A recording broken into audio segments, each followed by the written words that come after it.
Hello, everybody.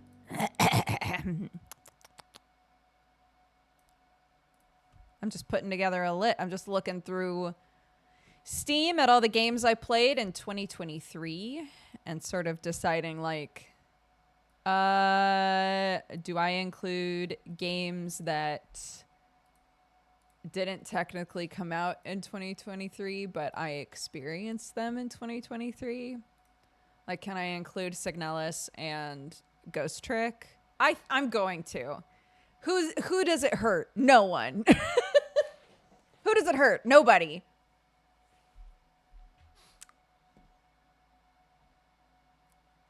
So, I'll read you the list so far. I'm currently in June of 2023. I'm also trying to decide if I put Fortnite on there. Because I didn't play Fortnite until 2023, but that feels like a bit much, maybe. I'm not including demos, no. It's my 2023. Exactly. So the list so far is Lethal Company, Backpack Hero, While the Iron's Hot, Baldur's Gate 3, Born of Bread, Laudelnut, American Arcadia, Cobalt Core, Small Saga, Lies of P, Cuisinier, My Time at Sandrock, Signalis, Chance of Sonar, Goodbye Volcano High, On Guard, Blasphemous 2, Shadow Gambit, Stray Gods, Oxenfree 2, Ghost Trick, Fortnite. Yeah, let's get rid of Fortnite. Fortnite, Bookwalker, Smushy Come Home, and Warhammer 40k Bolt Gun. Again, keep in mind any games that I played that I don't even want to bother with putting in this tournament arc, I'm ignoring. So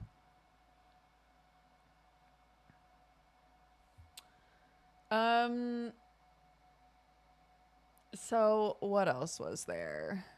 Bolt Gun. Do I want to put To Hell with the Ugly on there? I never finished it, but like aesthetic wise, it was really cool. I'll put it on here. Some of them you just want to see how far they get, you know? To Hell with the Ugly.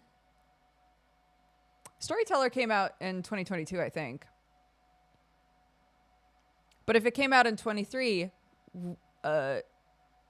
sure.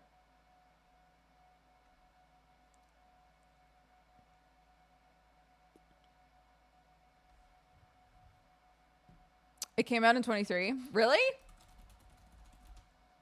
It surprises me. When did Killer Frequency come out? 2023. Okay. That was a cool game.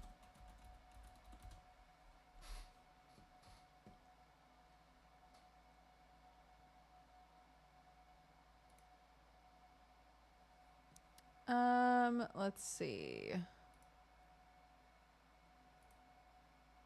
Omen Sight. Omen Sight was cool. Inkbound. Man, how is Inkbound doing?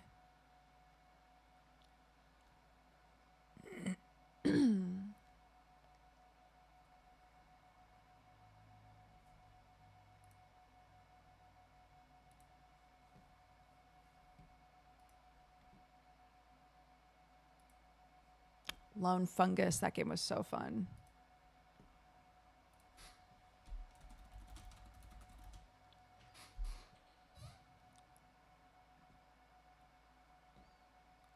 Yeah, no, I'm not doing DLCs.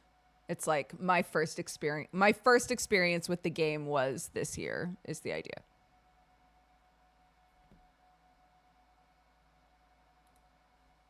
Mail Time was fun. That was a cute game.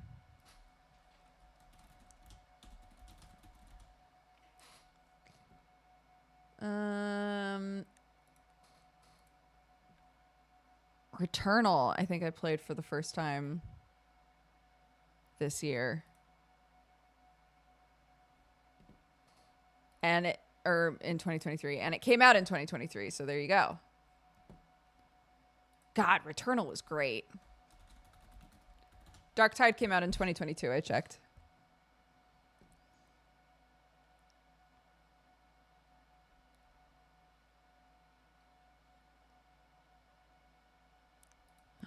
Wild Frost. Wild Frost was really fun. This is also fun because I'm going through and thinking to myself, like, I should play these things again.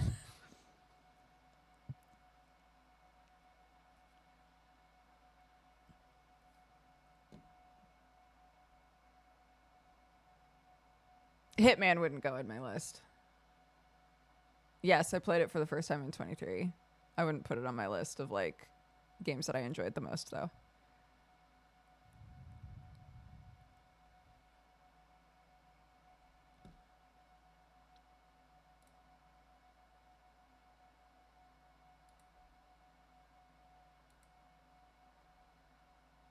Okay, we're on to March. 9 Years of Shadows. Holy shit, I forgot about that game. 9 Years of Shadows.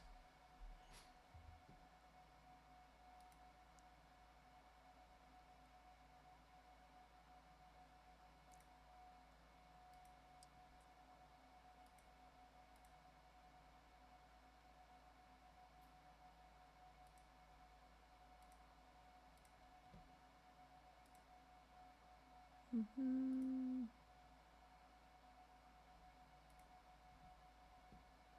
Oh, that did come out this year. I don't know that I would put that on my favorite games though. Blanc.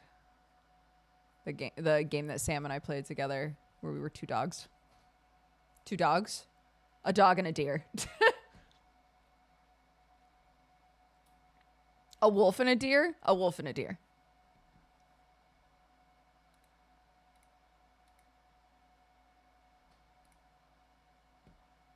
Oh my god, Saint Maker was this year.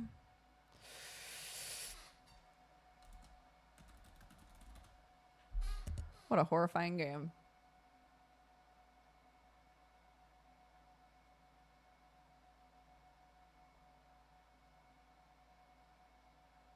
And we're in January. Okay. Oh, Space for the Unbound. Holy shit, what a good game.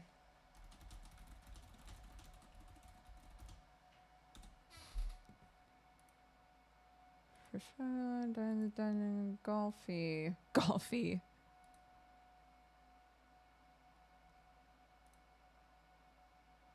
Did Handshakes actually come out? Oh, it was free. But it's oh, Handshakes Hands On is the actual game that's going to be coming out. Okay. Got it. Okay.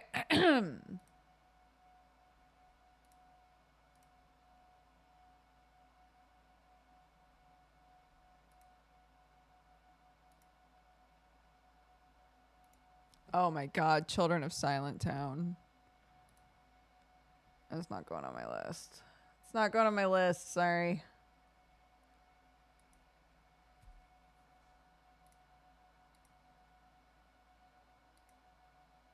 Oh my god, do you guys remember Babdi? Melatonin came out last year, I'm pretty sure. Yeah. God, what a good game though.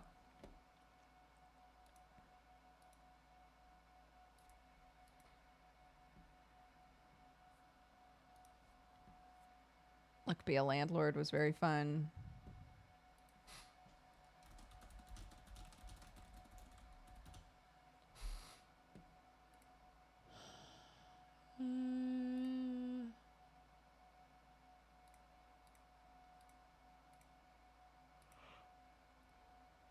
Okay. So.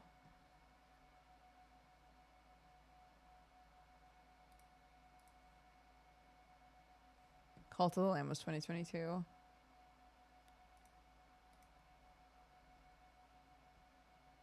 Kingdom 80s came out though. I'll add that. Ow.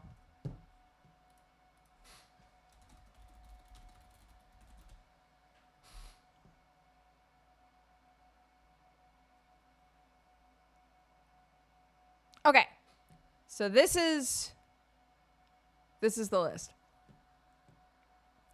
Lethal Company, Backpack Hero, While the Iron's Hot, Baldur's Gate 3, Born of Bread, Lottleknot, American Arcadia, Cobalt Core, Small Saga, Lies of P, Cuisinier, My Time at Sandrock, Signalis, Chance of Sinar, Goodbye Volcano High, On Guard, Blasphemous 2, Shadow Gambit, Stray Gods, Oxenfree 2, Ghost Trick, Bookwalker, Smushy Come Home, Warhammer 40k Bolt Gun, To Hell with the Ugly, Storyteller, Killer Frequency, Lone Fungus, Mail Time, Returnal, Wild Frost, 9 Years of Shadows, Saint Maker, A Space for the Unbound, Luck Be a Landlord, Kingdom 80s. Let me double check the other places that I play games. Sort by when I played them.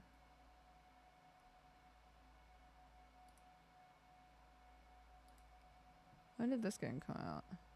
Yeah, I know. I played it, dude. Okay, no.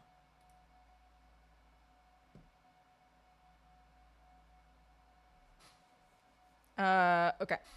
Nope, nothing on Epic. I didn't play anything on Epic last year. That's really surprising.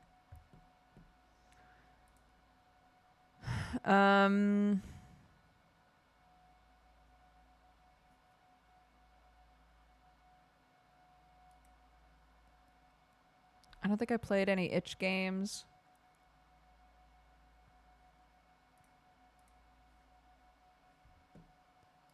Okay. I guess that's it. All Steam stuff? It's a bit boring. That's okay, though. Hi, Summer. We do have sheep now. They're very cute. I got to touch one today. It was my first time touching them. They were really disappointed that I didn't have food, which is so fair.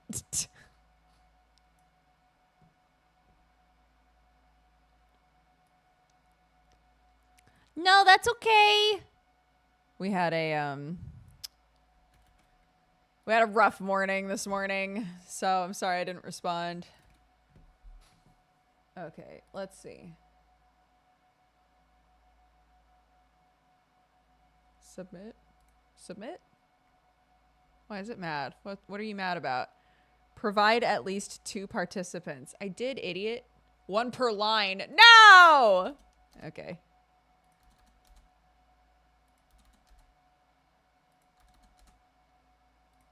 I thought this was one of those, for some reason I thought it was one of those sites where they just wanted a big list separated by commas, but apparently not.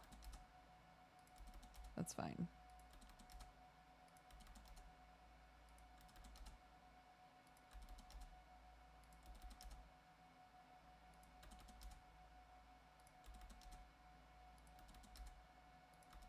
Oops. Okay.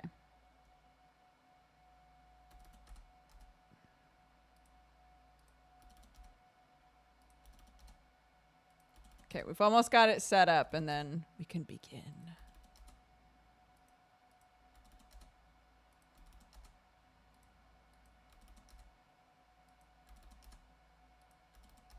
God, Returnal was so fun. I should play that again.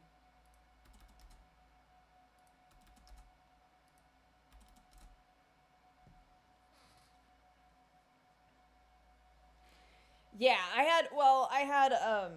had my singing lessons, and that really helped. It helped, like, get my brain out of the fog, you know. Clark woke up at like 4 a.m. and was trying to get back to sleep, but when she's trying to get back to sleep, she's like me, her brain is just like racing while she's just laying in bed. So she kept like talking to me because I was like, maybe I can help snuggle her back to sleep, right? So I was like, all right, come on, let's snuggle, and hopefully you can chill. And she kept just bringing up all kinds of random shit, and I was like, honey, I have got to sleep, you know. So then she was drawing in her room for a while, and Sam came to bed, and Sam made her some toast and put on a show for her, and was like, here, just curl up on the couch, have some toast, watch a show, and you know, if you can't sleep, that's fine, but if you can sleep, maybe like a change of setting will help, you know. So at this point, it's like 5:30 in the morning. So she had occupied herself for a while. And then at like 6 o'clock or 6:30, something like that, she came into our room and was like, "Mommy, I don't want to be by myself anymore. I'm over this." I was like, okay. It was just such intermittent sleep. And then with little kids, sometimes if they're tired or if they're like worrying about something or whatever, one little thing will just set off a whole spiral. And we probably had our worst blowout that we've ever had, maybe.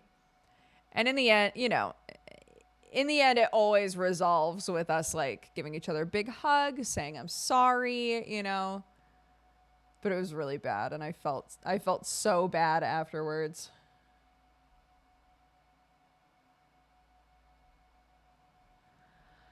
But what can you do?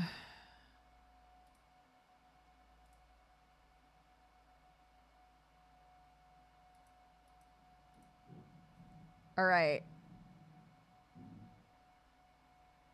I forgot that my name is Dex Boners on this site.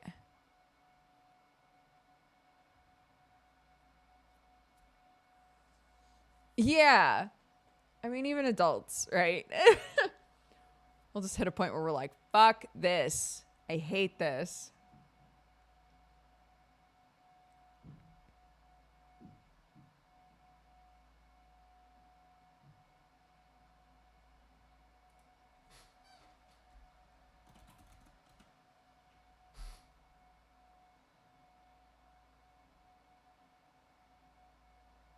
Double elimination, single stage tournament.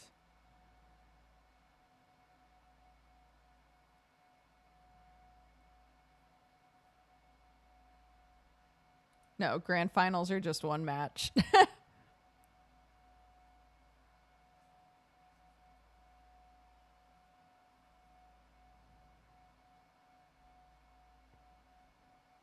Okay. Just do it. Just do it. It's happening right now. It's happening right now.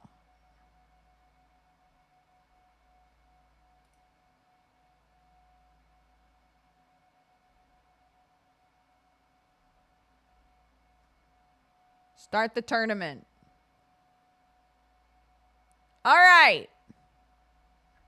Ha ha. We're doing it. Okay.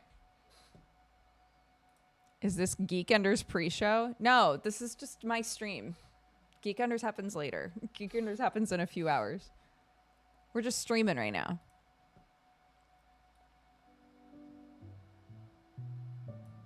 That's the name of it. Toot fart. Hold on.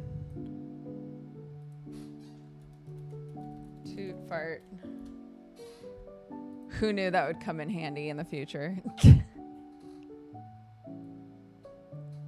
Okay. Oh my god, guys.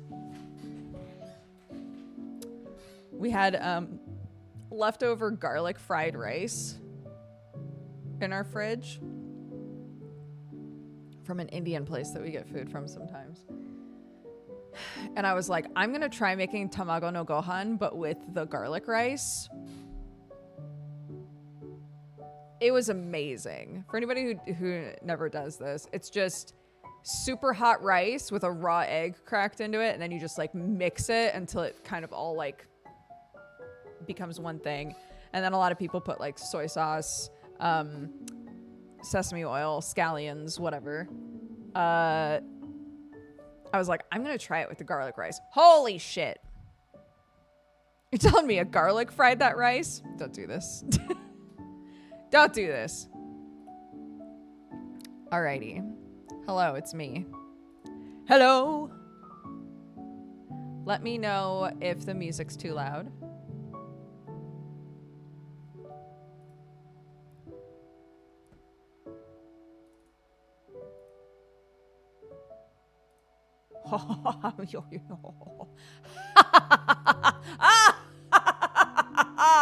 It begins. It begins.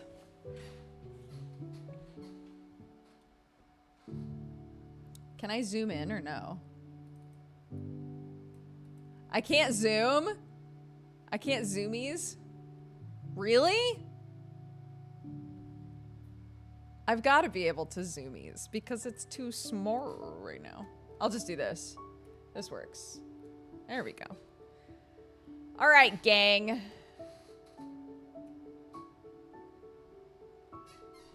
Welcome to the yearly tournament to find out what was my favorite game. I'm not going to say the best game. What was my favorite game that I experienced in 2023? We're going to find out. Keep in mind, as our command, !toot fart, tells you, I don't play a lot of AAA games. There's probably a ton of games that I missed because I didn't really have an interest in playing them. So please don't get upset that I didn't play the such and such game of the year for you. I played a lot of awesome games this year. A lot of them are indies. So keep that in mind. Also, there are a couple games on here that, yes, technically came out in 2022, and that's fine. It was my first time experiencing them, so I'm counting them. So there you go. Also, I'm realizing maybe it's time to turn the snow off. I know. It sucks. I know. I think the snow needs to be turned off though. It's February now. Yeah. It's February. So. But it's still winter. I know. I just don't want the snowflakes on anymore. February feels like the right time to turn them off. I'm gearing up for spring, dude. I'm ready for spring now. Anywho. So, first, round one are all these guys right here. Small Saga versus To Hell with the Ugly. Mark is in progress. Report scores. This is like a no-brainer for me. I didn't finish To Hell with the Ugly, to be fair. Aesthetically, To Hell with the Ugly was a really fun game. And maybe the story progresses in a way that's really interesting. But Small Saga was so good. I can't say enough good things about Small Saga. What a fantastic game. This is very obvious to me. Small Saga wins. Bam. Submit. Bam. All right. Tell with the Ugly is now in the losers bracket. LGBT Rat Berserk. Exactly. Lies of P versus The Iron's Hot. This is hard because they are very different games.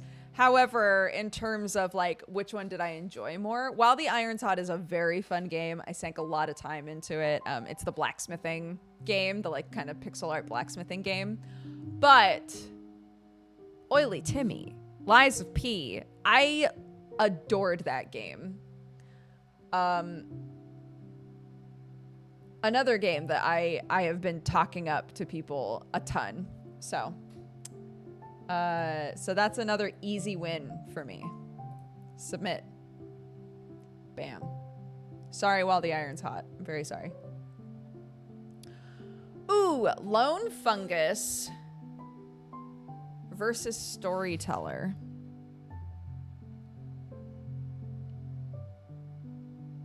So Lone Fungus is a Metroidvania game where you play as a mushroom. The abilities that you get are like different types of mushroom caps that you collect. That was a really fun like platforming Metroidvania, which you know I'm very into. Storyteller, I haven't played a game like Storyteller before. Obviously, I've played plenty of puzzle games, obviously, but like, I'm gonna snooze this ad. We're gonna get through round one and then we'll pause and run ads and then hop into round two hard. Storyteller, I think, does something unique puzzle-wise, and it's very fun, and I was really excited to play the DLC when it came out. Lone Fungus was a great game. But in terms of like which game do I think did something like fun and unique that I really enjoyed, I would say Storyteller.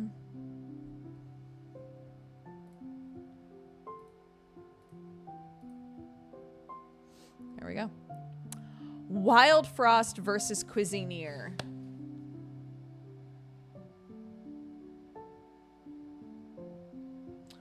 Wild Frost is a roguelite, a card-based battler roguelite game. It was very fun, and the majority of the critique was that it is like it scales in difficulty a bit too quickly. It's like too hard from the get-go. Cuisineer is also a roguelite. It's one of those games where you are running a restaurant and then you go dungeon delving and you get, you know, recipes and whatever else. We had a lot of fun with both.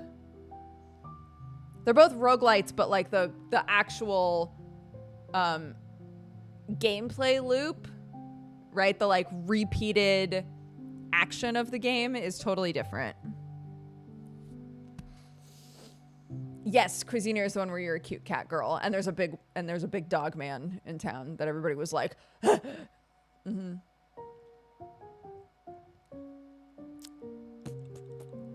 This is hard. What does my heart say? I feel like people are gonna be really mad if I choose Wild Frost over Cuisineer, but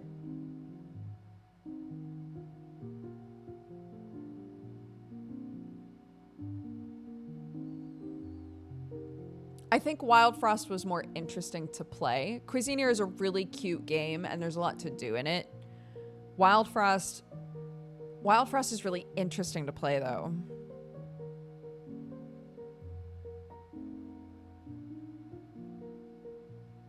I'm gonna choose Wild Frost. I'm so sorry. I'm so sorry to the cat girl fans. Okay. That's round one. That's round one done.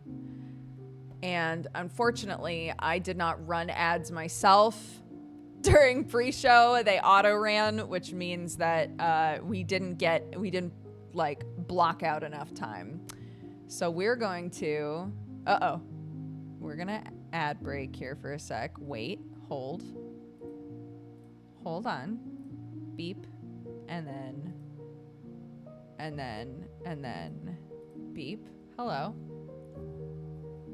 So we can hang for a second while we run some ads, okay?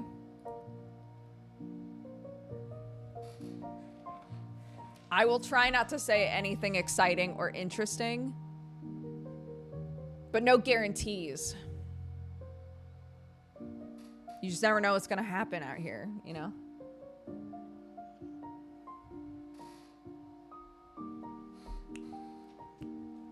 The suspense, I know. Round 2 is gonna be rough. Mail Time and Smushy Come Home are against each other, and I don't know why. I don't know why it did that! So, yeah.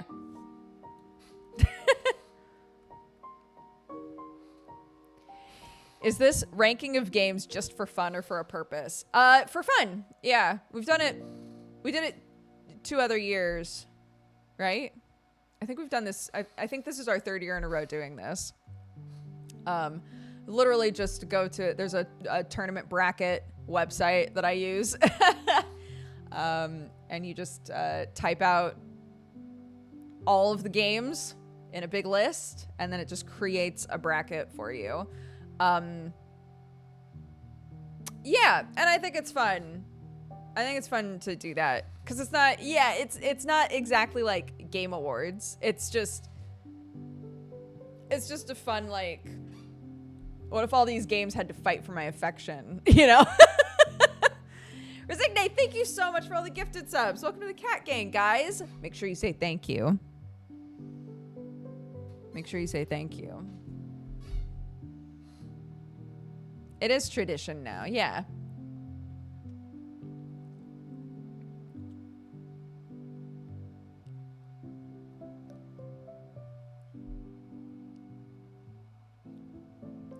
Suggest a game from Eggs and Mint. Loopers, a relatively short visual novel. It's approximately 6 hours from prolific game studio Key, responsible for Canon, Clannad, Air. Technically a kinetic novel. It only has one ending, but it's like a time loop love story with really nice art and no sexual content. Excellent. What a good pitch. That is a great pitch for me. Thank you.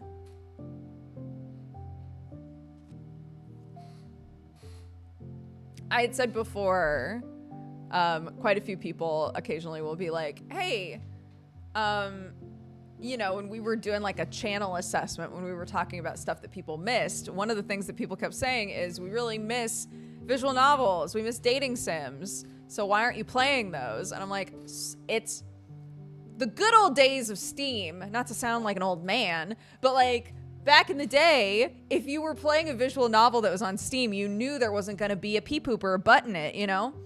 And that's just not the case anymore. I was like, it's hard to know without like having people vet the game. It's hard to know if it's going to be a length where we're actually going to finish it, and if there's going to be some surprise sexy content in it. So that was a good pitch for me. How far will BG3 go, I wonder? I can spoil you on that a little bit if you want. Not as far as you think it will. Not as far as you think it will, I don't think.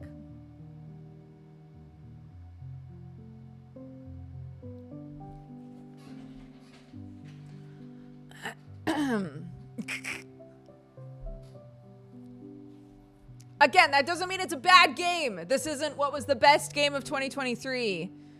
This is what games did I really love? What games did I spend, you know, a lot of time on, or what games just like tickled me? Baldur's Gate 3, I've been pretty open about the fact that I haven't spent a whole lot of time on it. I've had a really hard time like getting invested with it and wanting to play more of it for some reason. So I know enough people that are on their 4th playthrough of that game that I'm not about to come on here and be like, it's not a good game. Of course it's a good game. It's a fantastic game.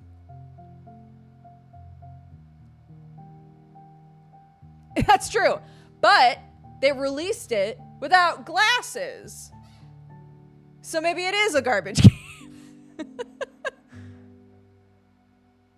I had to download a mod to put glasses on my dude. Unplayable. 0 out of 10 game.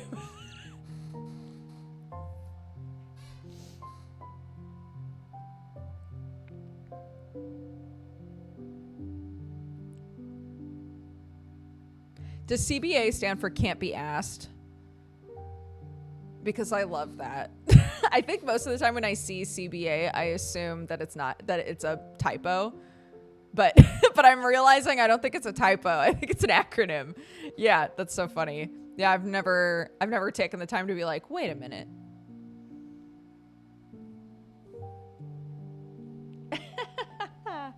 We got 30 seconds left. Thank you all for being patient. Round 2 is going to be a banger. Or it's going to be really boring. Who knows? CBA to learn what that means. Yeah. I know. We love acronyms. Especially now. The internet made acronyms cool.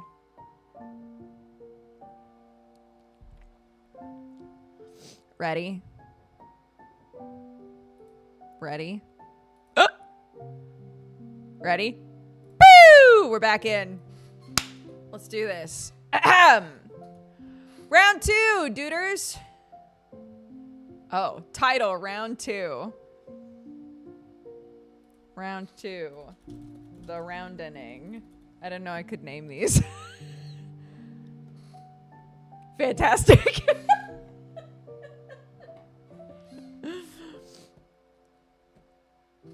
I'll wait. I'll see what feels like, what feels, you know, right and appropriate once we get to round 3. Okay. All right. Our first one, Cobalt Core versus Small Saga. I know what my answer is going to be, but I do want to stress that both of these games are great. And there is a loser's bracket. So any of these games that get knocked out, they're actually going into a loser's bracket because we liked having a loser's bracket last time.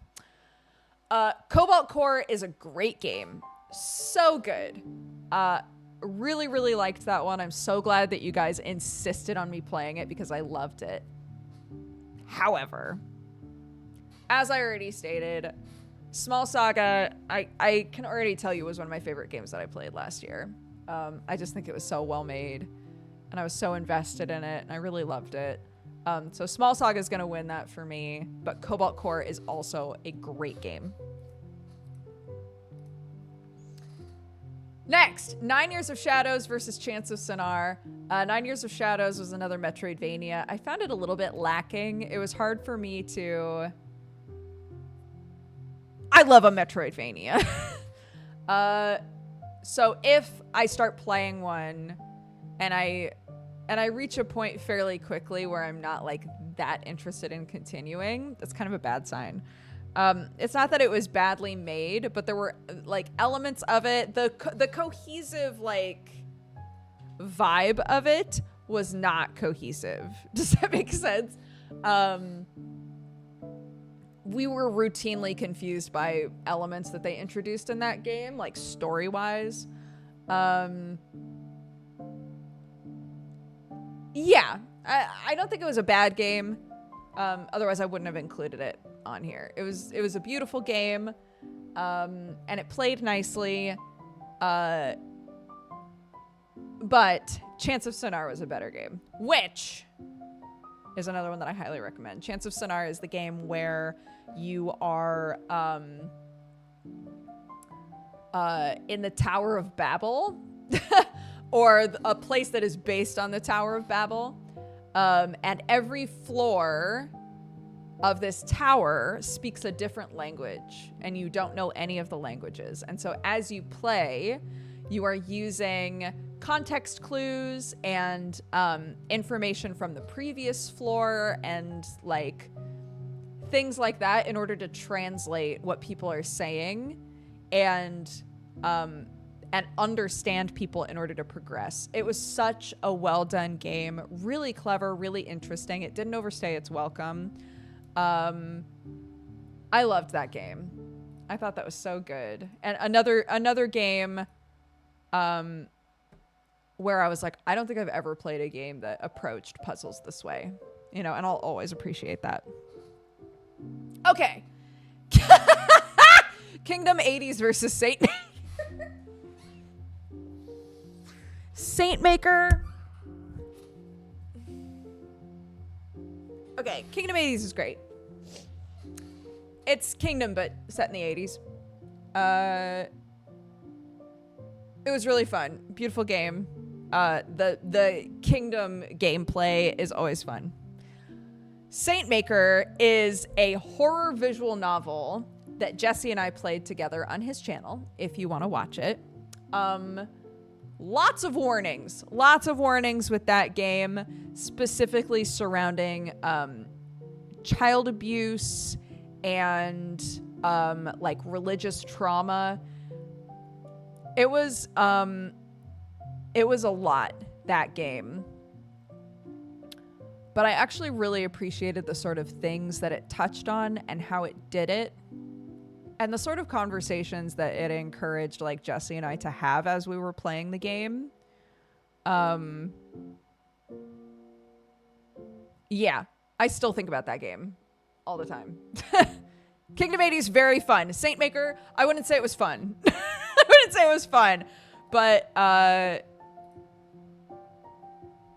it's a game that stuck with me for sure. Made an impact. Yes. Yeah.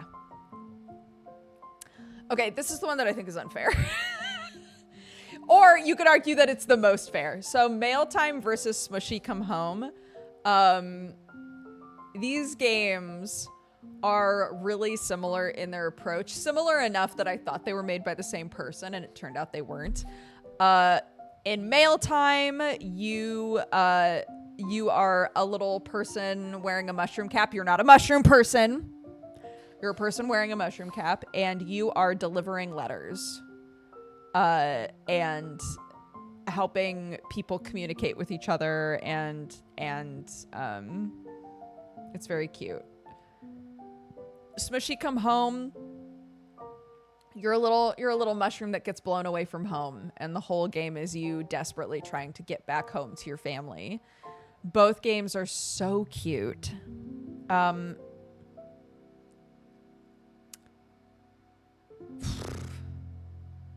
They did have references to each other. The demo of Mail Time had Smushy in it. So obviously the devs like know each other and decided to like collaborate, you know, in a small way.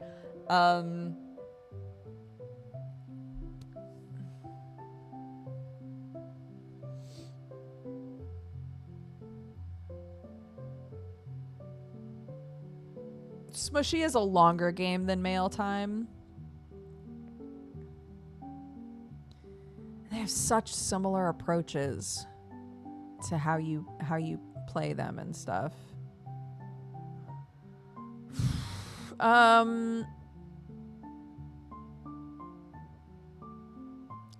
don't know. Okay, follow my heart. Which game do I think?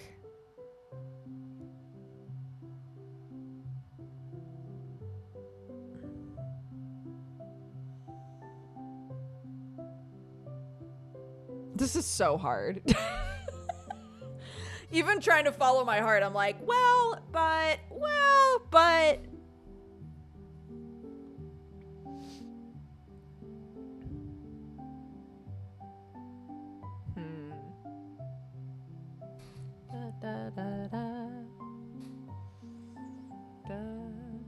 Hi, Sam. Do you want me to order you food? Sure.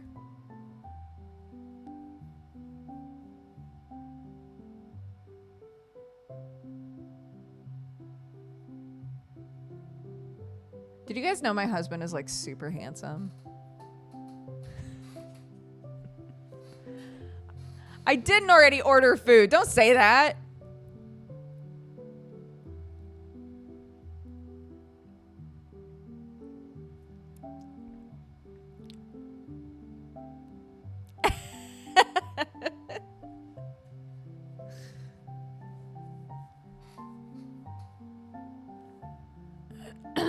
Okay, let's see. I'm gonna give it to Smushy Come Home. Ah! Yeah, it's fine. It's fine. Just do it.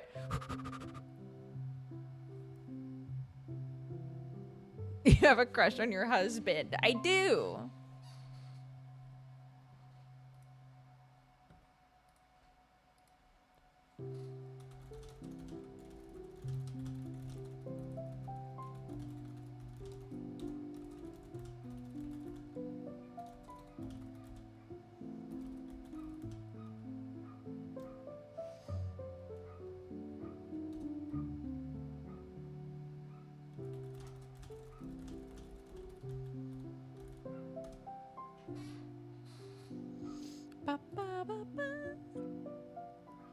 Okay, moving on.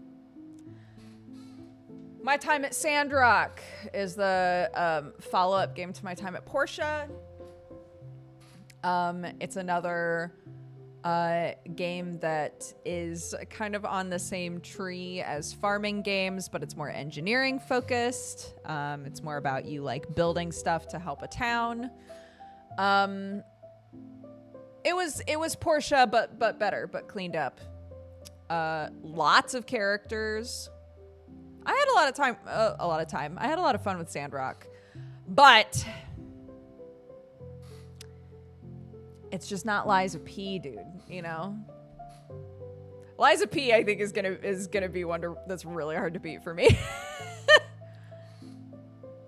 All right, but it ain't Timmy. Yeah.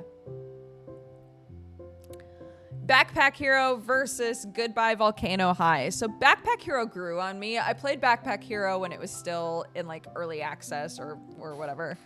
And it was fine, but it didn't have a lot of longevity to me. It had way more longevity when it came out, and it had the whole system like where your starting items were different and you had the whole town to build up and all of these like buildings to make.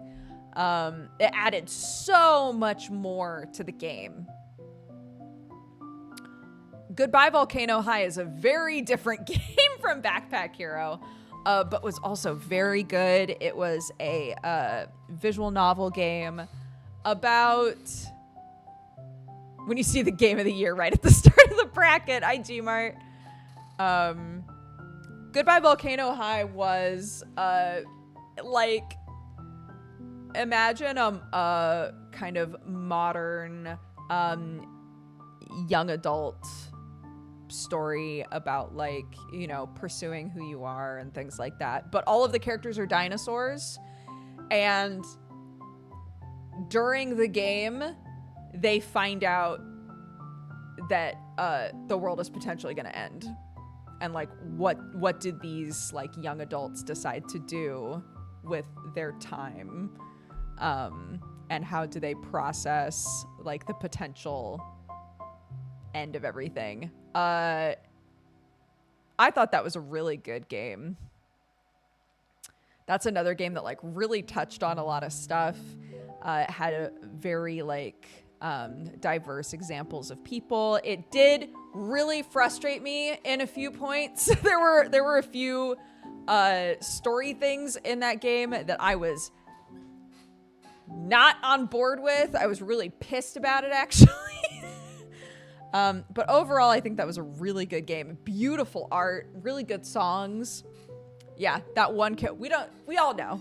If we played the game or watched it, we know. There's one character in that game that really deserved to have no friends at the end. I'm sorry. Anyways. Yeah, I would pick Goodbye Volcano High. Okay. Shadow Gambit. Awesome tactics game. Really upset that the second they released this game, they announced that they needed to close the studio. I think that's really sad because this game was so good. In it, you play as like cursed undead pirates, and all of the pirates have their own special abilities. I normally do not go for a tactics game. I thought this game was so accessible, really fun. Your like home base after missions was the ship, and there were so many characters to like interact with, and they had their own like separate quest lines that you could go on to like learn more about them and stuff. And I just thought it was so cool.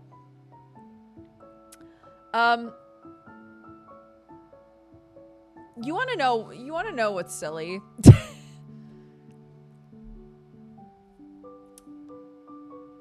I remember vividly playing Oxenfree and later being like, I don't remember anything that happened in Oxenfree.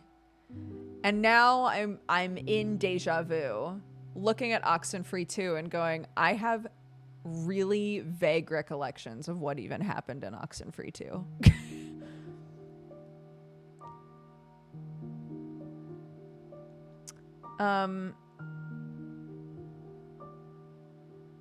For some reason, I can remember certain scenes and how they made me feel. Yes. Yeah. That's exactly how it is for me. Like, if you were to say, what's Oxenfree 2 about? I'd be like, you're a volunteer in the woods. You meet a guy. Like, it's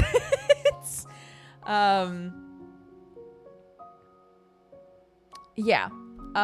For some reason, the Oxenfree games, I find them interesting while I'm playing them, but they do not stick with me. I don't know why. Again, this is another situation of like, I'm not saying it's a bad game. I'm saying for whatever reason, these games just don't stick with me very well. So it's hard for me to like rate them highly, you know? So I'm going to choose Shadow Gambit because I loved it. I was excited playing the demo. I was excited when it fully released. And it was worth my hype.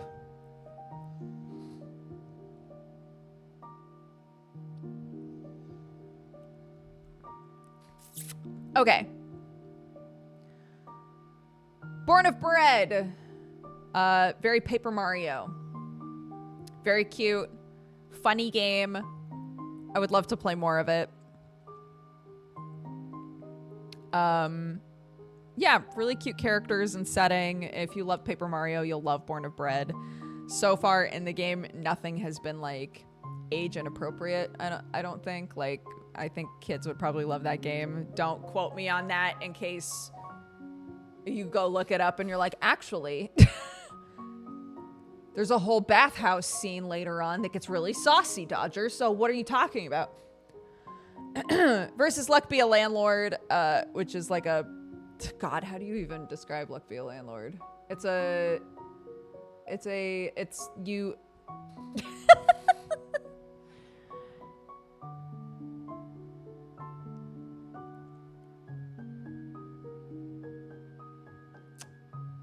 It's like a deck builder, but you're gambling, but you're using, like a slot machine. You're in a slot machine and you're like collecting specific symbols. It's fun. It's a it's a really fun game. I think Luck Be a Landlord has more like popcorn-ness, you know. It's not like a long story.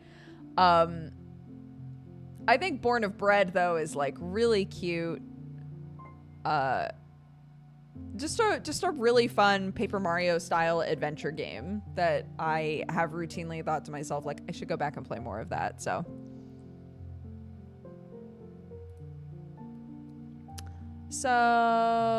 there you go. Born of Bread. And look, maybe you're watching this and you're like, that's just because she played it more recently than the other one. That's fine. That's so fine. Look, if a game's really good, if I really loved it, I'll remember it enough to be like, that game was real good, you know? Recency bias is real, for sure. Absolutely.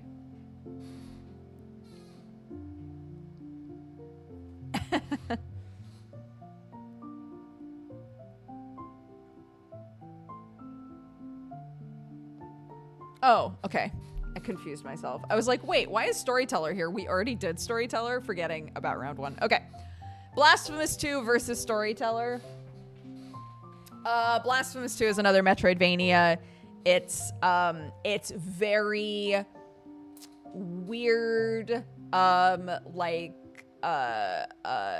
Spanish Catholicism based sort of shit. It's pretty creepy. It can be very creepy. It's one of those games, when I was talking about how Dark Souls doesn't really like to tell you a whole lot about what's going on. Blasphemous is also that way. The first Blasphemous was really fun, but a little janky mechanically. Blasphemous 2 fixed a lot of those mechanics, but it still is one of those games where you're like, I don't know what's going on, but I love that there's a giant hand. What did we call the hand? Because he did this and he went to, your fervent kisses. What did we call him? Did we just call him Kisses? Yeah. So, you know, we had a good time. We had a good time. We had a good time with Blasphemous 2. And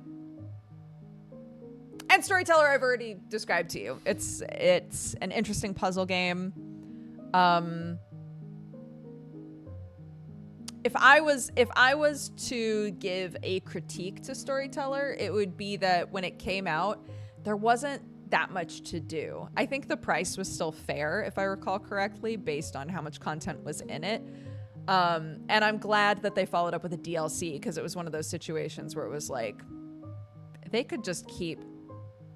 If the starting game is this quick to finish, they could just keep making DLC packs of this same concept and it would go great. But which of these two? They are such different games. I'm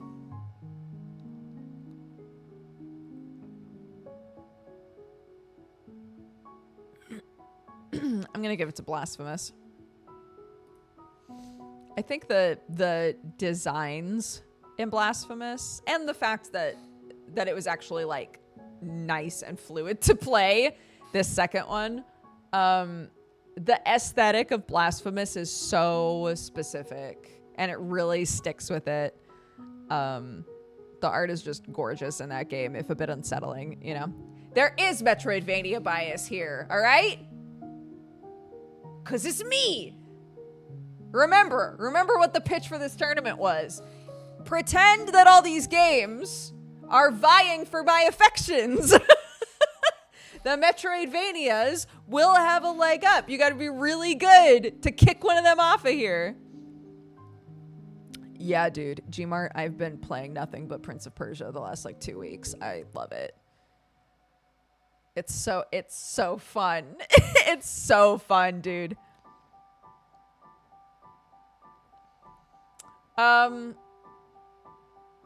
Cool. Stray Gods versus Signalis. This is pretty easy for me, but I will pitch both games to you. Stray Gods is a musical visual novel. So it has tons of songs built into it. Depending on the choices that you make, the songs will be different.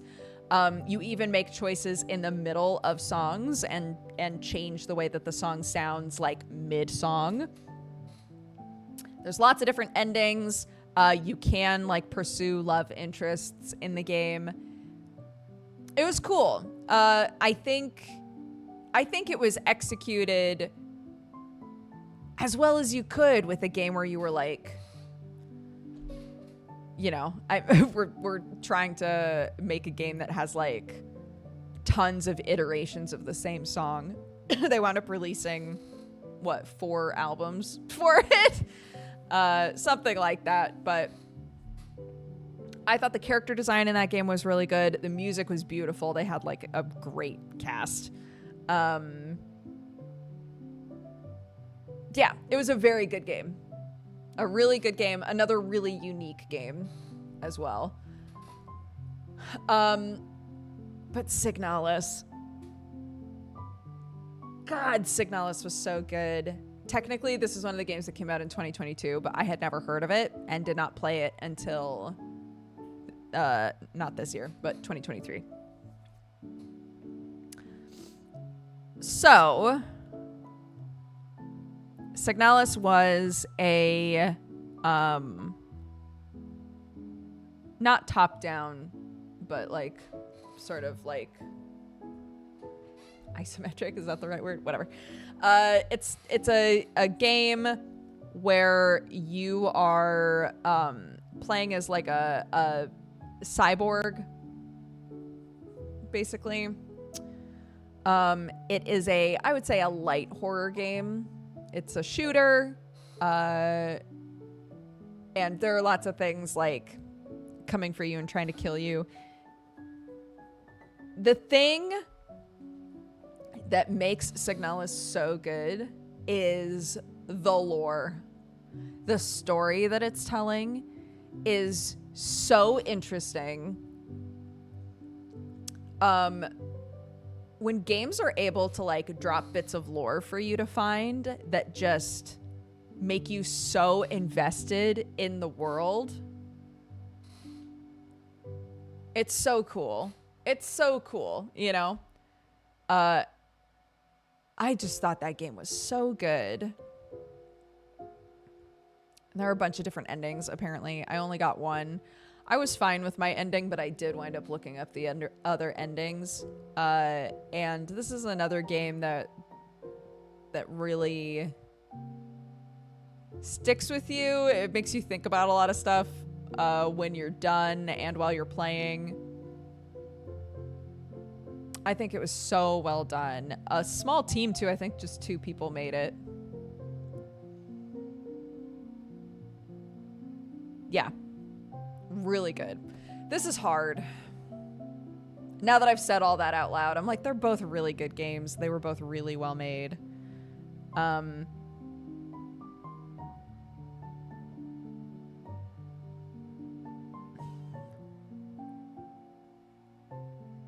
It's okay. It'll go into the losers bracket. I'm going to give it to Signalis. Okay. Oh, this one's hard too. Ah! This is hard, dude. Okay. A Space for the Unbound is so good. It's such a good game.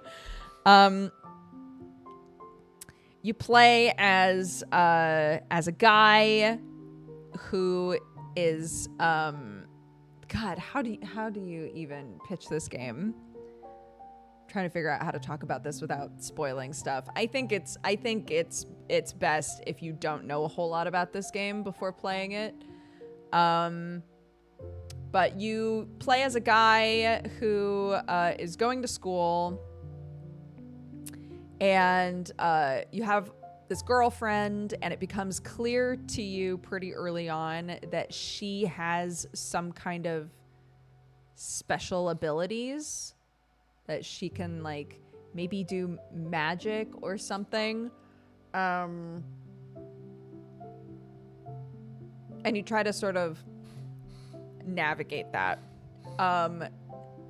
This game goes in a direction that I was not expecting at all. And I cried so much. I cried so much playing that game. It was so good. Yeah, I would absolutely recommend A Space for the Unbound.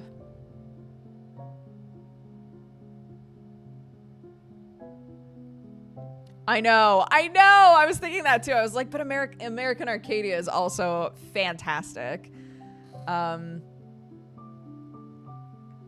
American Arcadia is that's another game where I'm like, I think I was so glad that I played that game without really knowing anything about it.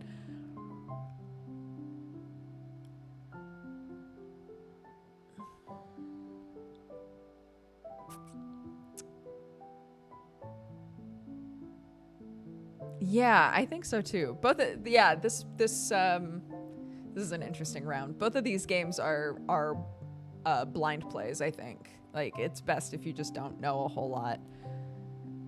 But I guess the pitch for American Arcadia would be that you are a dude in the 70s who just works a normal desk job.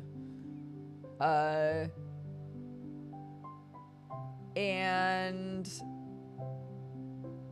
obviously something happens that messes with that. I think is the obvious assumption of what happens in the game.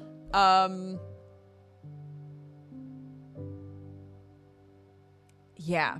Out of the two, like, which one of these games affected me the most? I would say A Space for the Unbound. But again, sounds vague and boring. I have played it. Yes.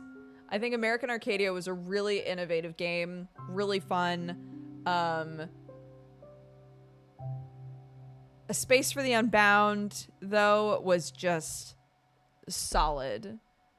Like, they knew exactly what story they wanted to tell, and they executed it in such an interesting way. So Space for the Unbound is going to win this for me. But this is another one where it's like, ugh, but the other games are really good. The losers bracket will be fun. Okay. Bookwalker versus Bolt Gun. Okay. Bookwalker is a really weird game. This is another game that I keep thinking, God, I want to play more of that. Bookwalker is a game where you are a dude in a world where people are able to go inside of books. We were in jail. So at the start of the game, you've just been released from jail for like book crimes. And you desperately need money, but no one will hire you. And so you take on a job that is essentially like, it's an illegal job where you go inside of books and find items that exist in the book world and bring them back into reality and kind of like sell them on the black market or like deliver them to a client, right? So yeah, it's a lot of like you going into books and sort of like wrestling with you know, being asked to do potentially terrible things inside of the book and being like, well, it's fine because they're not real. But, you know, of course, there are like other characters involved and stuff that are there to be like, if they're not real, I'm not real, sort of a thing. It's very weird. It's a really weird concept, but I enjoyed it a lot. It's a lot of like text-based sort of, you know, decision-based storyline thing. I liked it a lot, though.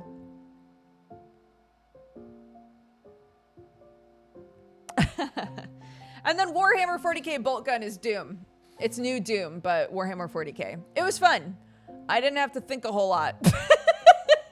I didn't have to think a whole lot playing Bolt Gun, dude. It was a solid Doom game, you know?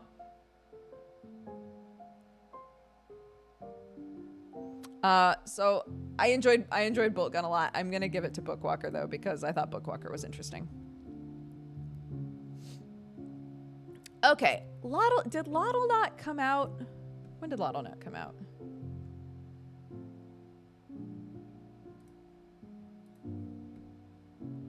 It did come out in 2023. Okay, just double checking.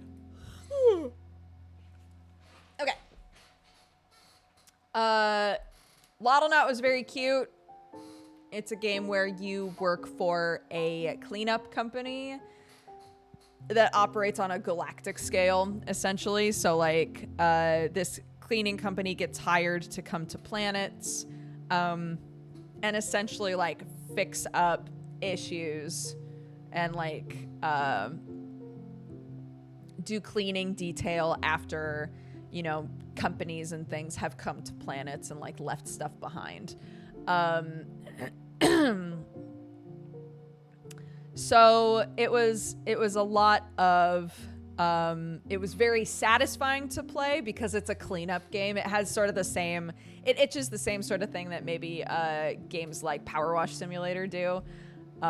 You have different zones, and it's an ocean-based planet. You have different zones that you go to, and you're tasked with like cleaning them up as much as you can. The more that you clean, the more like life and vibrancy you'll see come back. The ecosystem starts to restore itself. And the reason it's called Lottlenut is because the ocean is inhabited by tons of different types of axolotls, basically. And so one of the ways that you can determine that an area is doing well is whether or not the axolotls are coming back and able to live in that area and stuff. So that was a very fun game. It wound up sparking a conversation about, like, do we like playing games like this because we feel sort of like helpless to do this sort of thing in real life? You know, like, it's interesting that a game that's meant to be sort of like a satisfying escape is a game about cleaning up the ocean, you know? And they touch on that a little bit in the game, not a ton. But you know, the person who's like your guy back at the company that keeps talking to you and telling you what your next task is. At the start, he's like, don't interact with the axolotls, you know, whatever. We're just here to do a job. And the more information you find out about what happened there, like literally one company went to this planet and just like destroyed everything. And so the longer that you're there, you know, the attitudes around the job change. So it's touched on a little bit, but overall, the gameplay loop is really fun and satisfying. It's fun to like to just clean. That's fun. It's fun, and it's a beautiful game. So yeah, we had a nice time with that game. And then Wild Frost, which we've already talked about. So which game out of Lottlenut and Wild Frost, which game Do I want to push through?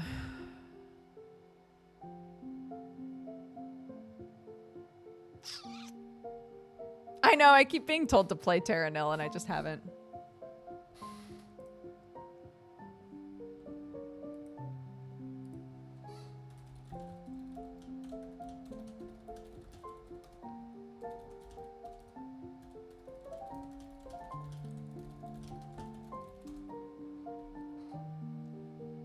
Okay. Lottlenut versus Wild Frost.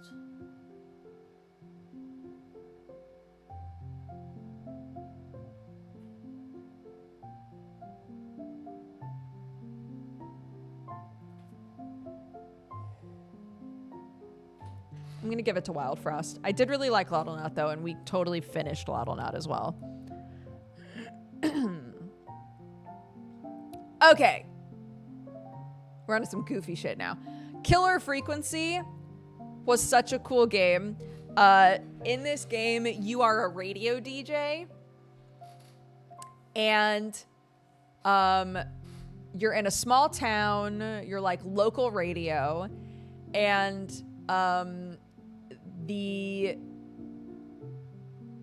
if I recall correctly, someone calls into the radio and it's a police officer. And they're like, there's no one at the station that's able to like there's something going on in town. And there's like all hands are on deck, basically. There's no one to answer the emergency line. So we need you to do it. So you are like live on air in this little town taking calls from people who are being like potentially murdered by a killer that's on the loose in town. And you're like doing your best to help them. Based on like the information that you have and things. It was a really cool game.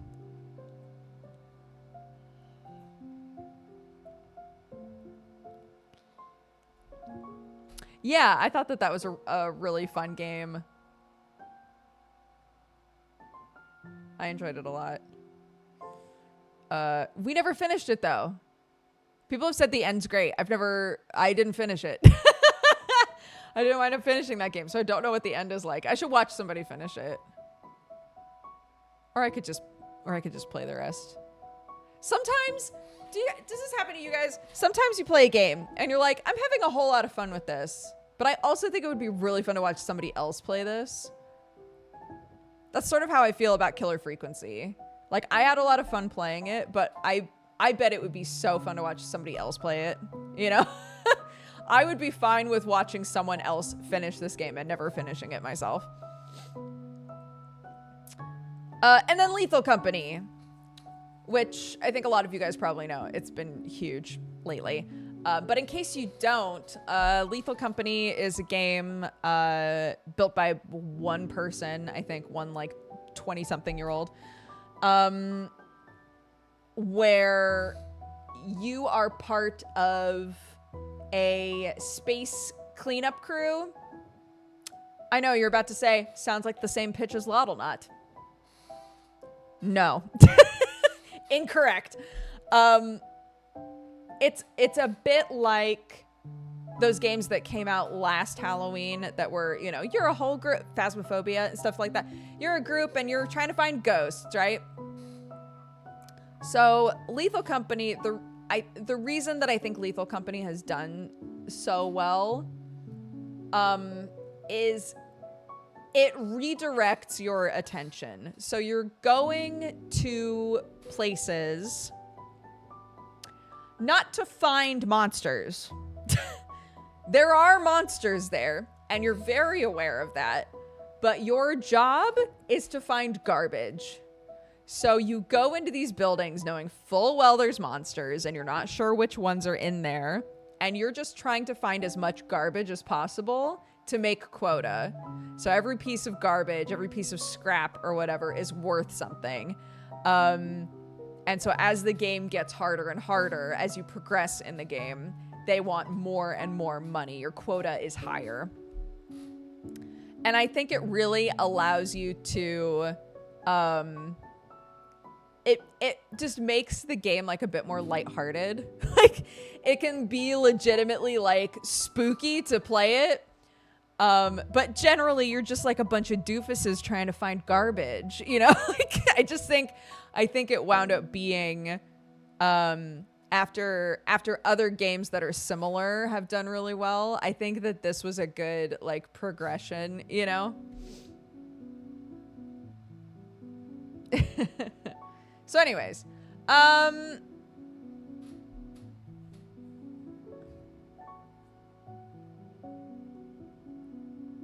this is hard. I think Lethal Company is very fun. And again, like I was just saying, I think that it is a better take on the idea of like a group going to a house and finding a monster, right?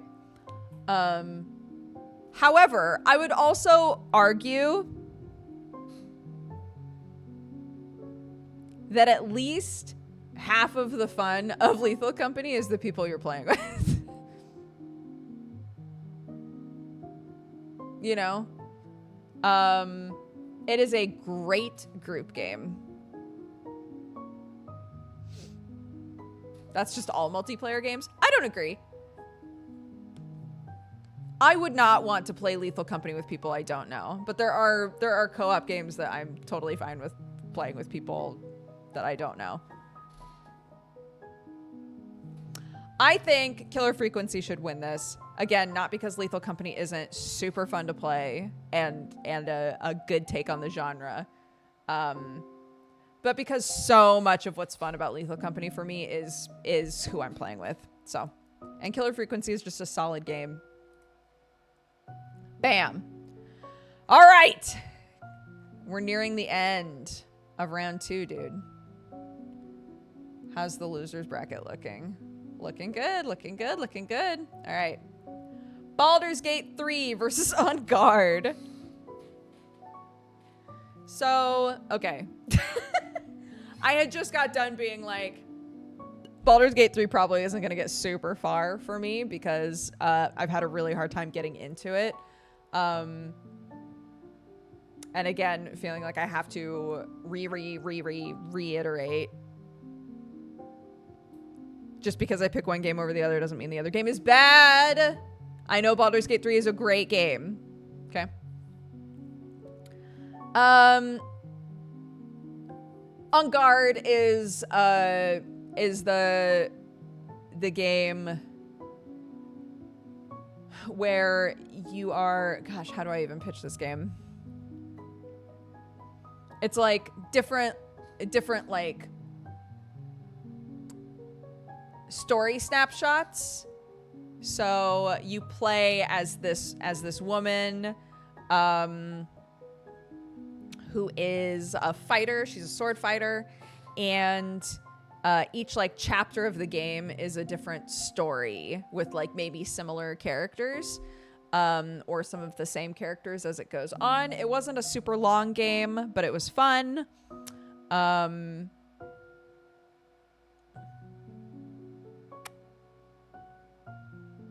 I don't think it was good enough for me to say, well,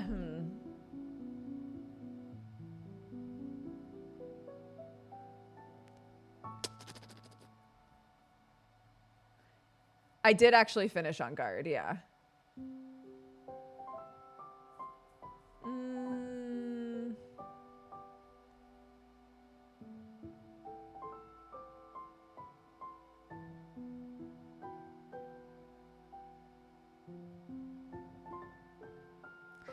I'm getting tripped up because like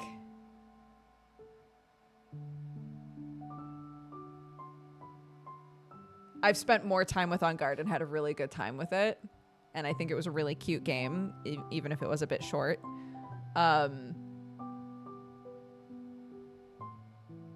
Baldur's Gate I haven't been able to get into, but I know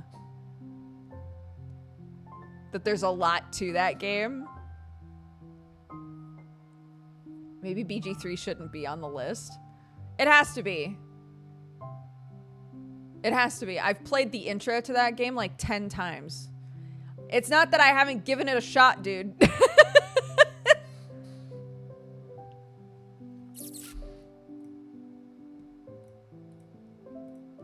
Anyways, it's in the losers bracket. Yeah, big intro fan.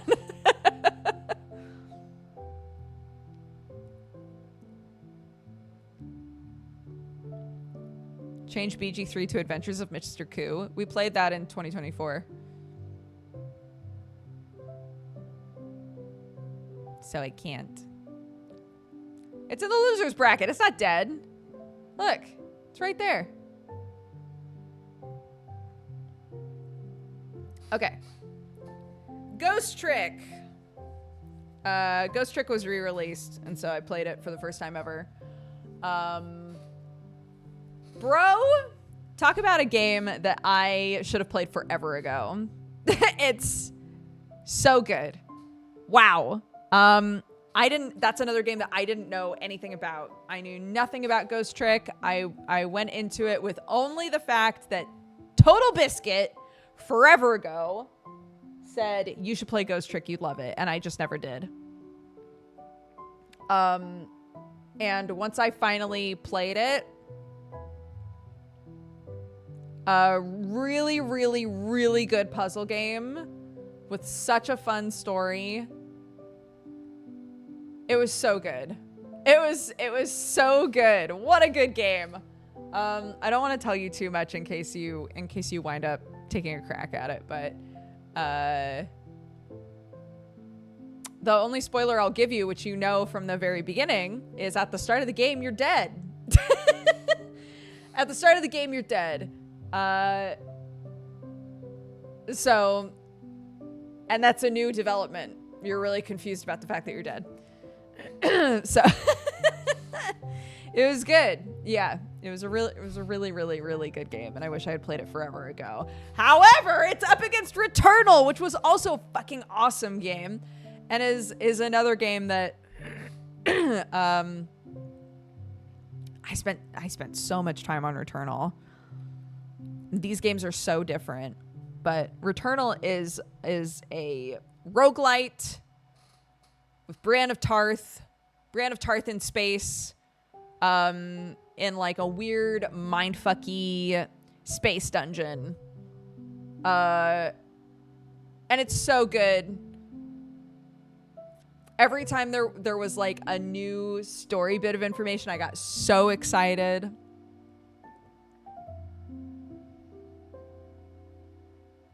Yeah, a beautiful game as well. This is hard. It's going to the losers bracket. It's not dead forever. It's fine. Whatever one you choose is fine.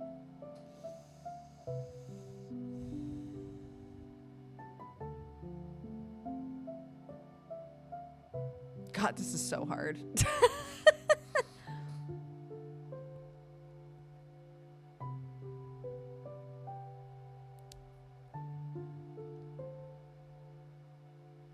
I got too invested in Ghost Trick to not have it win.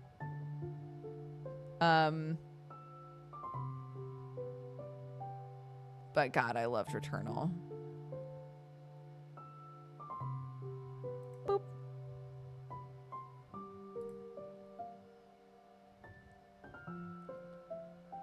All right. That's round 2 done. How are we feeling?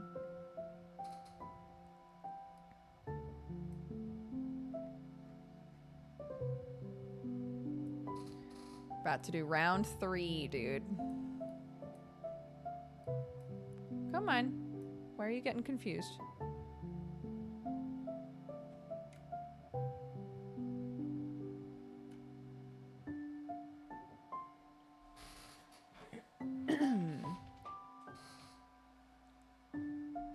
Did it come out in 2023? Did what come out? Yeah, it came, Returnal? It came out in 2023, yeah.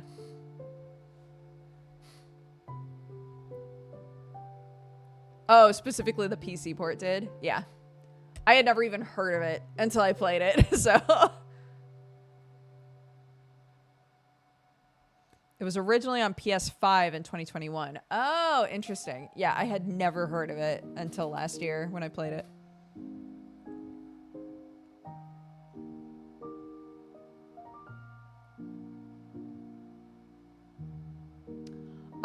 No, I figure we'll do all of this first. Unless you'd like to go down here and get them both to round 3. And then we can come back up here. I'm fine either way.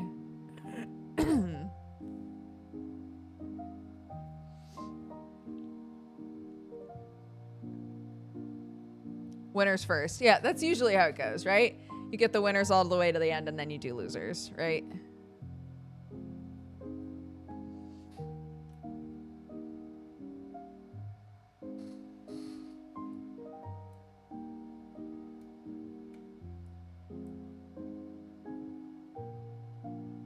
There we go.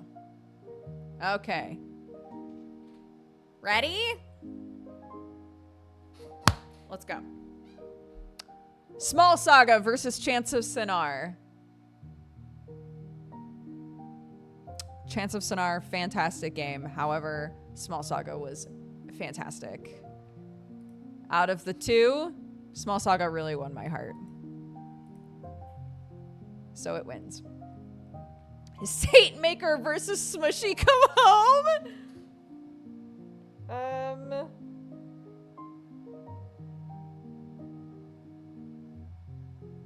Smushy Come Home.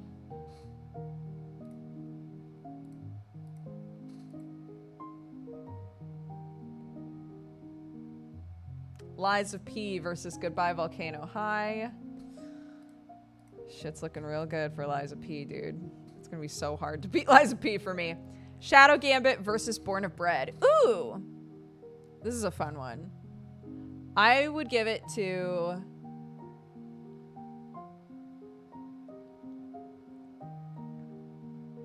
Shadow Gambit.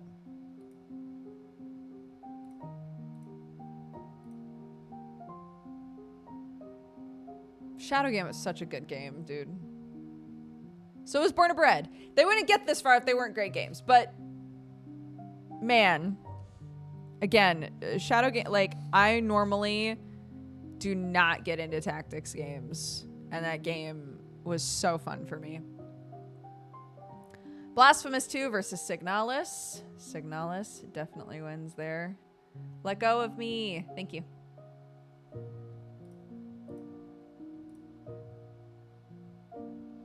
Space for the Unbound versus Bookwalker. Space for the Unbound. Again, really good games. But these two games, this is a really good matchup. These two games are such, like, I thought about those games for a while afterward, you know? Okay, come on. Oh my gosh, every time I scroll down, it's like lagging. Wild Frost versus Killer Frequency. Give it to Killer Frequency. Wild Frost, very fun. But Killer Frequency was really interesting. On Guard versus Ghost Trick. Ghost Trick definitely wins that.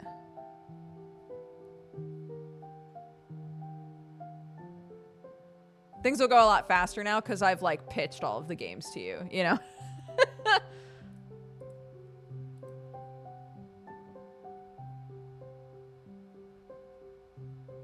All right.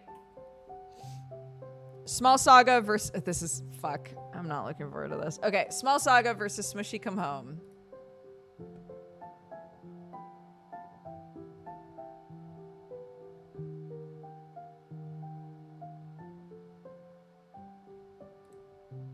Don't think about it yet. You don't have to think about it yet.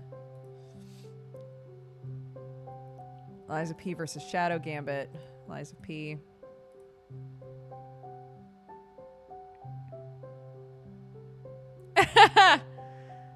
Okay. Signalis versus A Space for the Unbound.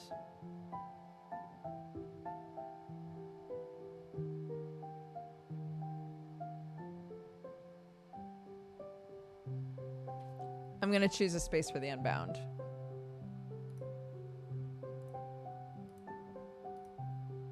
Both of these games are incredible. Highly recommend if you want something that's going to make you think a lot. But Space for the Unbound surprised me and like moved me emotionally so much as a game. What a fantastic experience playing a game. Yeah, definitely Space for the Unbound wins that. Killer Frequency versus Ghost Trick. I will give it to Ghost Trick. And some of you might be like, this isn't fair. Ghost Trick came out forever ago. It's my list. It's my list. It's fine. I don't want to do this. Oh my God. Okay, Space for the Unbound versus Ghost Trick. I can do that one, I think.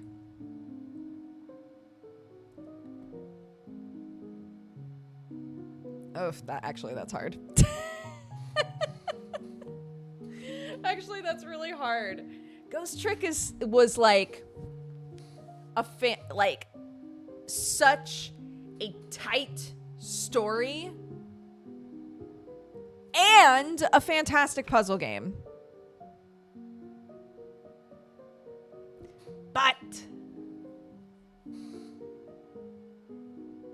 Space for the Unbound, though.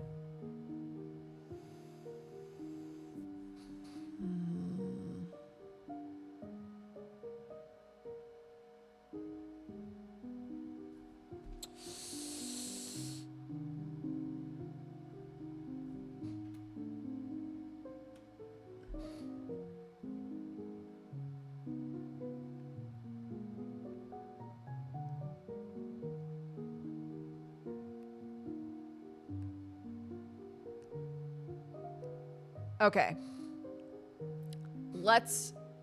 I know that I just asked you if you want me to finish the winner's bracket first or not.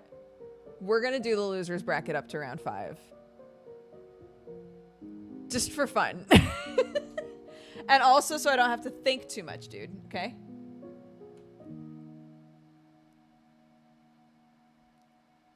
Uh-oh.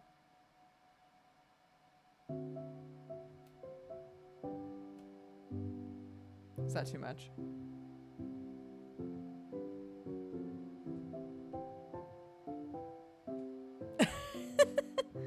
Okay. All right. Here we go. Ready? Returnal versus To Hell with the Ugly. Returnal.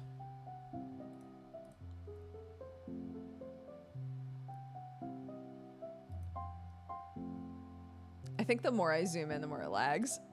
Which is funny because to me, I don't know how websites like this like do data, but like I'm showing less of it, you know? I'm showing less of it. So, anyways, Bolt Gun versus While the Iron's Hot.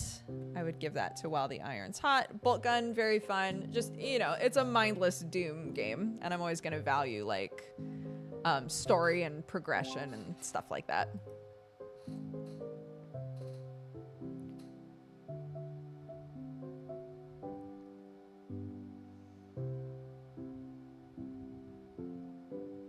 Okay. Baldur's Gate 3 was never going to make it super far for me. Not because it's a bad game. I hate that I have to say that every time. Luck Be a Landlord versus Lone Fungus. Lone Fungus. Oops. Come on. Oh my gosh. Just pixelate some shit if it'll help, please.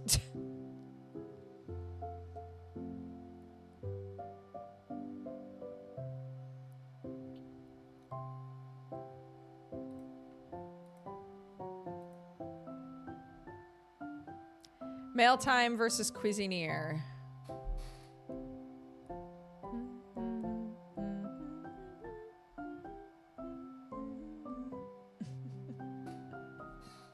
It's a good game, okay? It's a good game.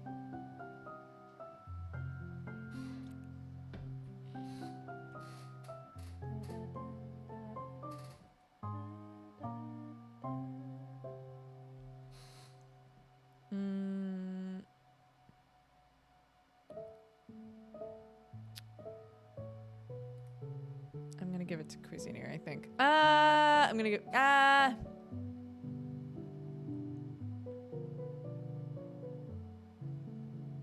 Yeah, I'll give it to. Mail time is very cute, though. Come on, let go of me. Let go. Thank you. Thank you. Okay. Baldur's Gate versus Returnal. Sorry, dude. Bad luck. Bad luck. Okay. Lethal Company versus Laudelnut. Oop.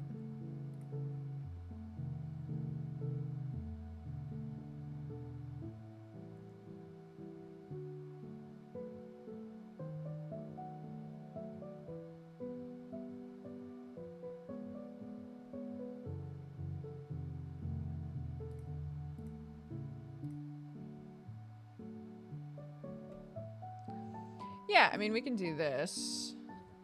Oops. Hold on. Just kidding, we can't do that. One sec.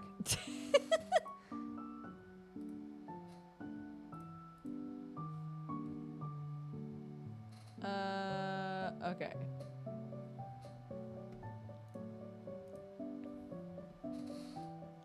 Feed your positivity. Oh, I'm good, thank you. Oh my god. Let go of me. Let go! Holy shit. The whole website is lagging for me. There we go. Jeez.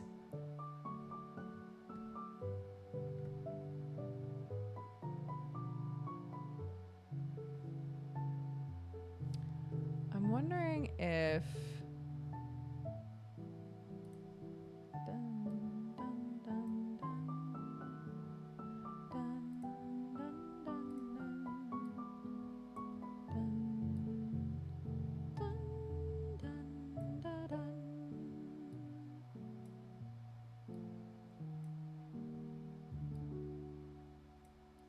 What is happening here?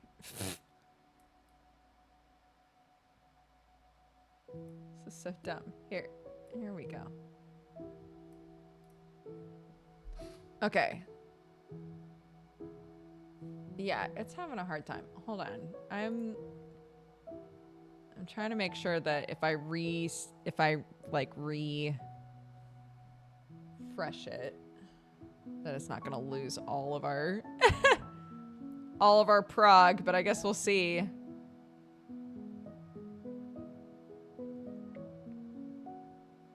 It's account based, so I can't imagine it would. No, we're good. Oh, much better.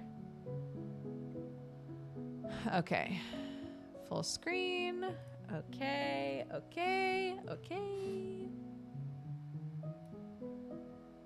All right. Okay. Much better. Uh-oh. But... Nope, not that one. Okay. Here we go. Okay. Cool.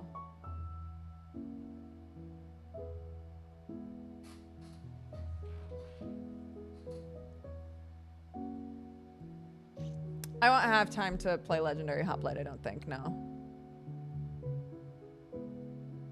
But this is going pretty fast. But I'm not gonna guarantee it. Local streamer hates Game of the Year BG3. No! Okay. American Arcadia versus While the Iron's Hot. American Arcadia. Oh, look how much faster that is now. Stray Gods versus Storyteller. Stray Gods.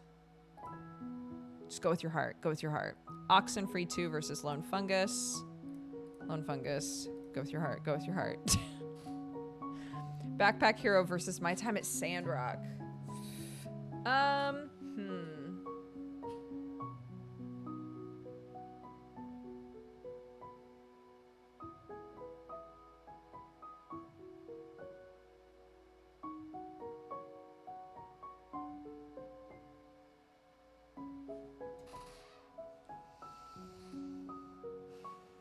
Backpack Hero versus My Time at Sandrock.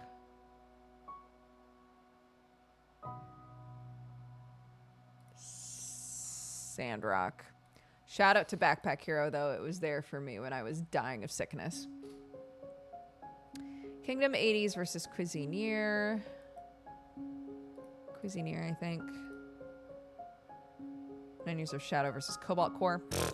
Cobalt Core.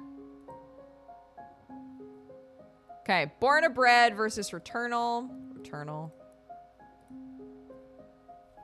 Goodbye Volcano High versus Lethal Company. Goodbye Volcano High.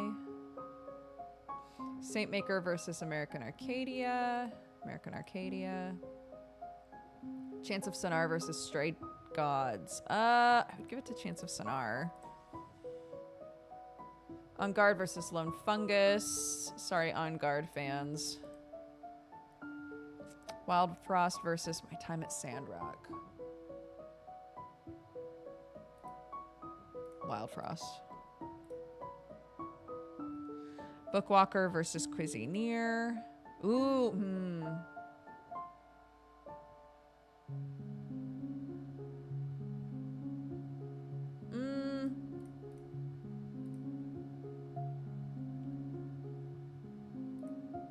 Cobalt Core. Okay, we're almost round 5 already.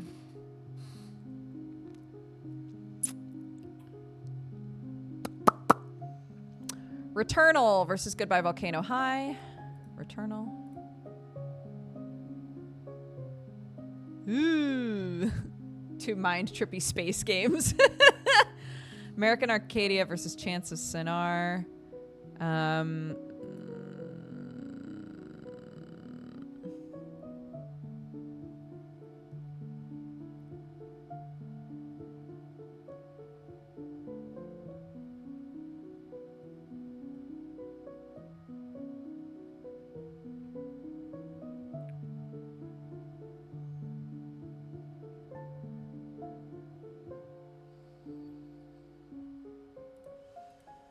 American Arcadia. Chance of Sonar was so good, though. Lone Fungus versus Wild Frost. Cuisinier versus Cobalt Core. Okay. Oh, you can't see all of it. You still can't see all of it. Wait, what's happening? Oh my goodness. Okay.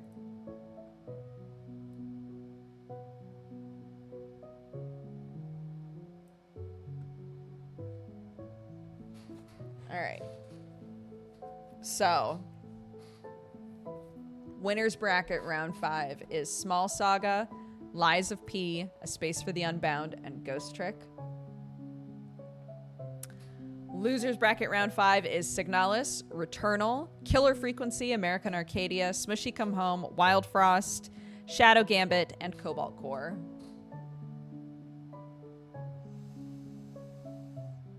Okay. Small Saga versus Lies of P. This is so hard.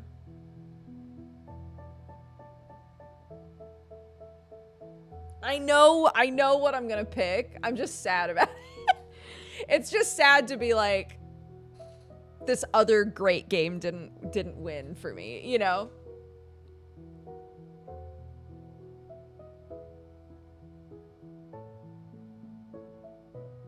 But that's okay.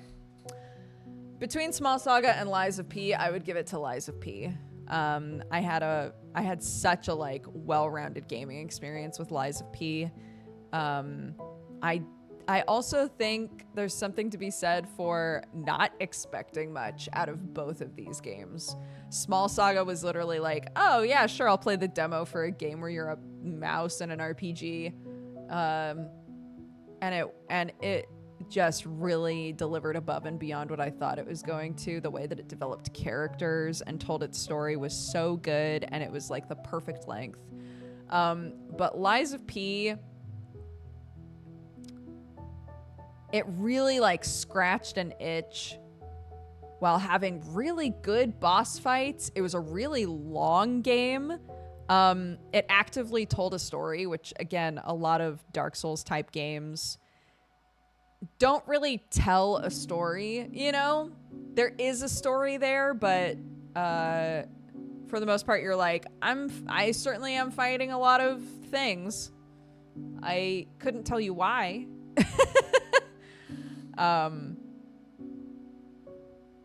So I think, oh, this is so sad. So I think Lies of P wins for me.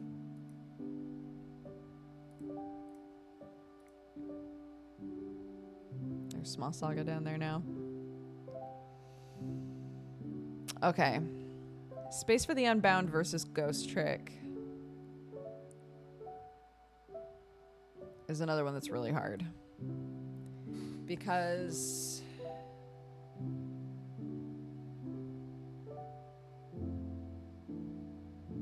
they are both games that told a story in a really specific way and told the player what they wanted the player to know in very specific ways. And they were both done so well.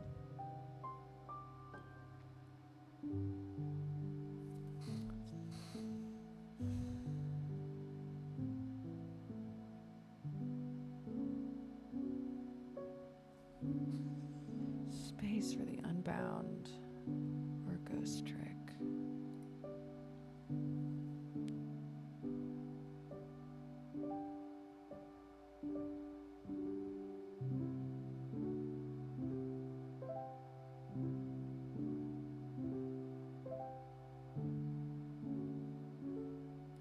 Space for the Unbound. Okay. Signalis versus Returnal. No, I don't want to do that one yet. Cobalt Core versus Shadow Gambit. I'll give it to Cobalt Core.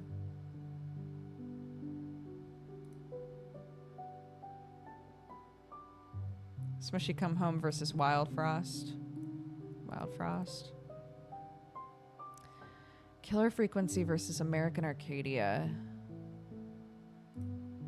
American Arcadia wins for me.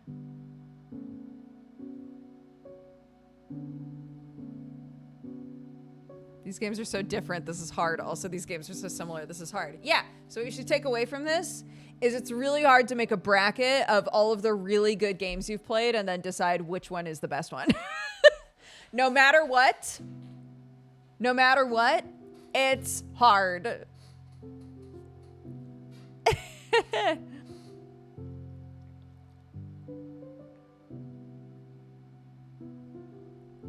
I'm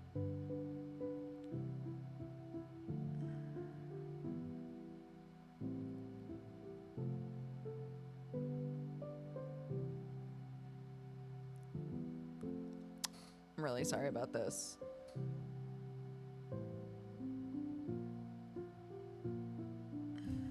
I think I have to pick Returnal here. Shout out to everybody who is like, Signalis is like my favorite game of all time. It was a fantastic game.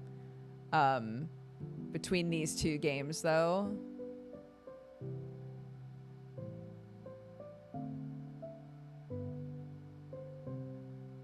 Returnal would win for me, I guess. It's again, it's that same thing of like, what are you looking for game wise and mechanics wise, and the way that Returnal plays is very much up my alley. So, okay. Returnal versus American Arcadia.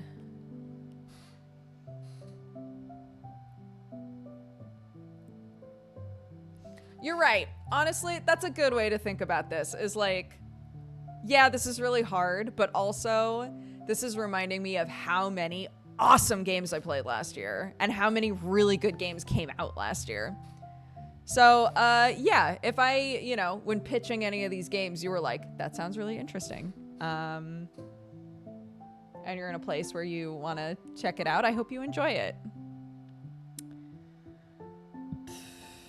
This is Cobalt Core.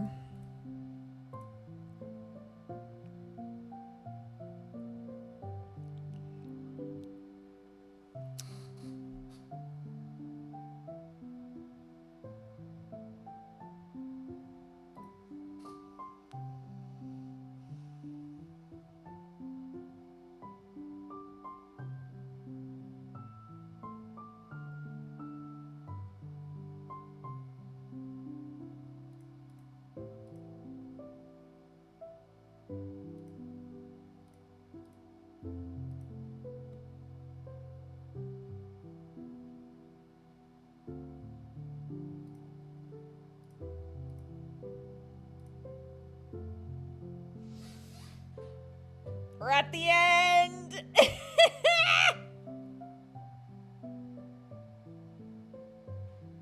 We're at the end. Okay. Our winner's bracket is Lies of P versus A Space for the Unbound. And our loser's bracket is Small Saga versus Ghost Trick.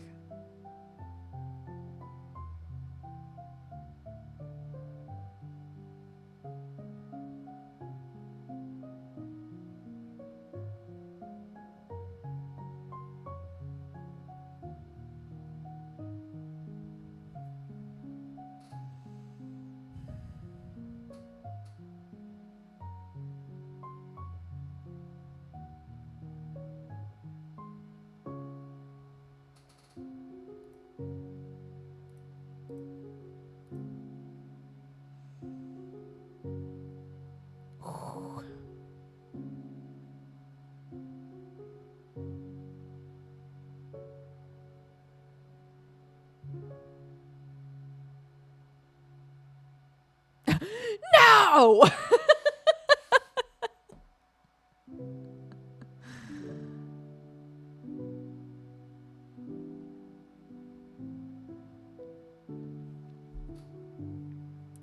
Small Saga versus Ghost Trick. God, this is hard.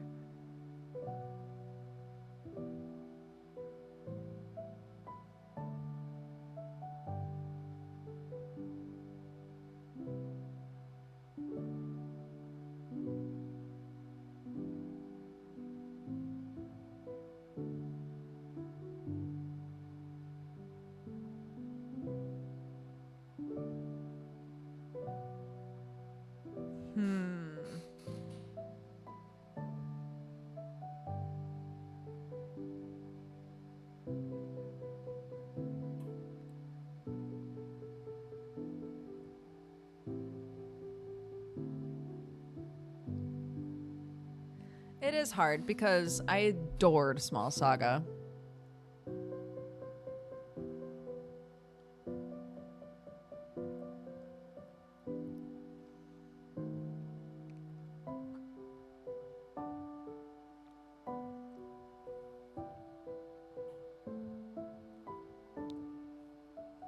But I also adored Ghost Trick.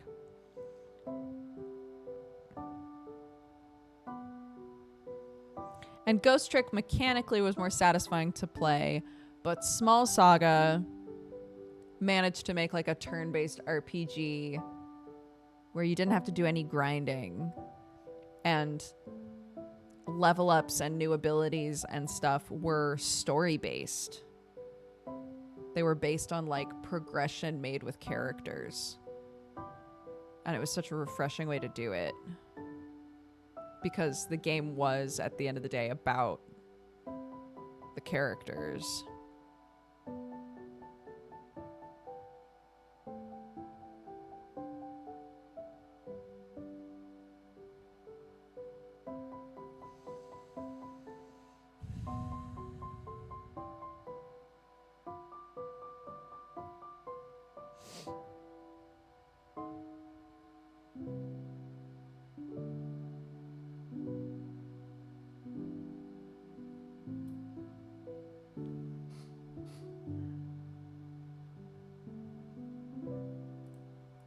This is my heart. This is me following my heart. This is me following my heart.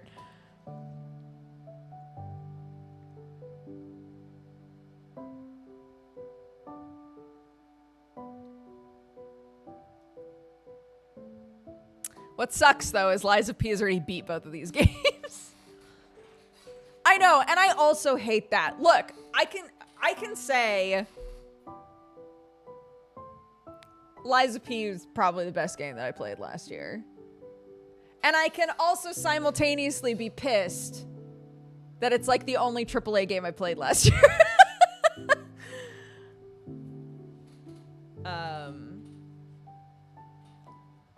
You know. We hate when an indie doesn't win. I can't believe Dukes hates indies.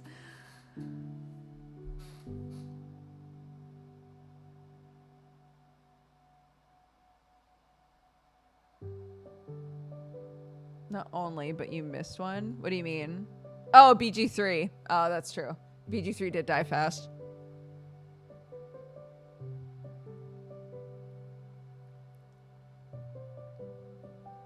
Hi-Fi Rush wasn't 2023.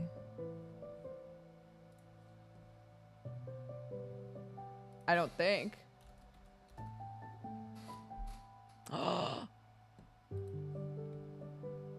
It was! Oh my god, we have to do this all over again.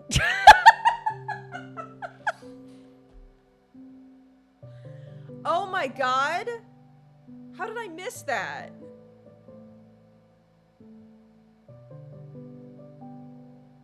Hi-Fi Rush died before even making the list. Oh my god. No, let's just speculate. It wouldn't have beaten Lies of P anyway. But how far in do we think it would have gotten? Hi-Fi Rush was really fun. I actually loved that game. I thought it was a really accessible rhythm game. Because you didn't have to hit things on beat. You got like an extra boost if you hit things on beat, but you didn't have to.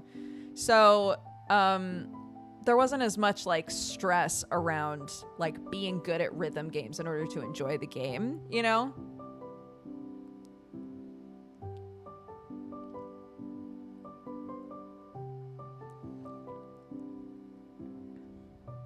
So how far would it have made it here? It depends on what it would have gone up against. But I think it probably would have made it at least to round 3. It probably would have done well in the loser's bracket. Pretend with me that Hi-Fi Rush is on here. That really upsets me that it wasn't. That really upsets me, but it is what it is. We played the Children in the Forest one this year, and I did not put it on here because the ending pissed me off so much that it ruined the entire game for me.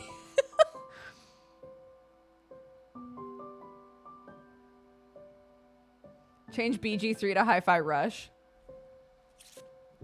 Hold on. Where's...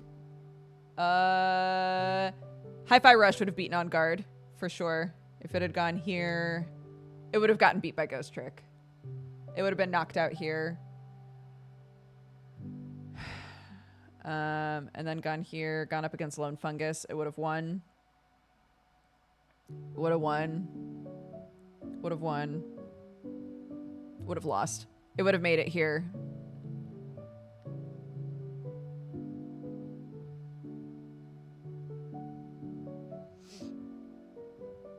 Was that the one you played with Summer? No, I think they're talking about Children of Silent Town. No, Bokuro was great, but we played it this year. It's not going to be on here.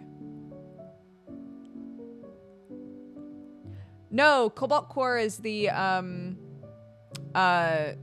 like FTP style game. Not really FTP, but FTL. FTL. It's like a deck building like spaceship game. I don't remember the one with the Children of the Forest. Children of Silent Town. I really enjoyed until literally until the end, and then like the message that the game was trying to give, or what the game wound up being about, I was so annoyed with that it literally made me dislike that I ever played it. That sounds so extreme, but I tend to be really forgiving with games, and I hated the ending of that game so much.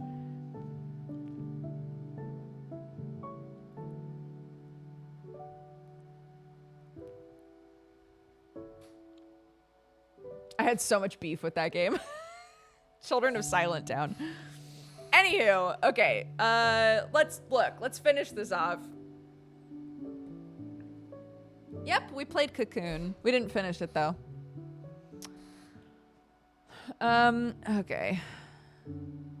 Space for the Unbound versus Small Saga.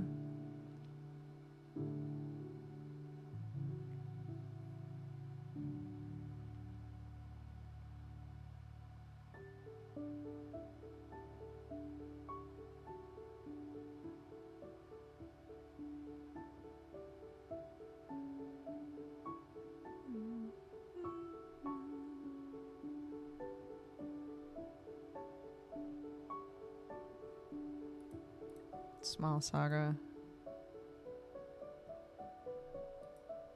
And then Liza P. I'm sorry. That's it. Boo! Triple A's, boo! But also Triple A is our game of the year for 2023. End tournament.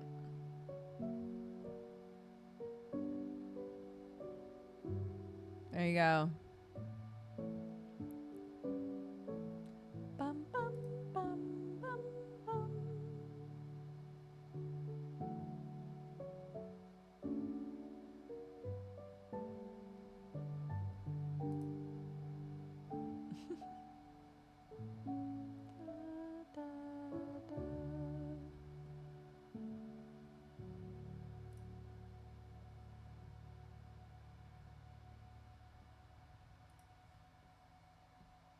God. No, Beacon Pines was 2022. You scared me. Beacon Pines was 2022, fortunately.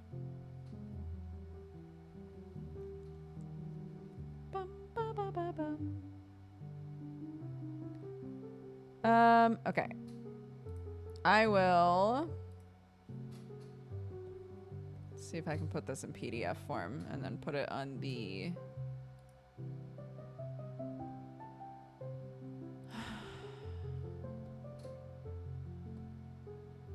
Shalong on the Discord. Sorry.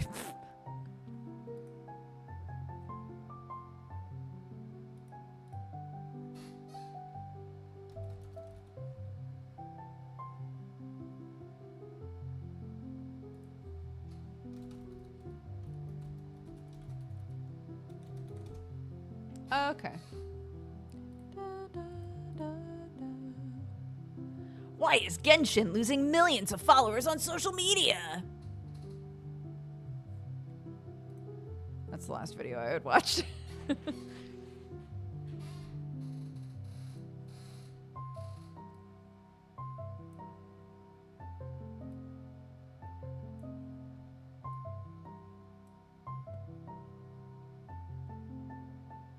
So that's it. We finished it. Thanks for hanging out with me.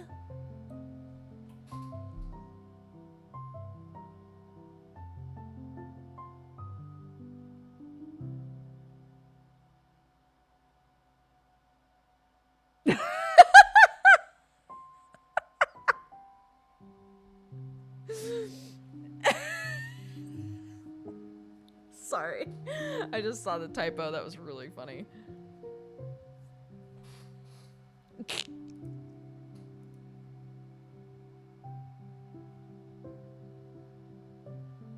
There is a Geek Enders today, yeah, at our normal time. In 2.5 hours. No, Tiri's not our guest for Geek Enders today. Little Sia is. It's in the title.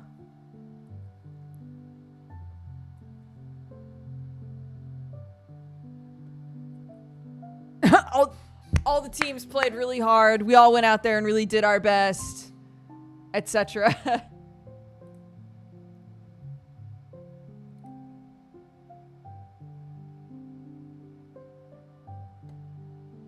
Dukes had a chance to do the funniest thing ever. Oh, the prediction.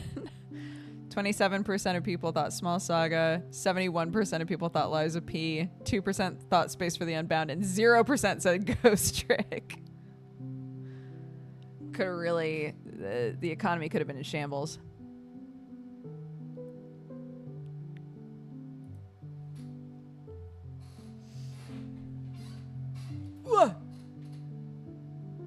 I've only watched it on VOD. Where can I watch it live? Here. We do it here.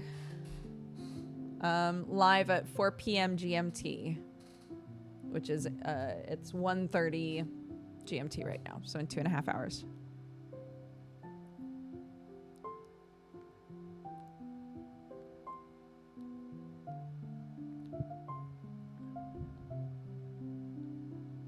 Oh, yeah, Avery's lovely.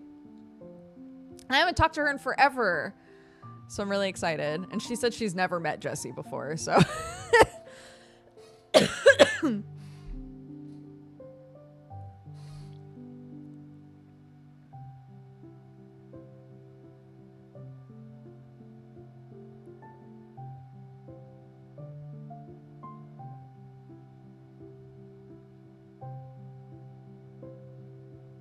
Last week's Geekenders was a fun bit of chaos.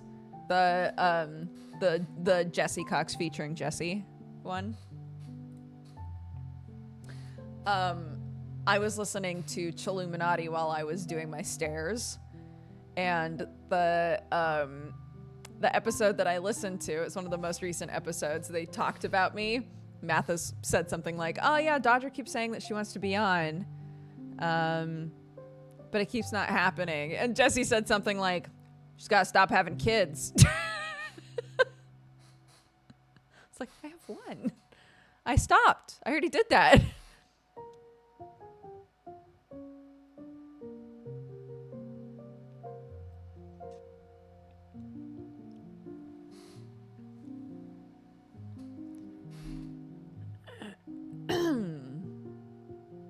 But I do really want to be on Chilluminati again.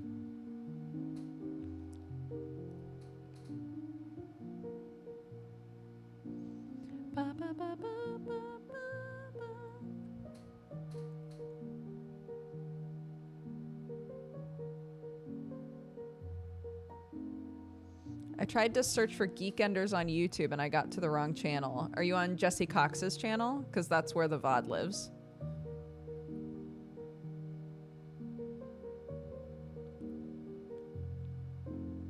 I do the streams and Jesse keeps the video and puts the video on his channel.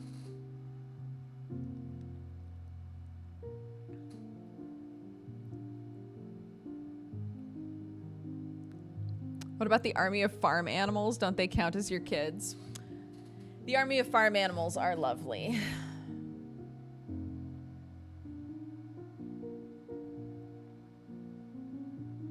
I got to touch one of the sheep today and I was very happy.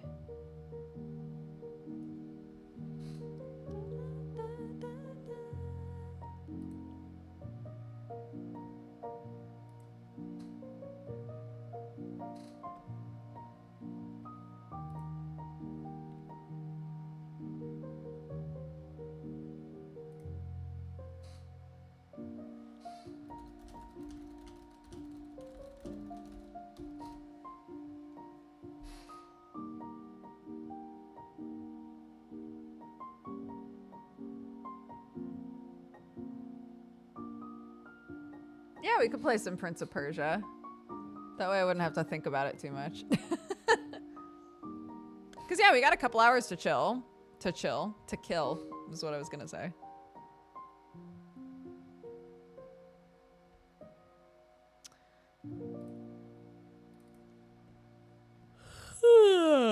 Yeah, I'm so into Prince of Persia right now.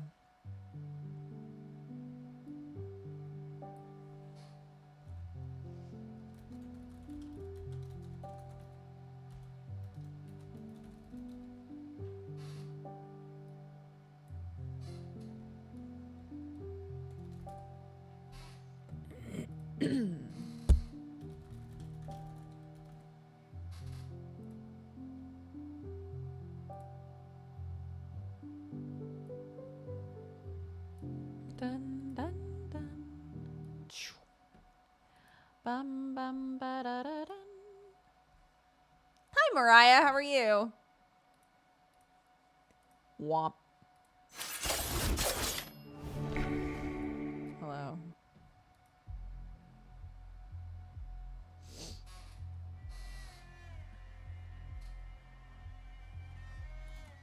Hold on. Okay, good. Oh, is my controller not plugged in? It is not! We're quite a ways into this game. However, still only 64%. But, yeah, feel free to ask questions if you're here and you haven't watched this game or played this game yet. Feel free to ask questions about what this game is and stuff. It is the newest Prince of Persia game. It's a Metroidvania. We do not play as the Prince of Persia.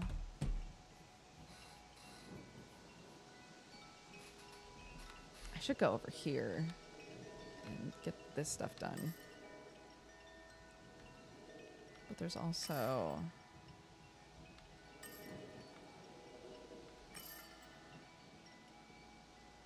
I don't think there's a grate there. Somebody was saying there's a grate here, but I don't see one.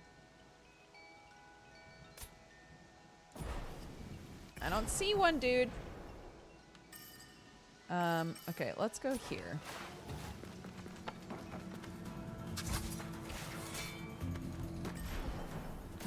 No.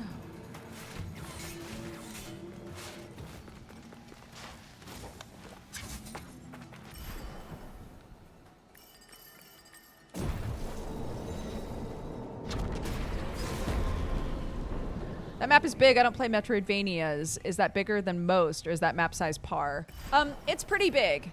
I would say it's comparable to, like, if those of you who have played Metroidvanias, if you really loved how big, like, Hollow Knight's map was,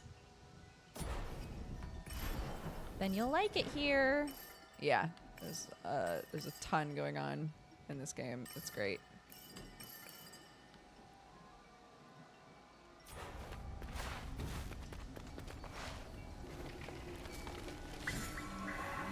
Does he say something new to me now? Keep my eyes closed. No.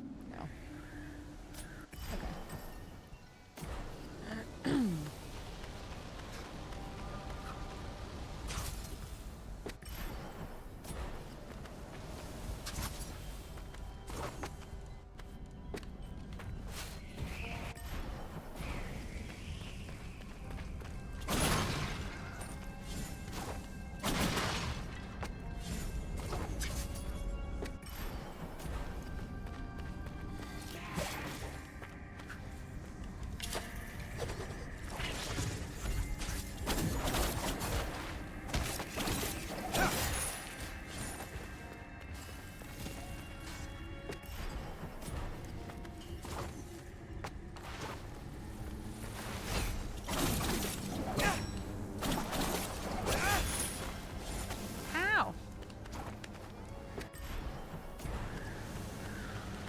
Ow.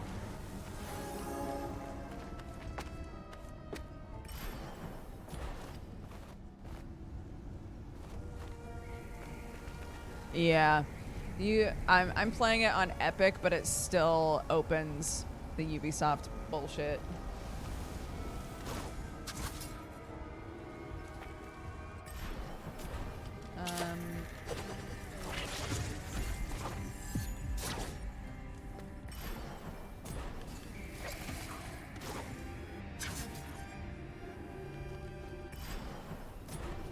Ooh, hold on.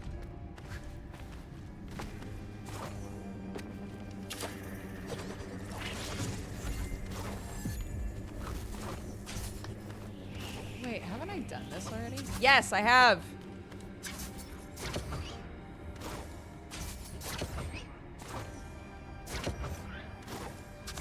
Woo! Woo! Here we go.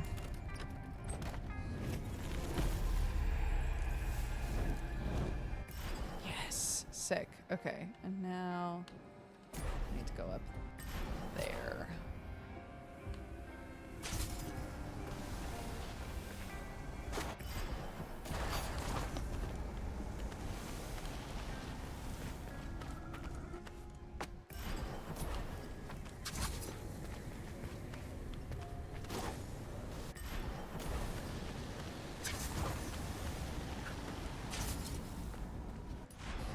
Hi, my darling. This one, please.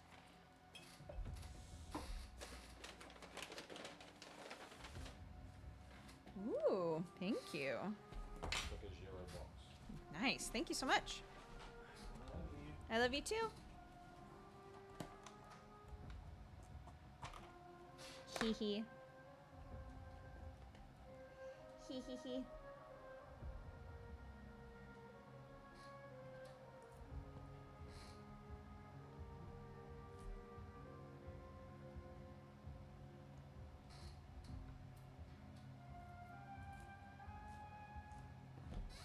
Mmm. I do have lore.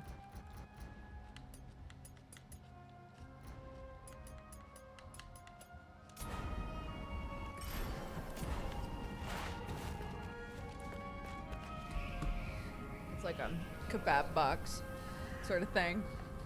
So it's like chips and meat and raw onions, which are my favorite in these sorts of things, and tomatoes and lettuce and stuff.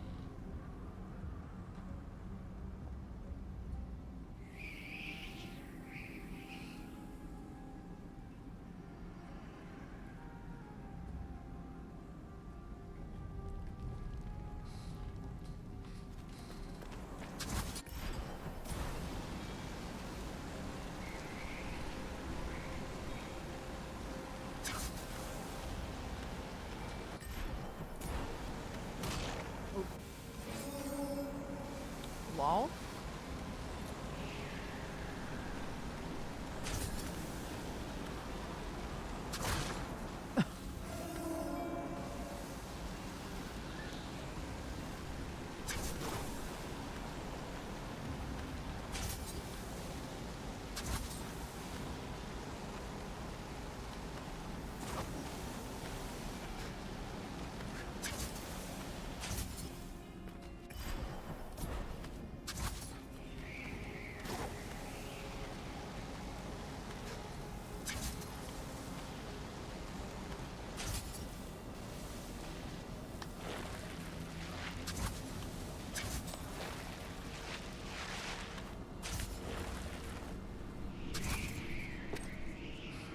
Nice.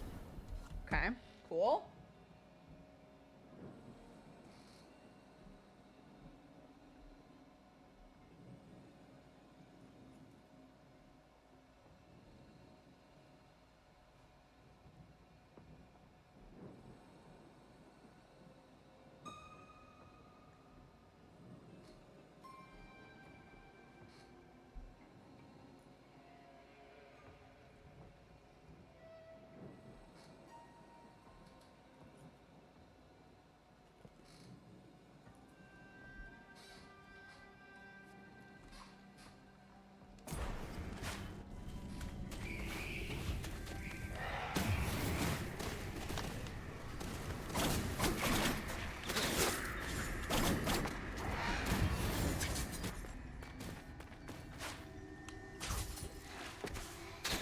Why? Get out of here, dude. I'm just trying to live.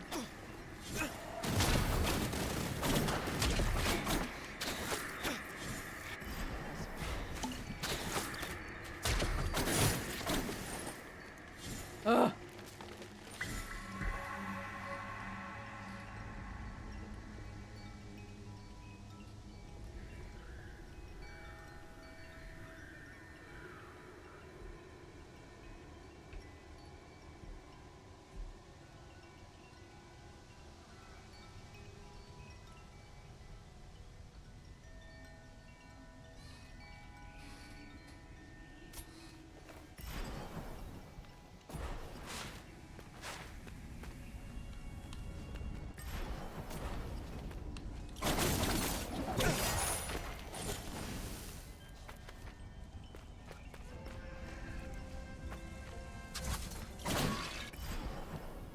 Why have I never been down here?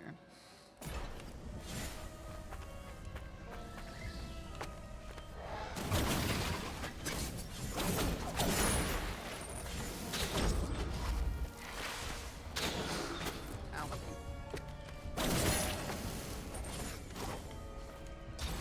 What? Aw. Wait, it keeps going in the direction? That's weird. Challenge room?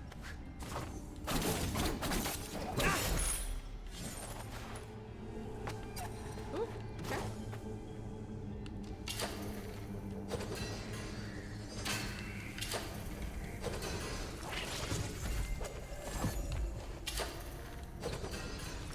There we go.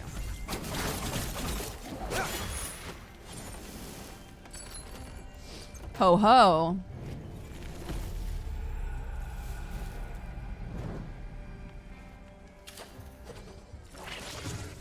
Interesting. So I gave you 2 ways to get out of that. Or get in that, I should say.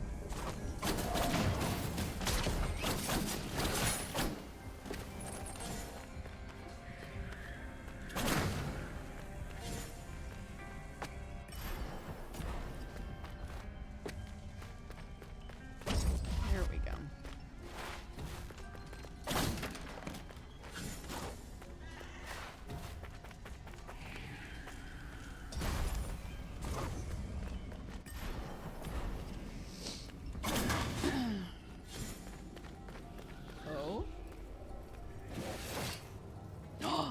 Another Sargon! It's been a while. I won't let any more of you distract me from my goal.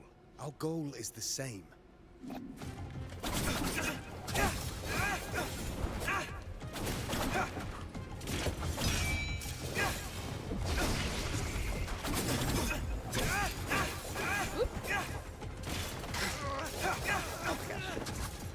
Forgetting the abilities.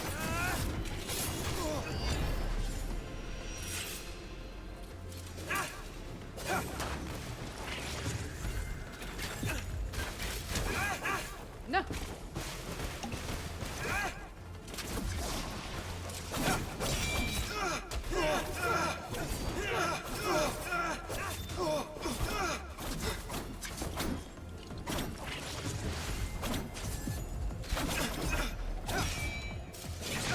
Ah. Got him.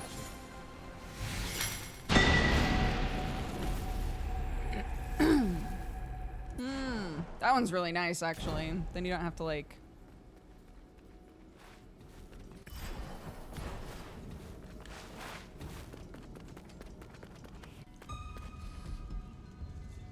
You don't have to be, like, trying to line it up and worry about wasting it, you know?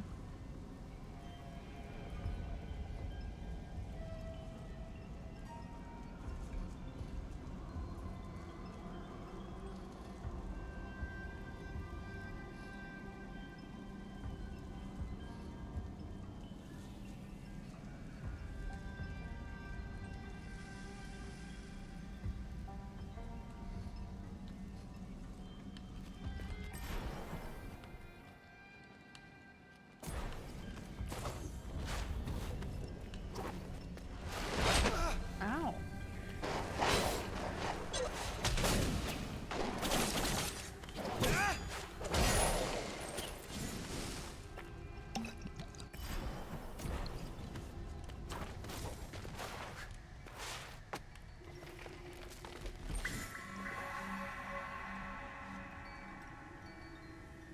You eat a bunch of raw onions and you can feel the heartburn. You can feel the heartburn just welling up, but it's so good.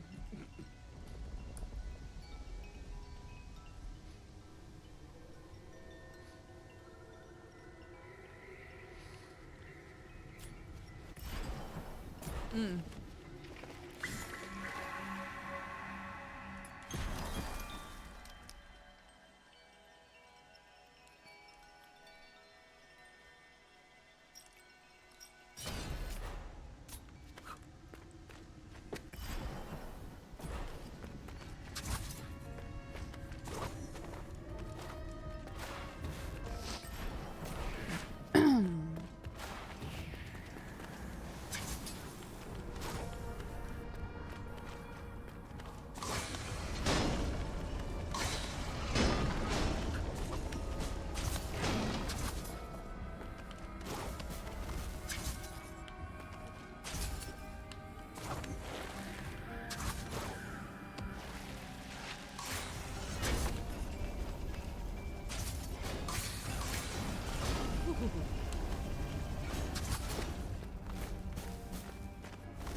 Oh, thank goodness.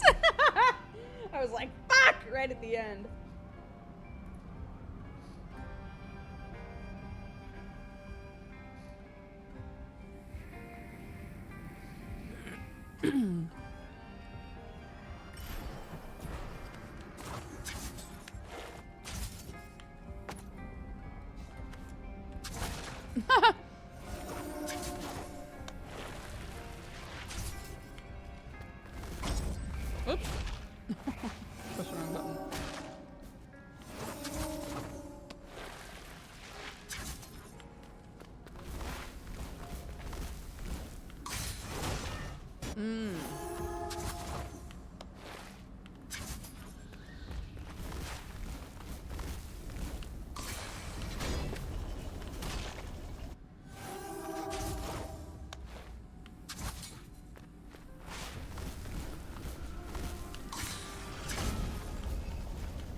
know, I love a good idle animation.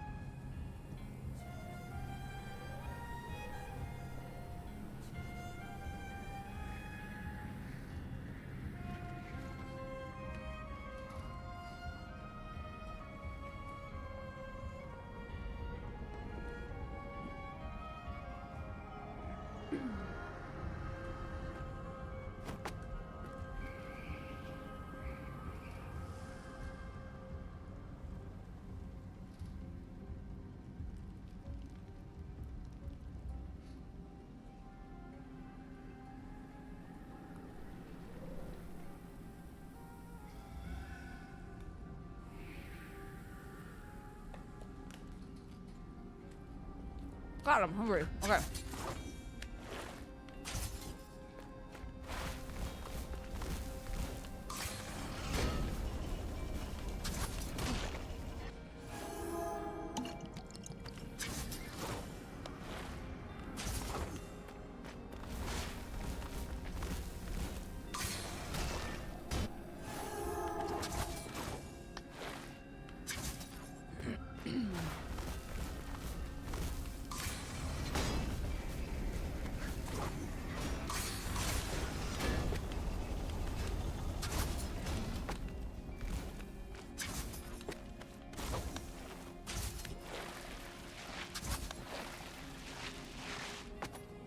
Oh my gosh.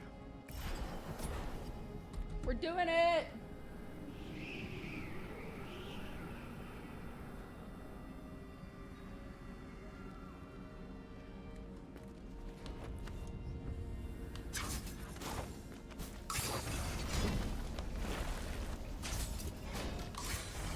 Oh, fuck.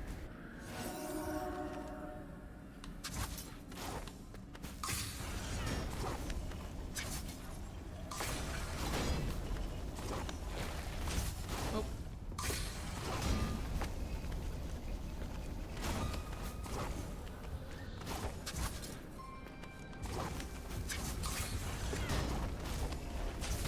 Ah!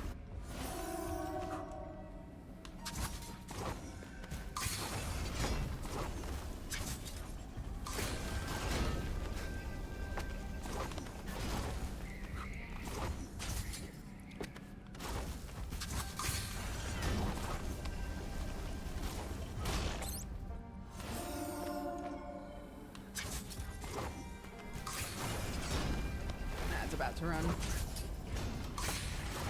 Can I finish this before the ad runs?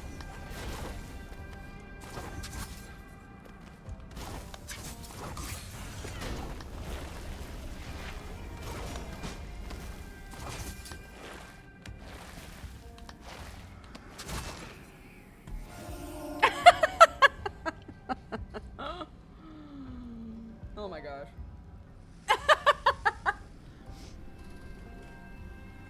It is what it is.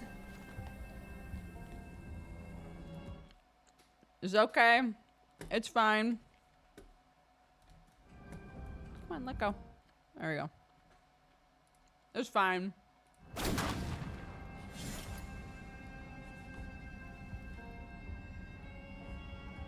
Ads are running if you gotta pee. Time to pee.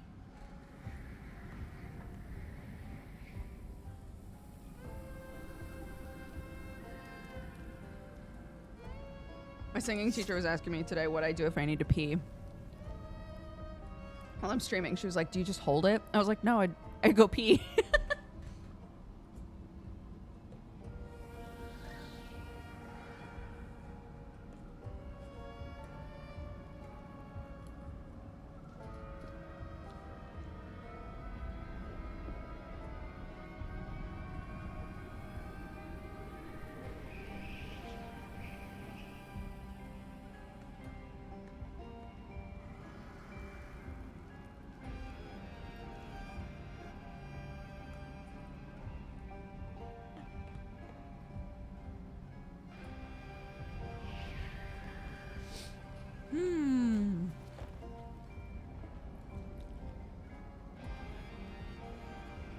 I need to message Sam. Say thank you, honey. That was delicious.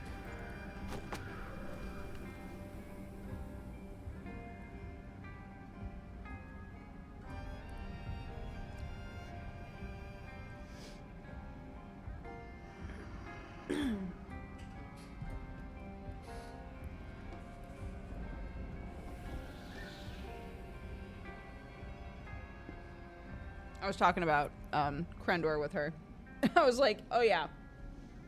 You don't like have to be there or they shut your stream off or anything. It's like I have a friend who will fully just be like, be right back guys, and then be gone for like over half an hour sometimes.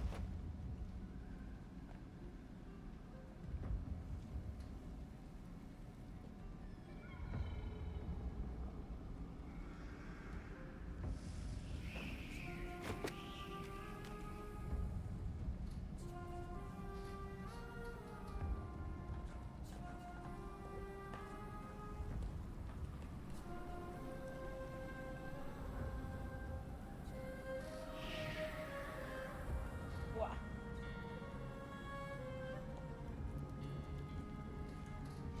20 seconds left of ads.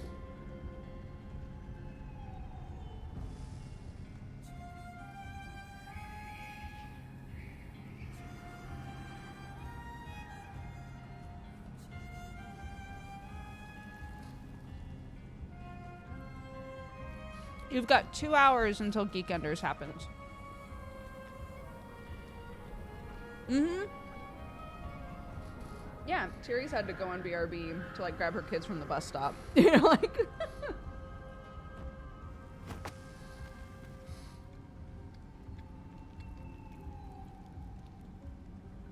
Hi, Giacomo. How are you?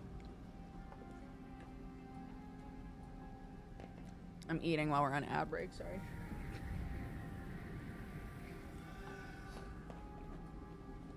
Okay. I gotta get my stream deck set up again. Boop. All right. Again.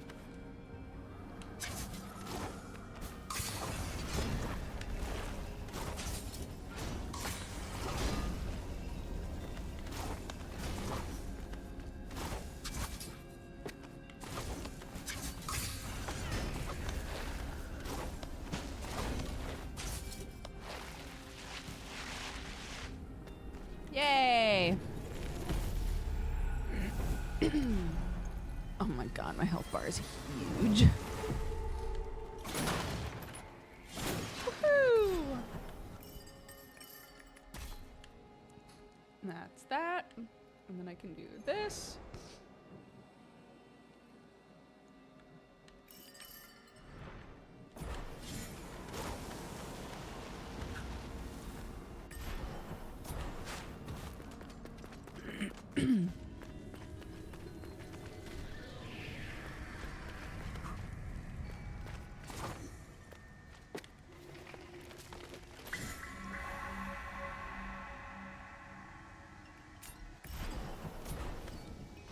I'm gonna let chat start answering that question, because people keep coming in asking when Geekenders is.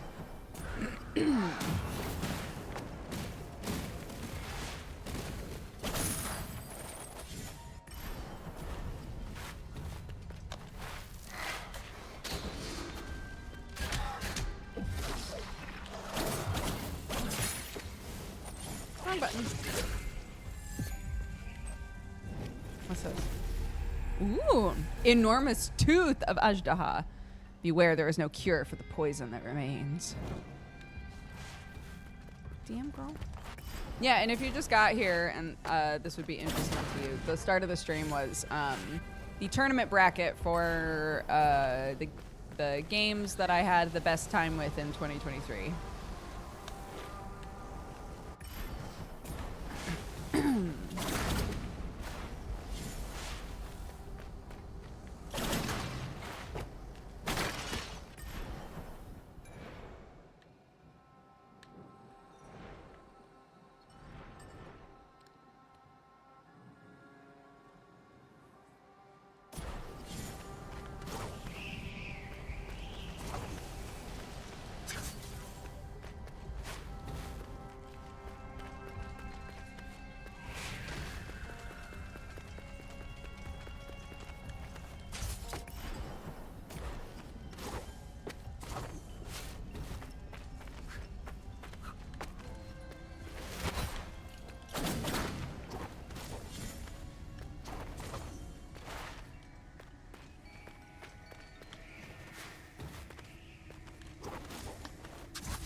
Yeah, it's super fun. Definitely recommend, but I understand when people are like, the price is just a little too much for me right now.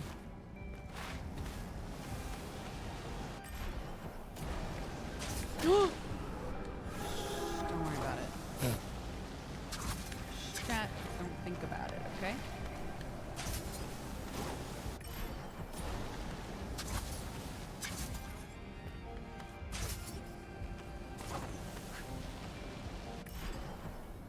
Wait, what the heck?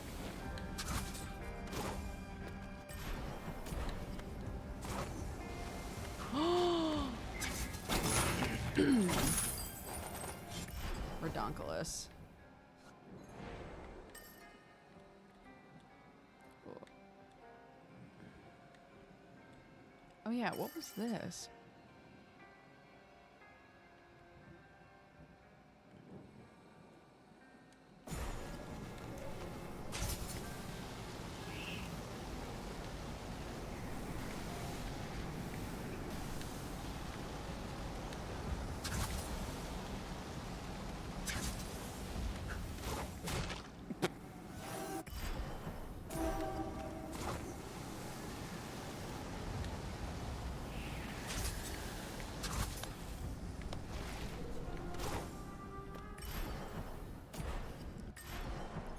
Hold on.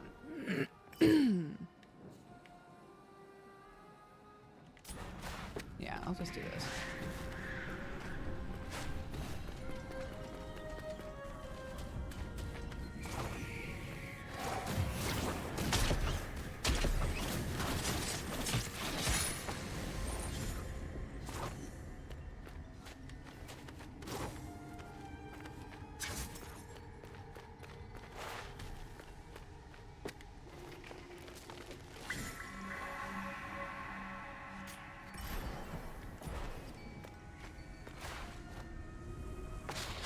Oop, okay.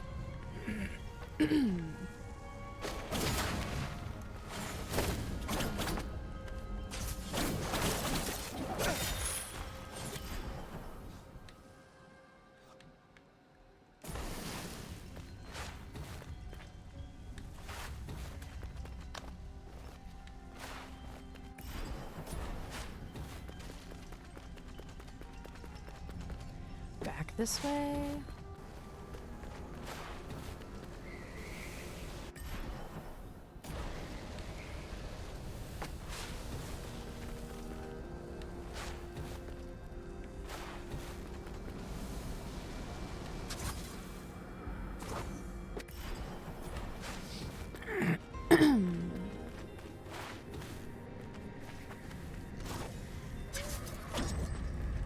No? Okay.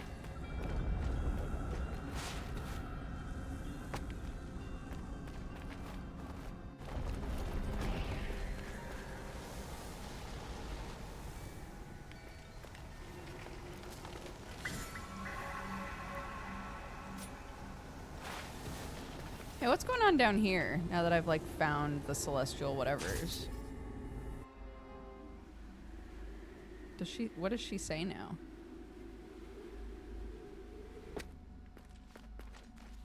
Nothing? Oh. The first note of success. Chaos sings once more.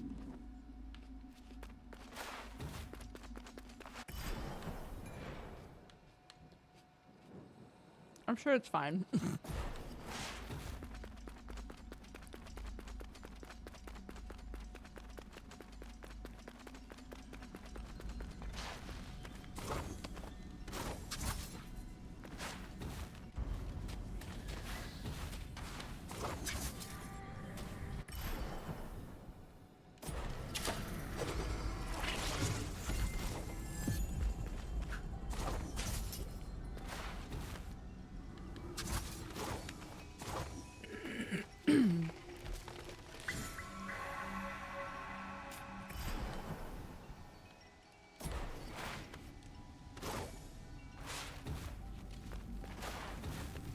God, I don't want to do this again.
Yeah, Ajdaha is like a chaos beast that the god of time or whatever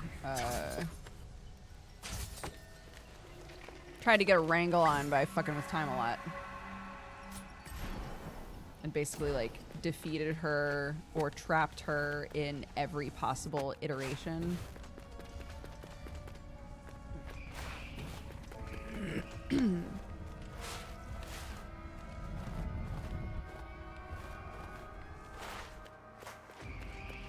Oh, right.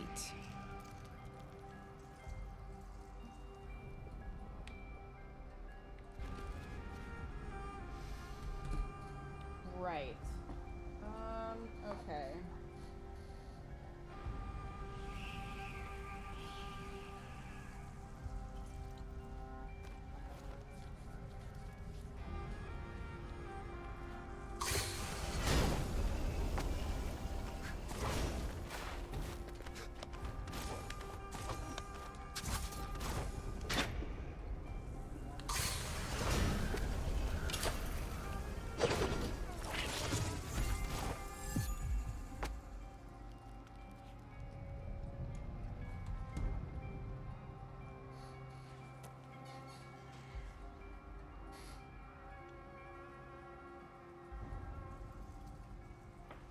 What?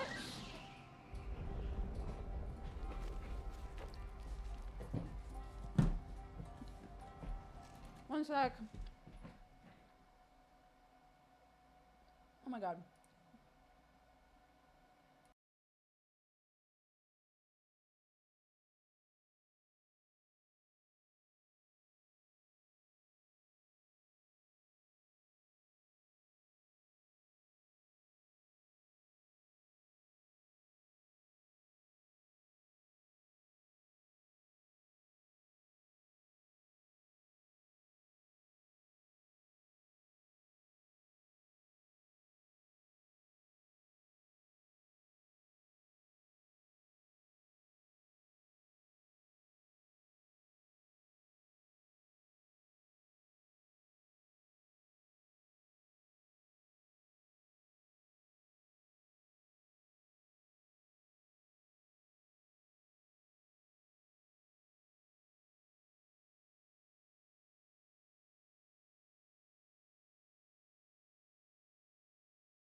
Oh my god.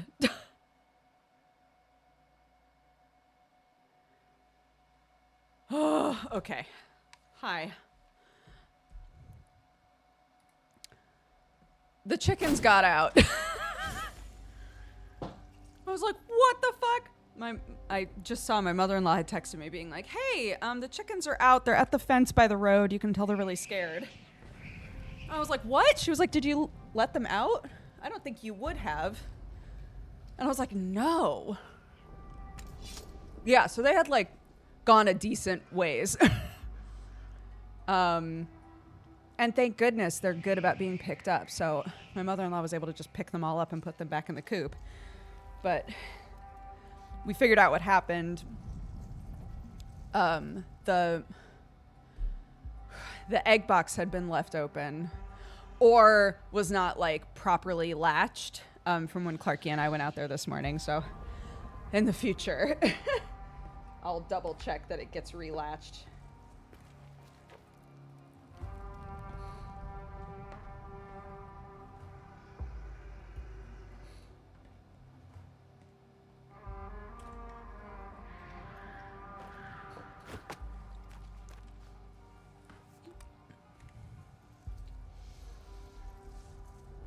Yeah, the egg box was open. So basically, like, a lot of coops, they'll have a main, like, big door that you can open to, like, change out the bedding and whatever else. And then there'll be another little door that you can open to get to the nesting area. And so Clarky checks that every morning. And it didn't get relatched properly.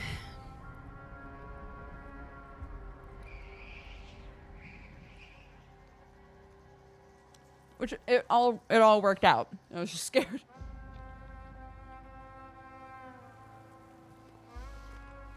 Okay. What the fuck are we doing?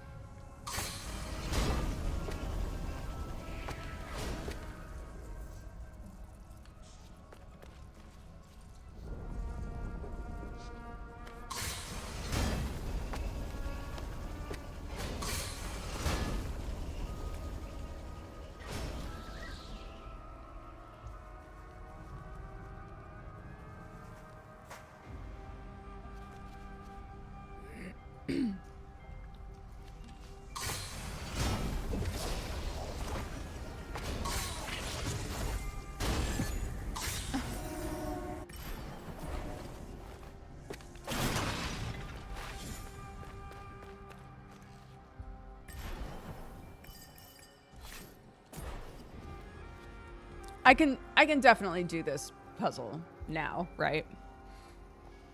I'm worried I'm overthinking it.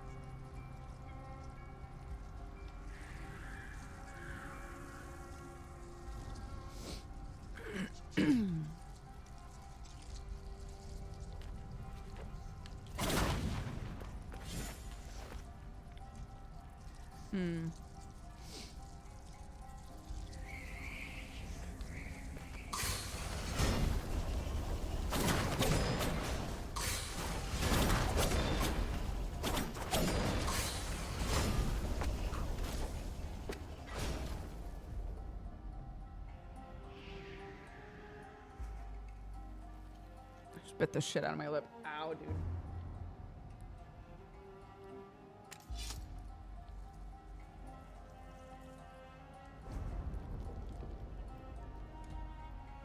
Ow.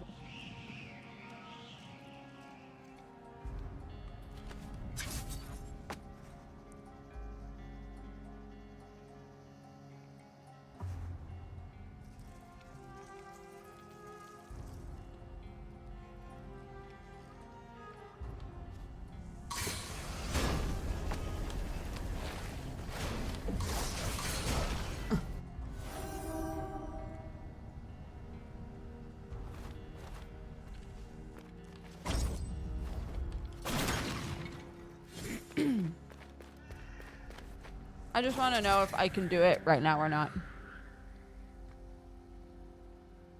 I assume I can.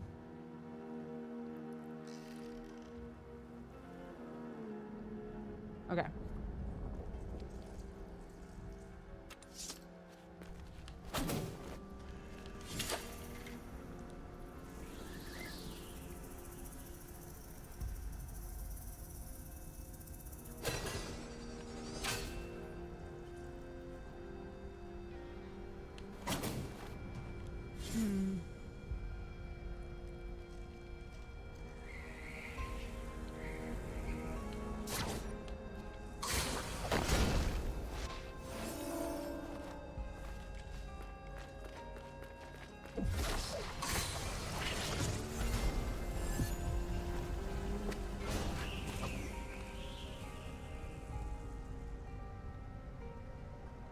Like, that looks like a switch, but when I step on it, nothing happens. So I'm like, am I supposed to break something on that? If so, what am I supposed to break?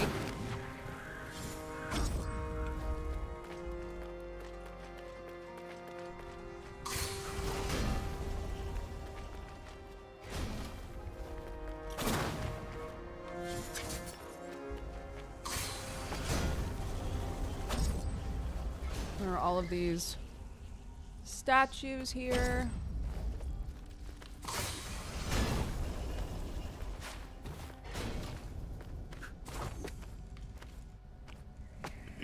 I'm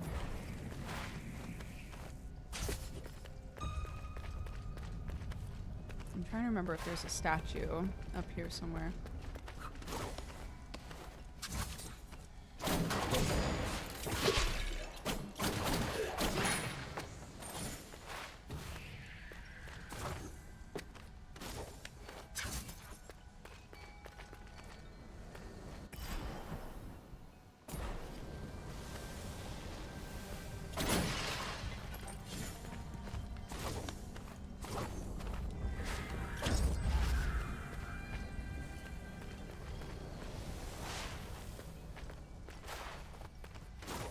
This isn't gonna be it.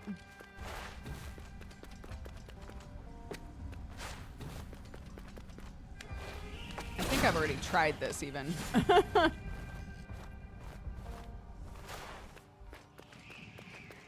Yeah, because they don't let you like actually look. Hmm.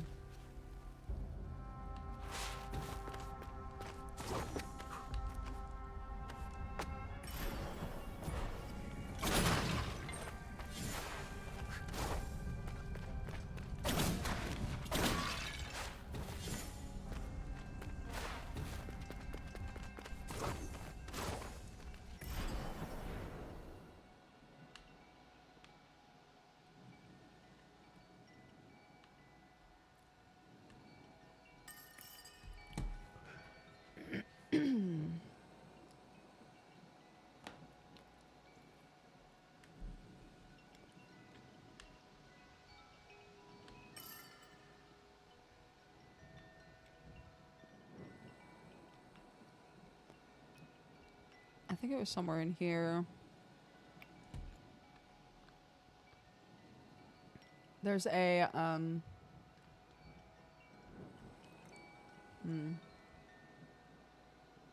So there was a puzzle with 4 statues, and 1 statue was left off. No, that's not it. Because I would have to leave the area with the statue. Am I supposed to... You can answer this. Am I supposed to grab something and put it there to get destroyed?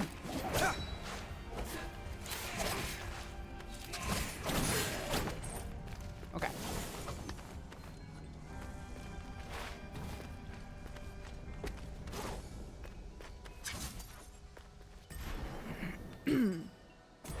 Is it something nearby? Or no?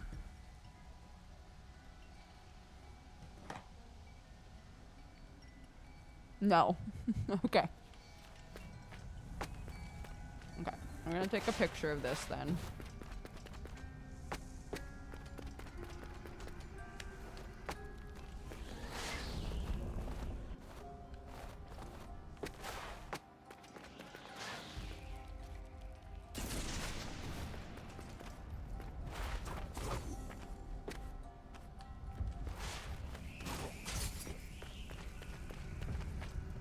I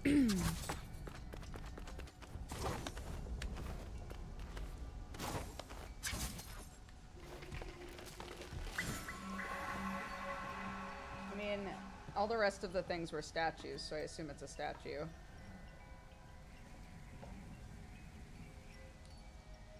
But the only memorable statues that I can grab are the ones from the other puzzle, which is why I brought that up.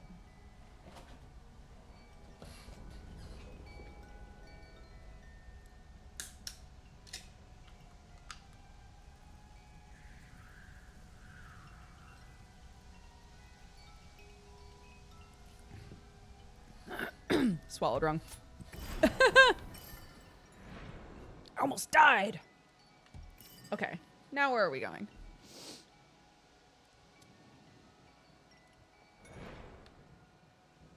I'm mad about this. I'm still mad about it. We can go here. There's a bunch of stuff in the water I haven't done yet.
Oh my god. Oh my goodness.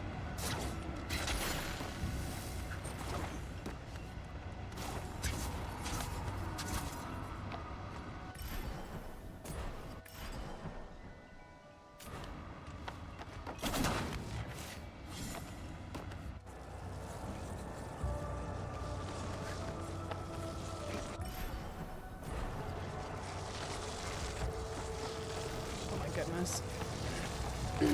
Oh, nope. Can't touch that.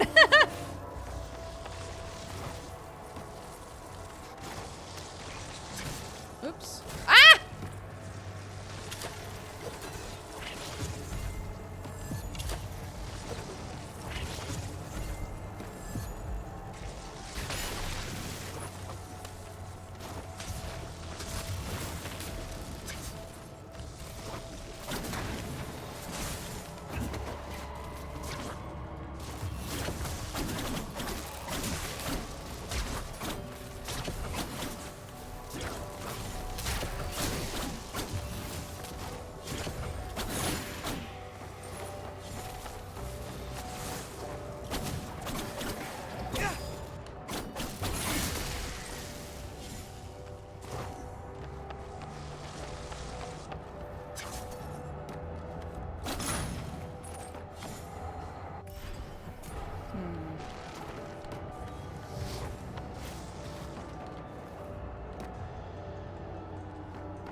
Ow.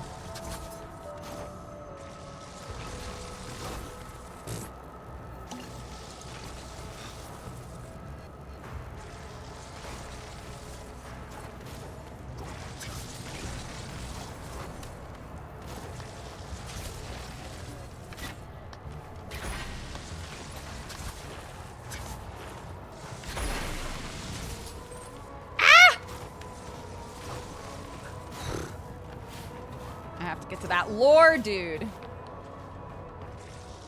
No lore left unturned.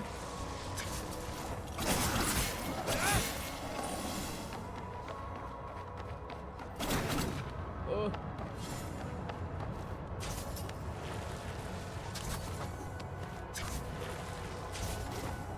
Boom!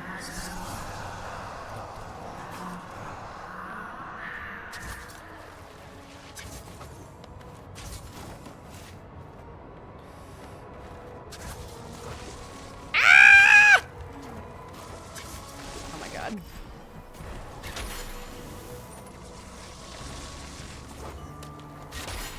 Ouch. Oh.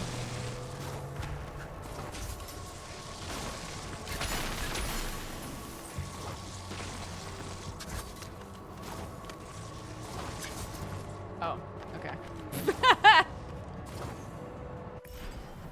That's it. There was no need for any of that. Okay. Cool.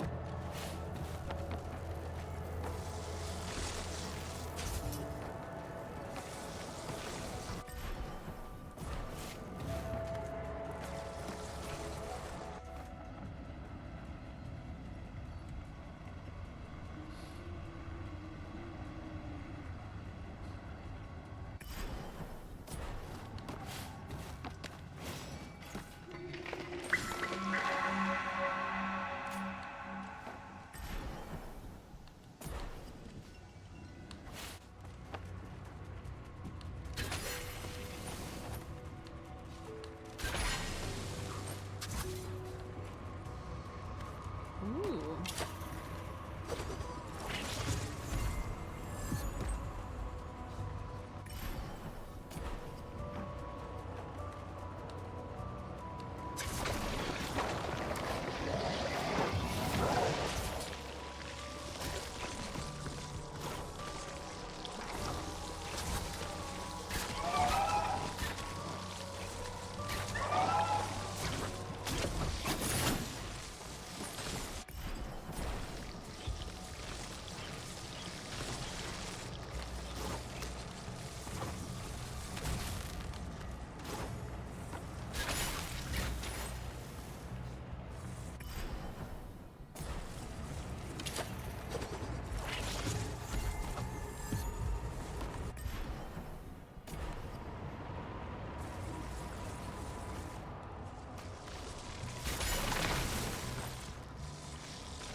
Oops. Wait.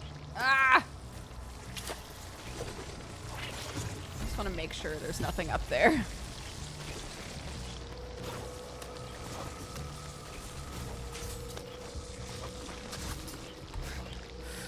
There was!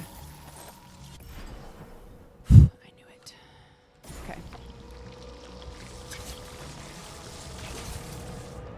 Oops. Ow.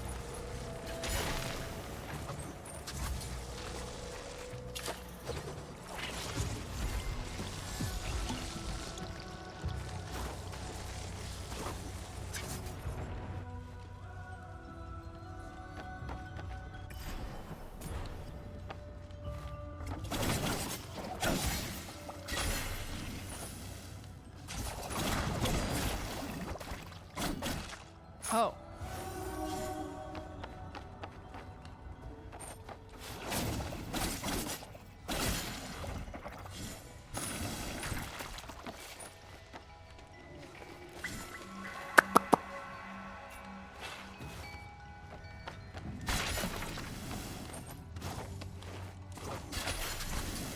Oops.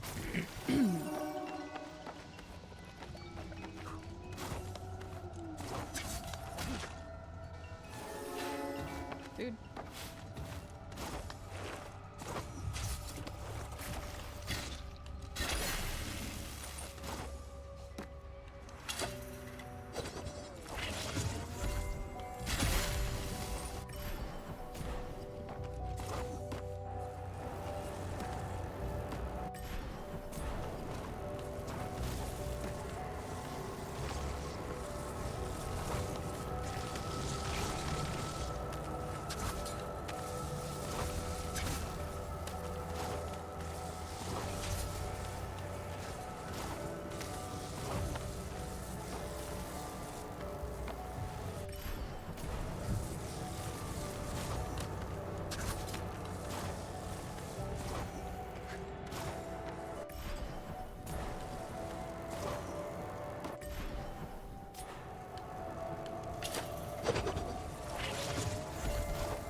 What? Only 3 out of 5? Oops, oops. Oh!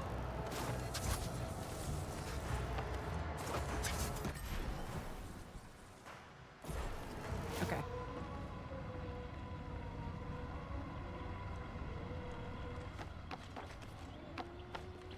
Hi, Sargon. Hi. Sure. Lend me your eye of the.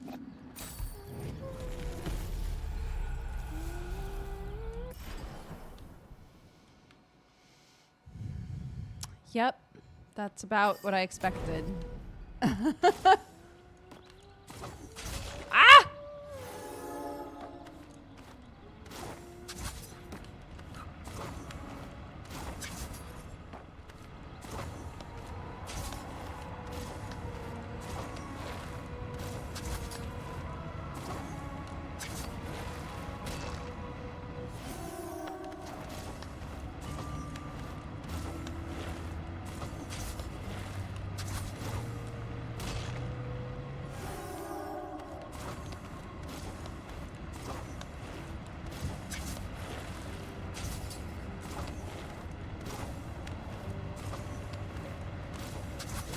Shit.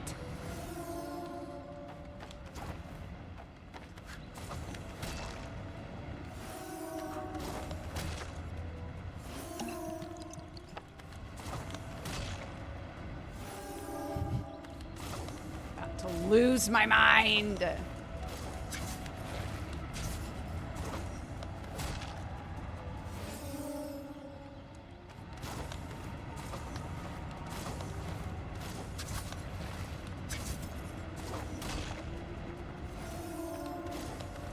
How did I get so high? When I keep running into fire.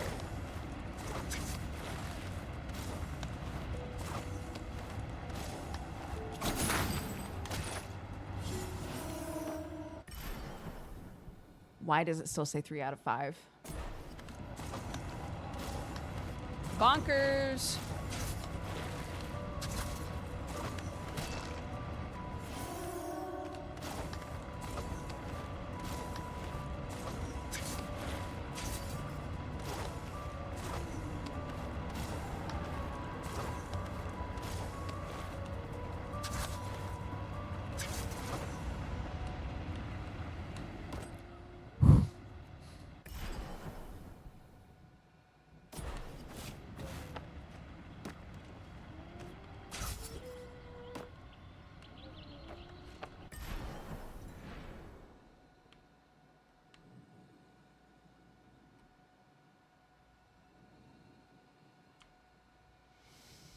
Okay.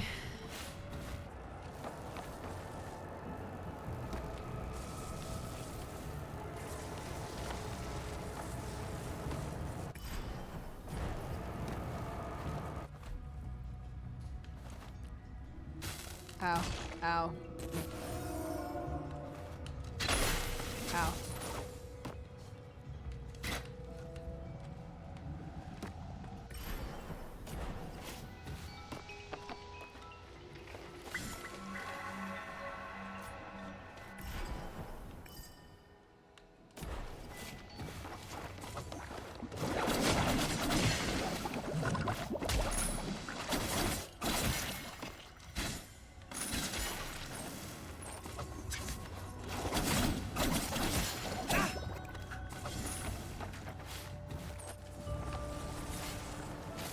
Ow.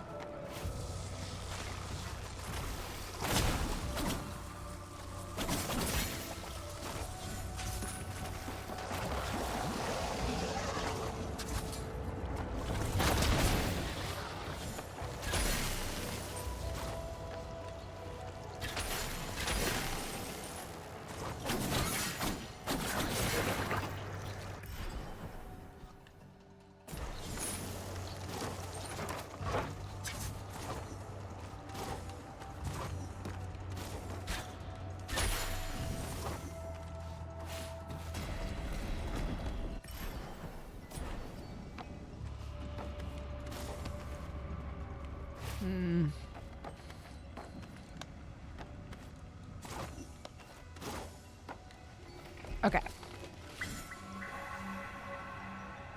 Dodger's at the mopping up stage of the game. I have gotten enough abilities now that I can do most things. I'm trying to figure out what this is. Why is that symbol there?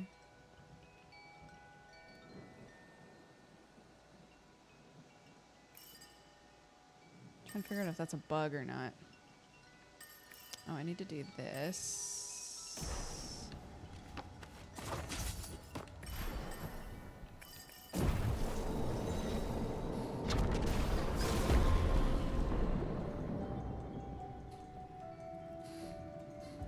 Yeah, when we first got to the pirate map, I was like, what the fuck? This is so cool. Like, because the water is frozen, you can just walk on it like a floor, like a ground. Yeah, that's the way that a person would put that.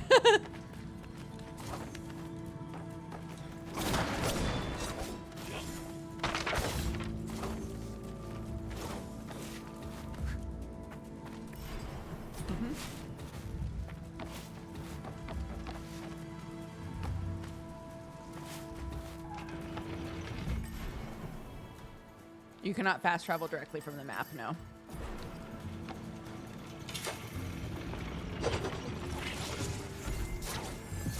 There's gotta be. Oops.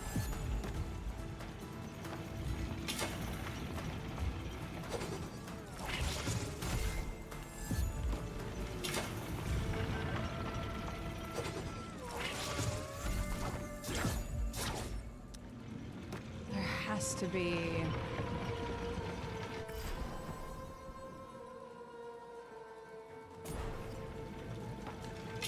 I've gotten high enough.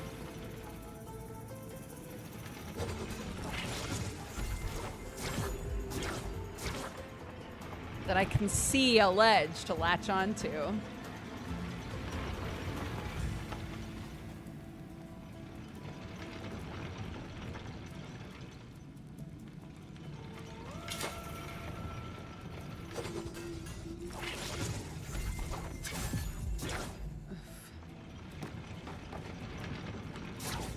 Oops.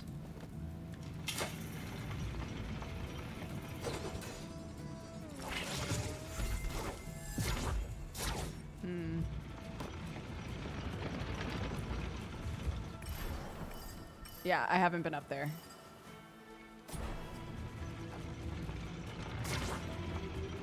Just because it's not in shadow doesn't mean that there isn't something there. It's not in shadow because I've jumped up pretty high, but I haven't been up there, which is why I kept the little thingy. Oops.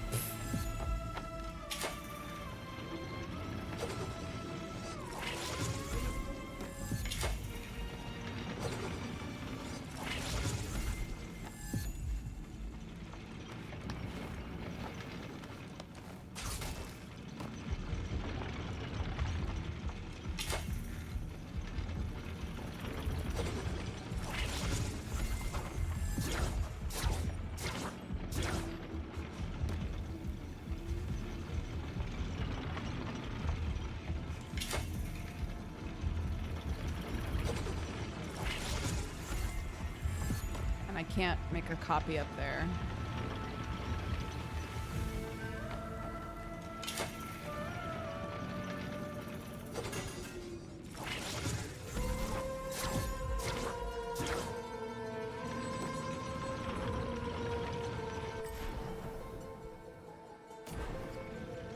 I'm wondering if there's a...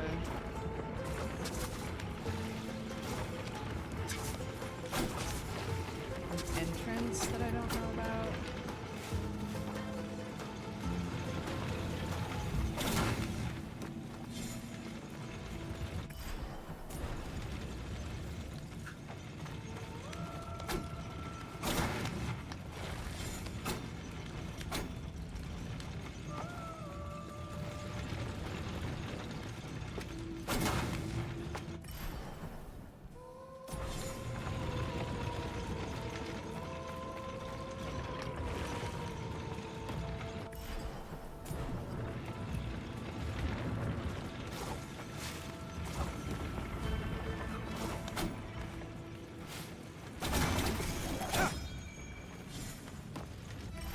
Here we go.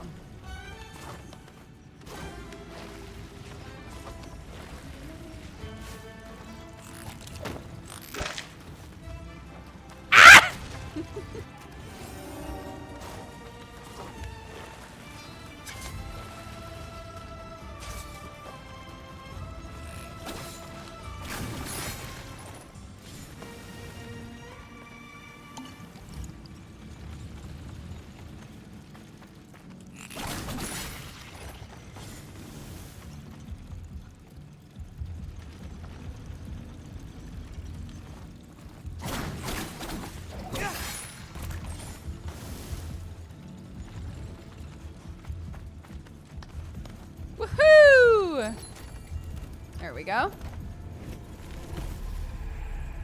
Fire 3 arrows along a broad sweep. The power of each arrow is moderately reduced.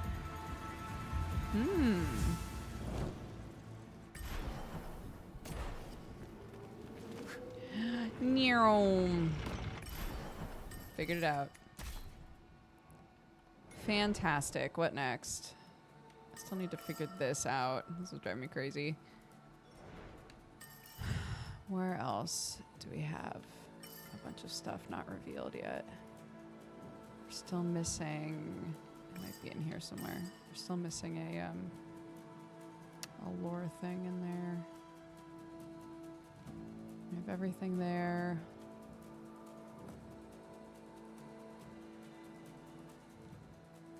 I need to go up here. I've got all this to do. I'm gonna go to Haven, I think.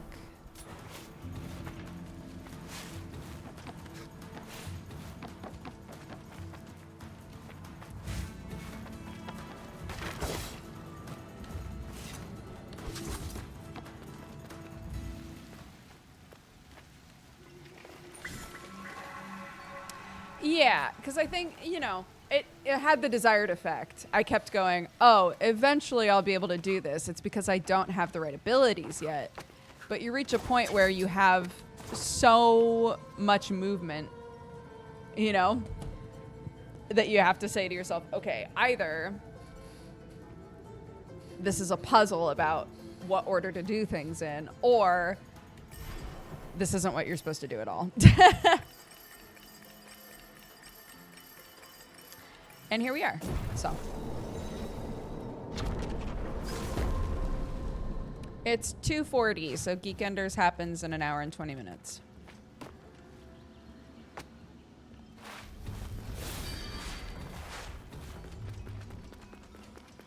We'll be going until 5:30 p.m. GMT today.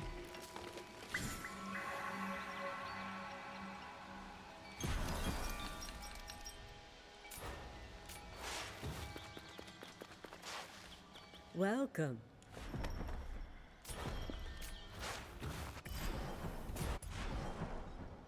Five?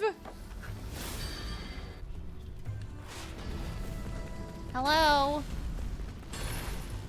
Welcome. Do you... Yes, I do. I don't have enough money!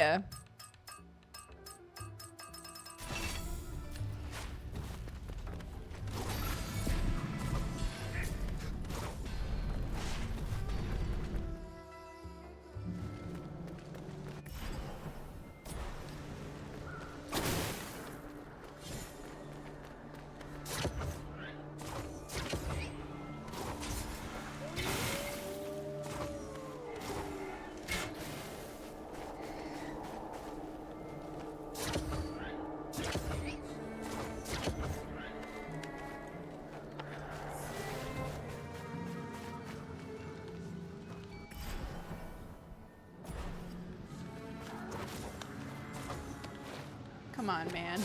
Oh. No. I was like, oh, it'll let me do it through there? No. It will not.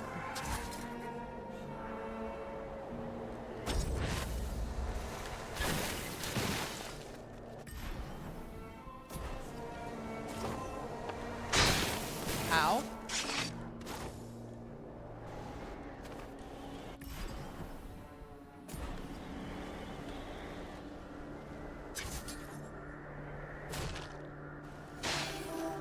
Hee.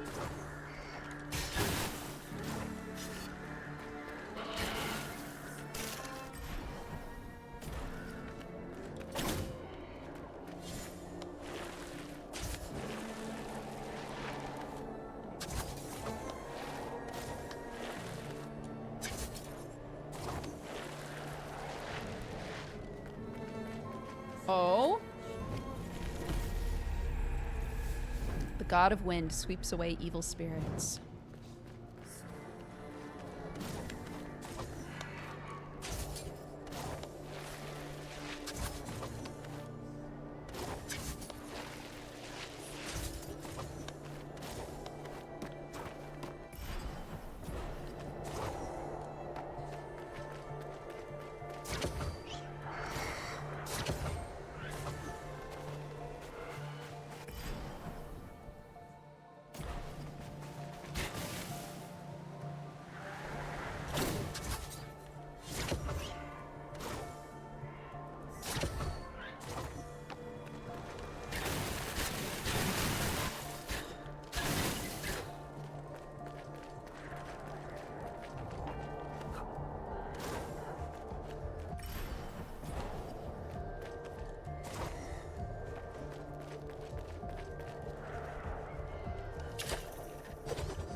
Here you are again. It's a baby. Sargon.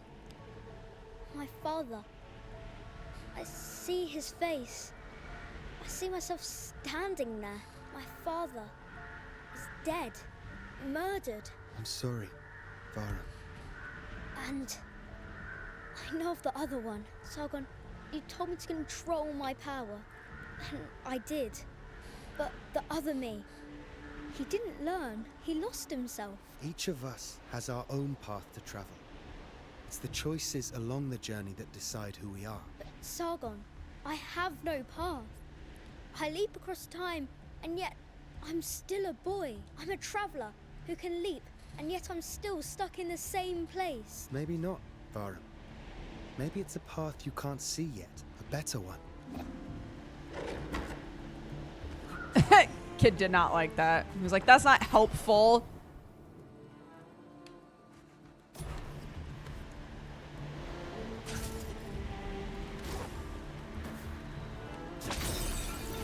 Ho ho!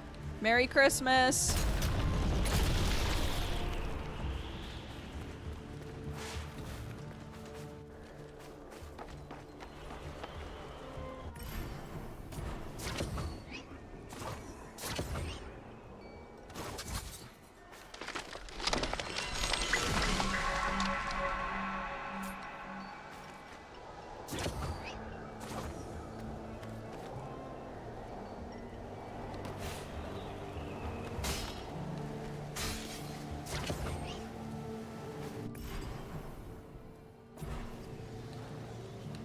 Oh.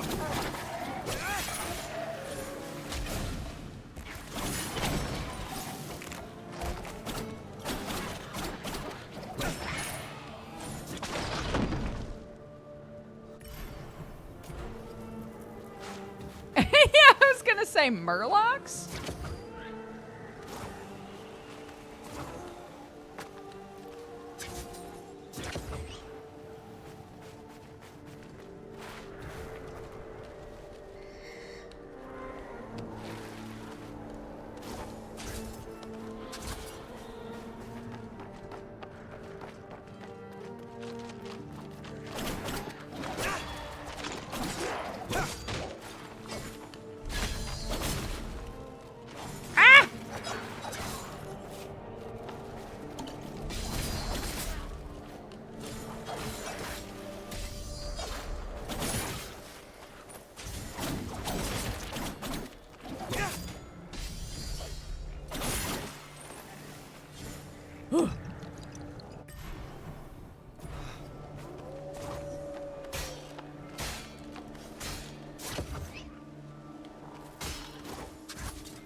Oh my god.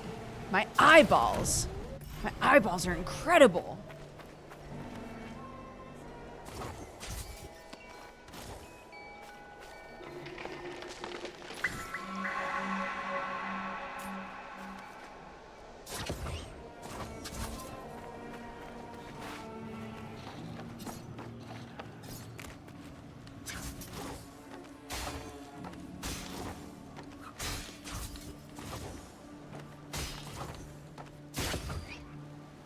Whew.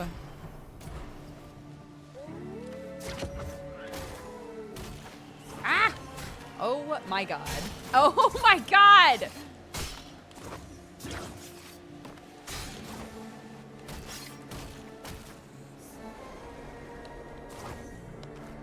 Sometimes it's best to just sit for a sec, you know?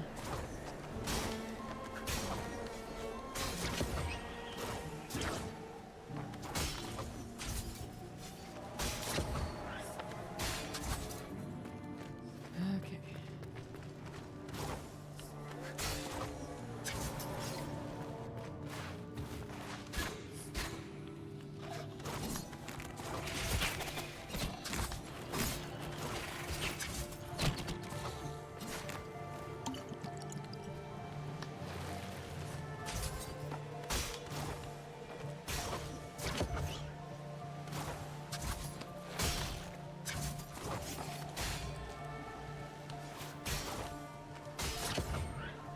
There we go. Phew.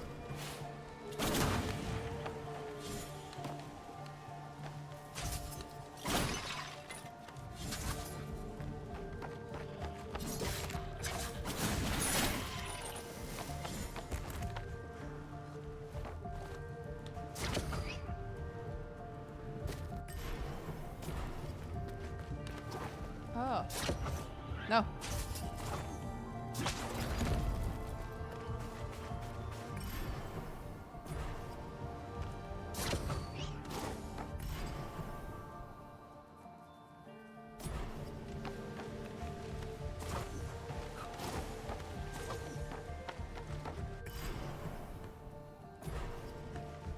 Why is it acting like there's something along here that I need to be getting?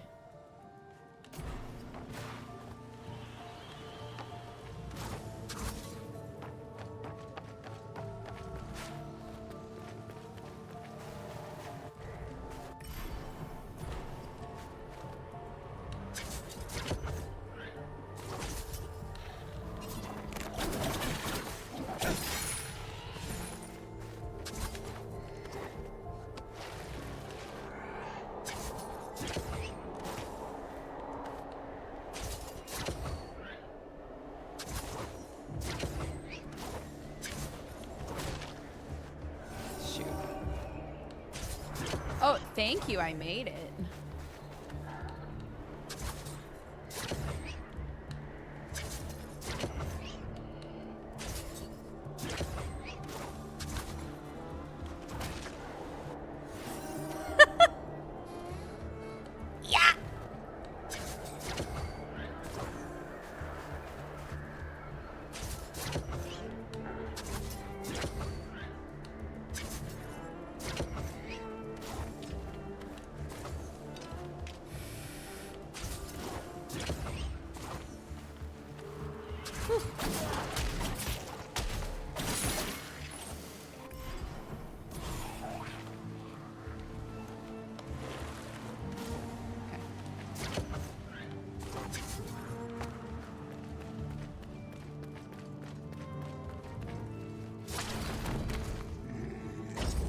Oops. Haha.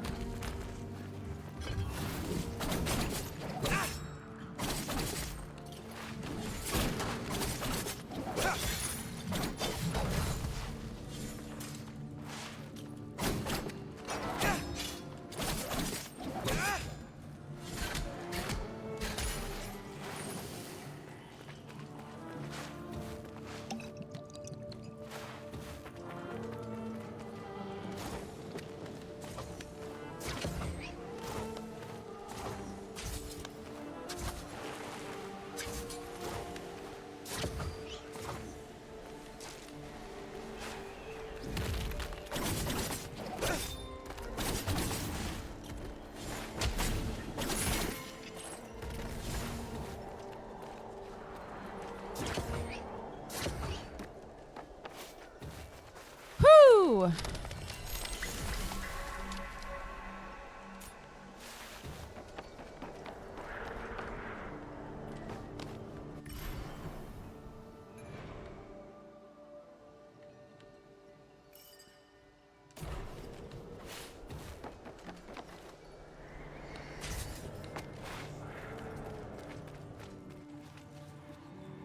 I don't pop by often. When I do, you're streaming from a different room than last time. I hope the streams are going well. Thank you.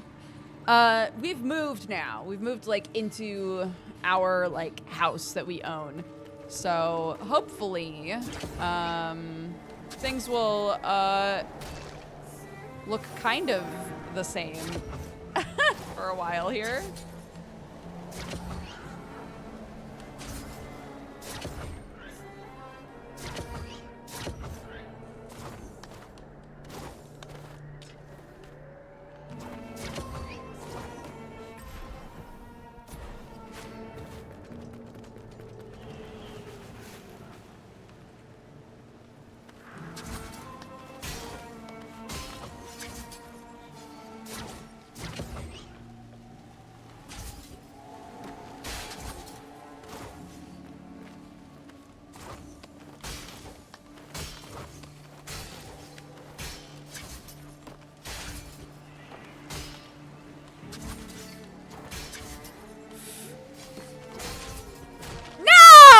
so far, dude.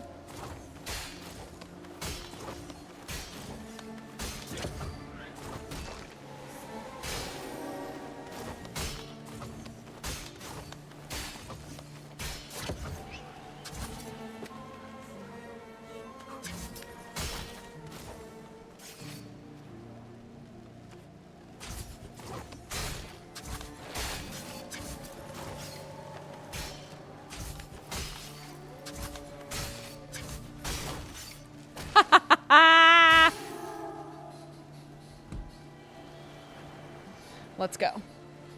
Crack, crack, crack, crack. Let's go.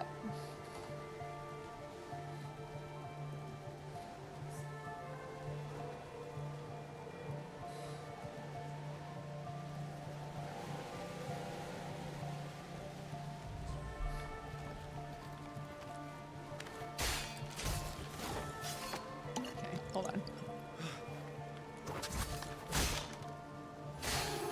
It's hard to figure out, like...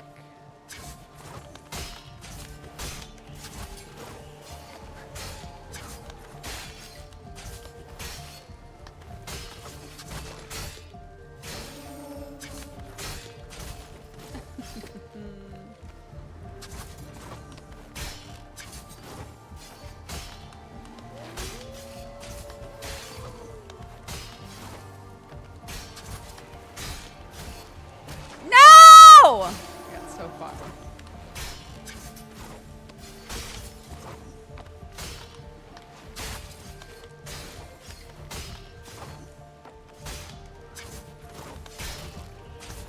Ah! Ah! Ah!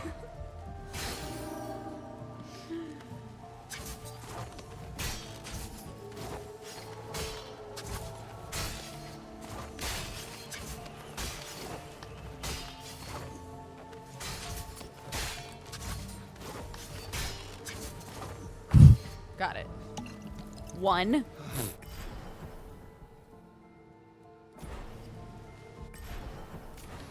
There's 5 of these shits in here.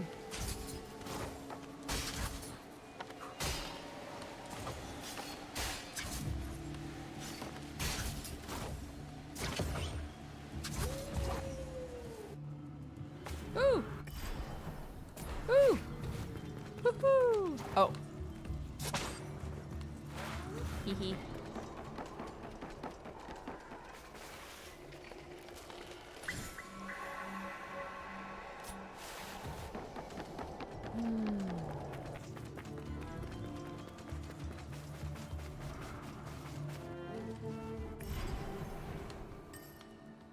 That's probably where I'm supposed to go. I'm just gonna keep dinking around in this direction, though.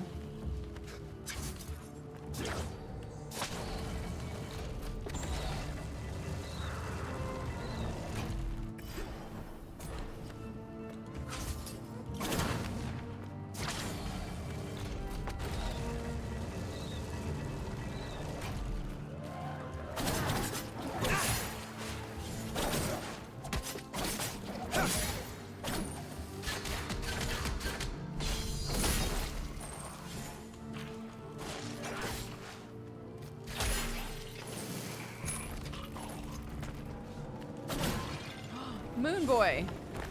Moonman.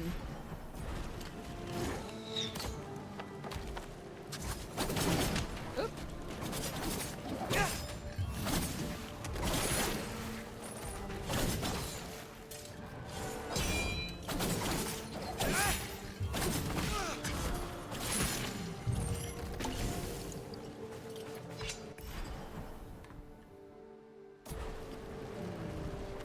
Oh my god.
A prince born in secret? Who could they mean?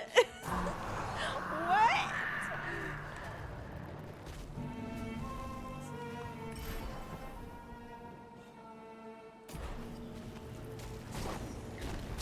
No!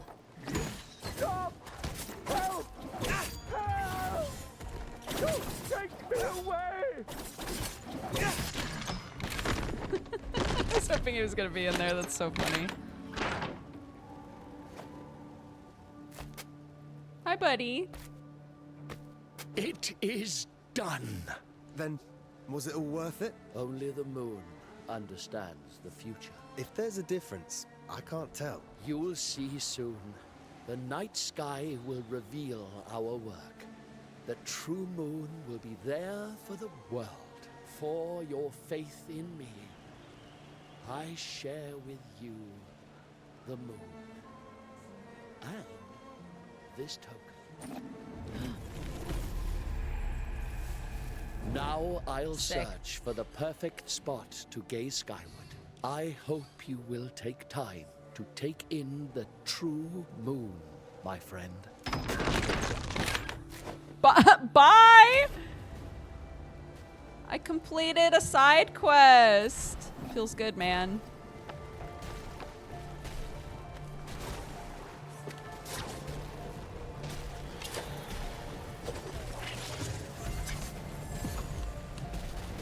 Oh my god.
Oh, I see.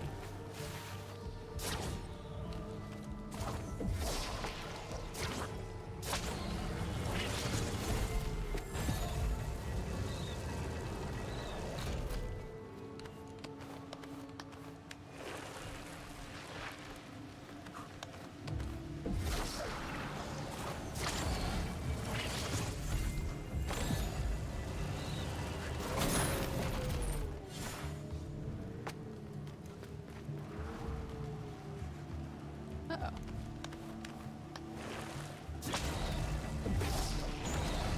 Oops.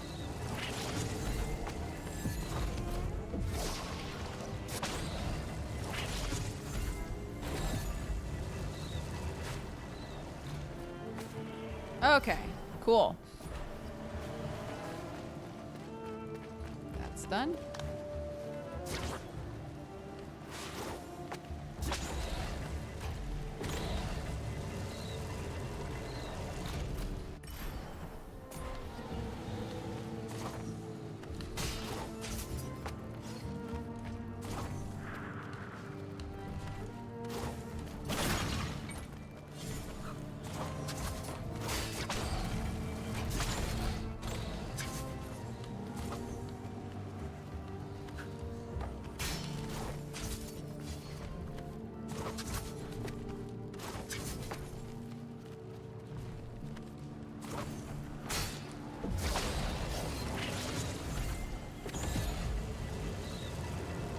The way that this game, like, I mean, all good Metroidvanias do this, but like, Since you're like drip fed new abilities, if the game's able to make it really interesting to combine those abilities, I love that.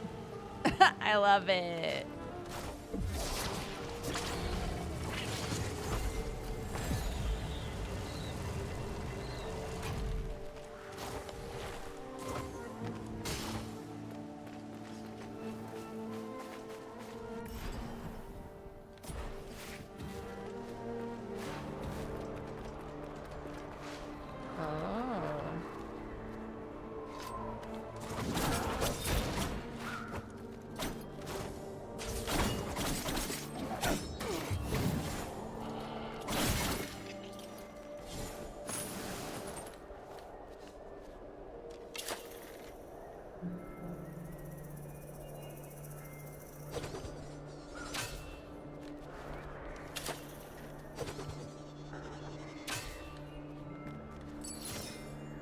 Sick.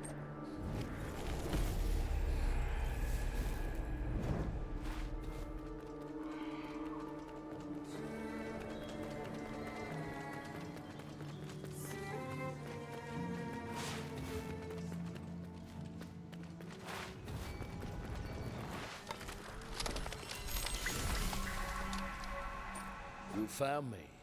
You found Camia. The Tower of Silence. I only know of it by legend. It is ancient, older than legends, by centuries and centuries. The rituals are very secret. All must be done exactly in order. It's the only way to evade the demons and stop them from taking the bodies.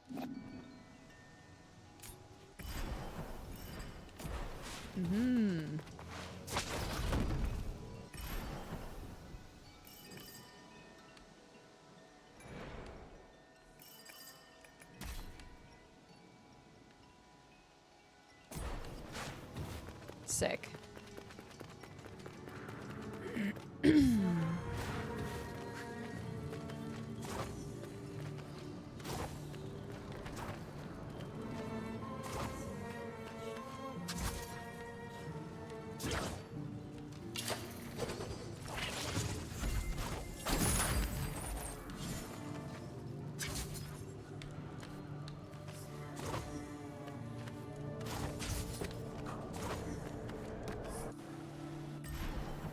Oh, where's my girl at? Hi! Hi, Sargon. The fuck are you doing up here? Lend me your Eye of the Wanderer.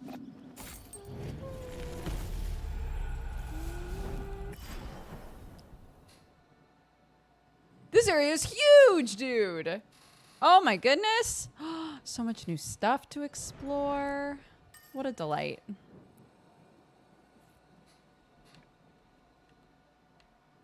Okay, we should go back and do this then.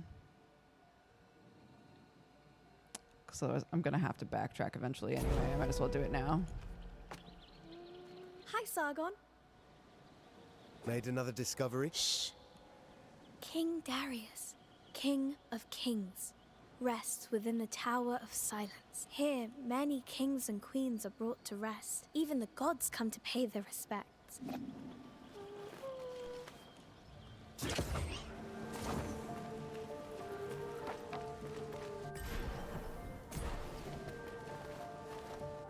More content.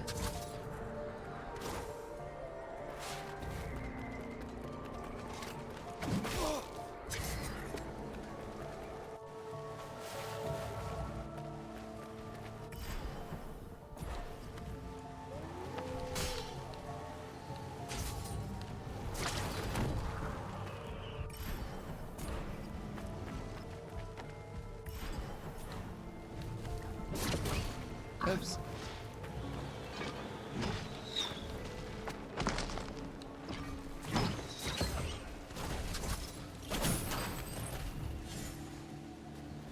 One, two, three.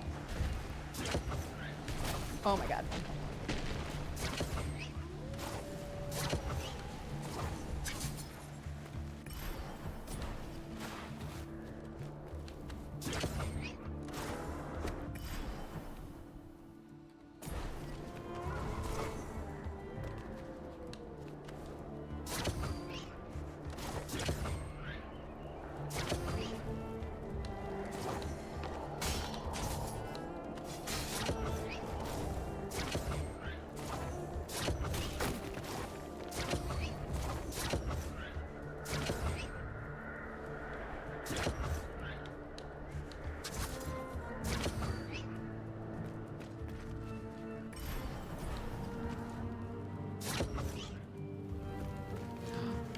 Here we go.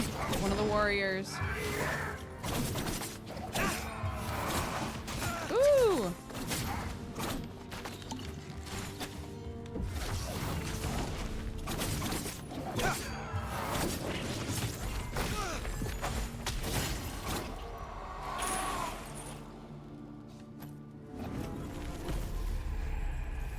Peruz was a political prisoner of Tamiris. Ardashir saw something in him while Peruz rotted in his cell and somehow convinced Tamiris that he could make a great defender of Persia out of him. Ardashir was proven right.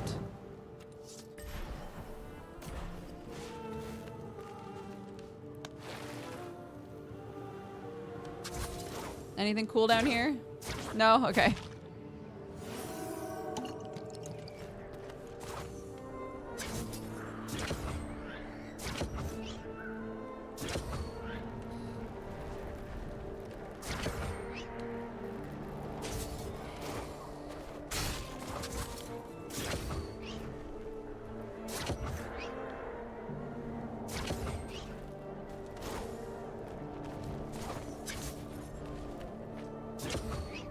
Okay.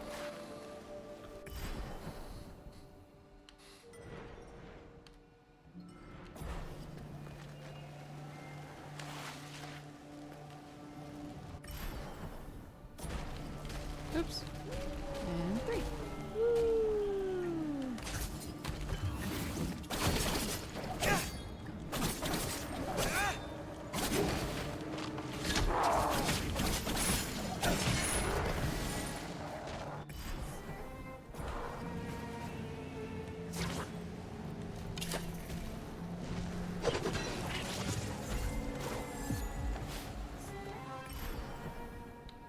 Why is that dark there?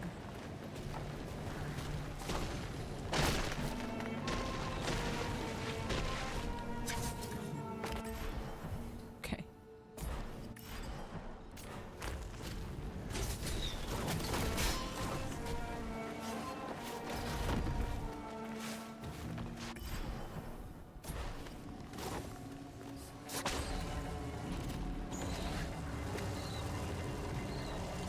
Oops. Why is that there? Why is that acting like I haven't done that?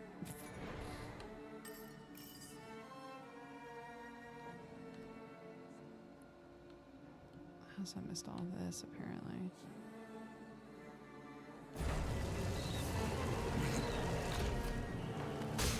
Am I hip?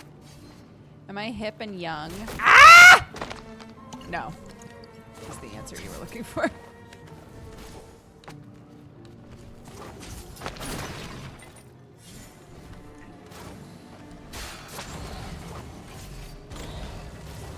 Ooh!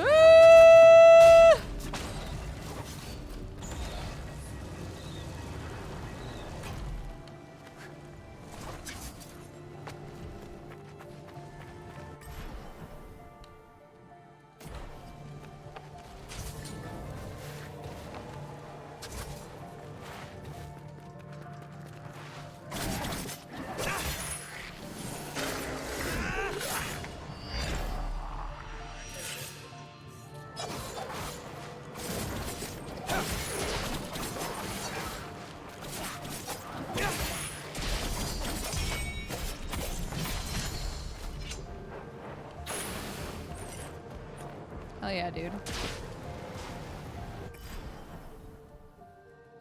Wait, how do I get back down there?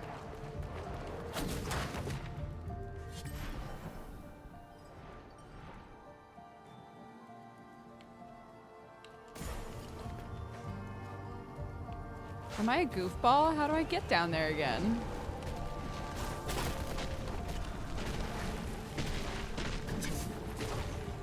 Like this. Maybe? Nope. Wrong place. Shoot, dude.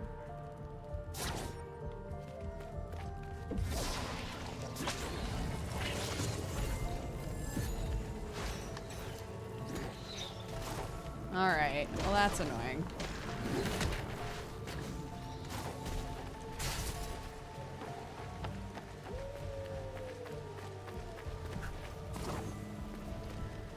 Back here again.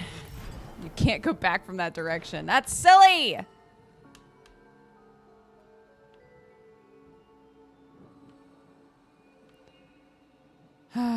Okay.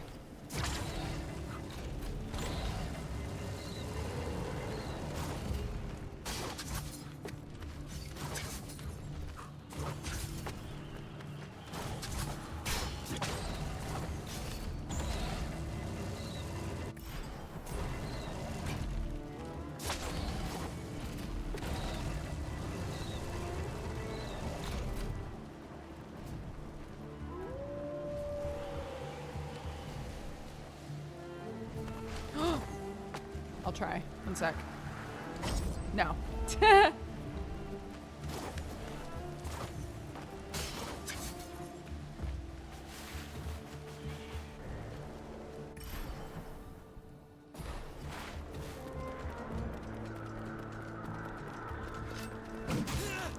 Oops.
Time is it? Okay, we're okay.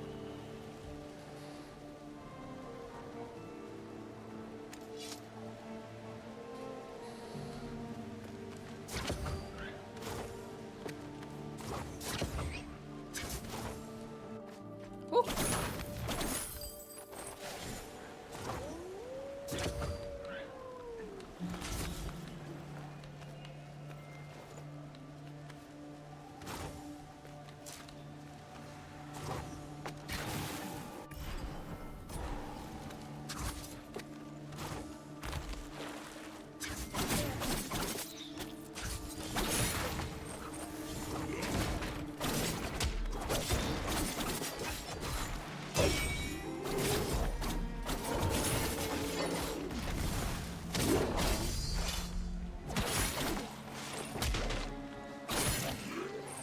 Whew.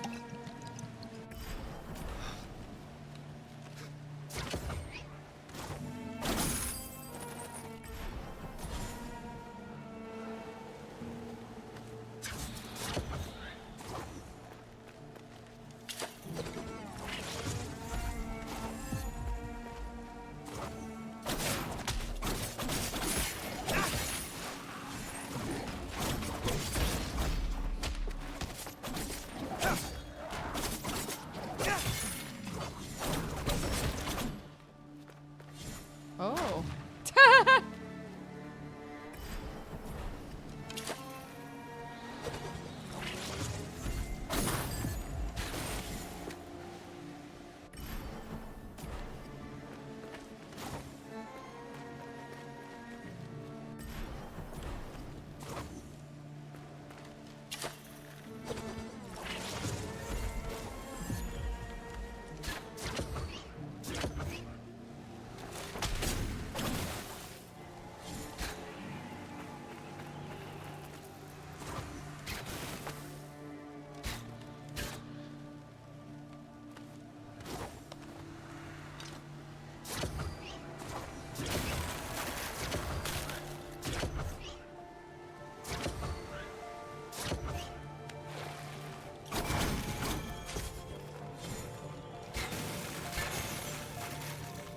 Whew. Oh.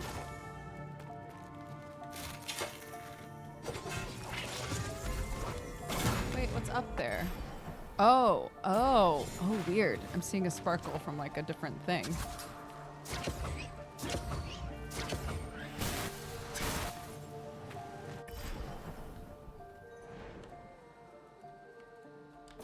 Sure. Nope, just kidding. Just kidding.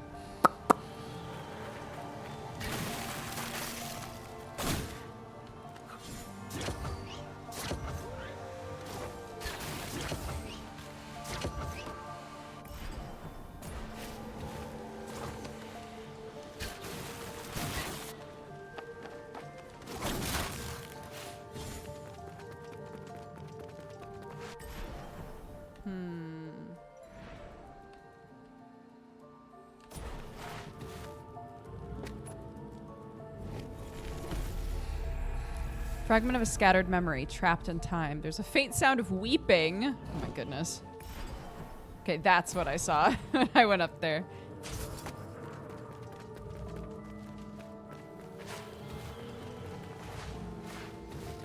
Okay. That makes it easier on me to figure out where to go. If you're like, not this way.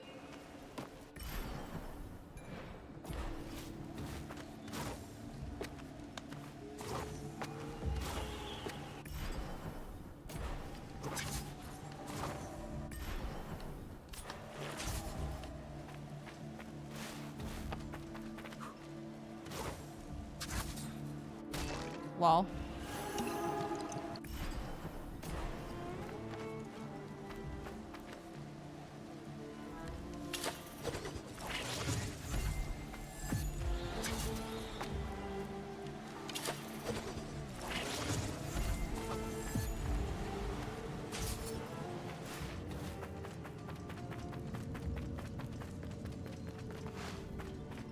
Oh? Time for their bodies to be rid of all flesh. Time for their souls to be judged at the bridge of Chinvat. The Tower of Silence offers rest to the sovereigns of Persia in the twilight of their carnal life. 3 days for Rashnu to weigh their good and bad deeds. 3 gongs from the heights to make their legend resonate. When the gongs reach harmony, then the gate opens, and the silence that escapes carries the legend even further.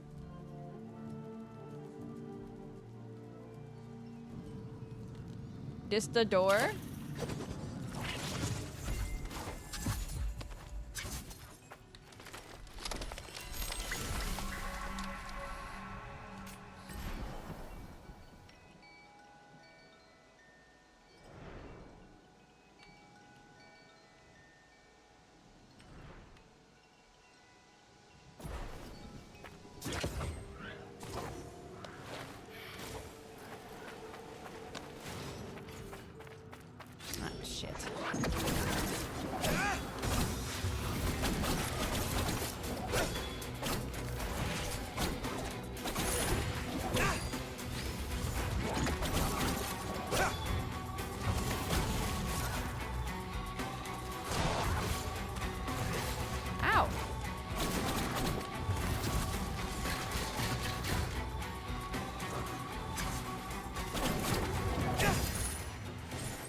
Sick. Oh. Oops.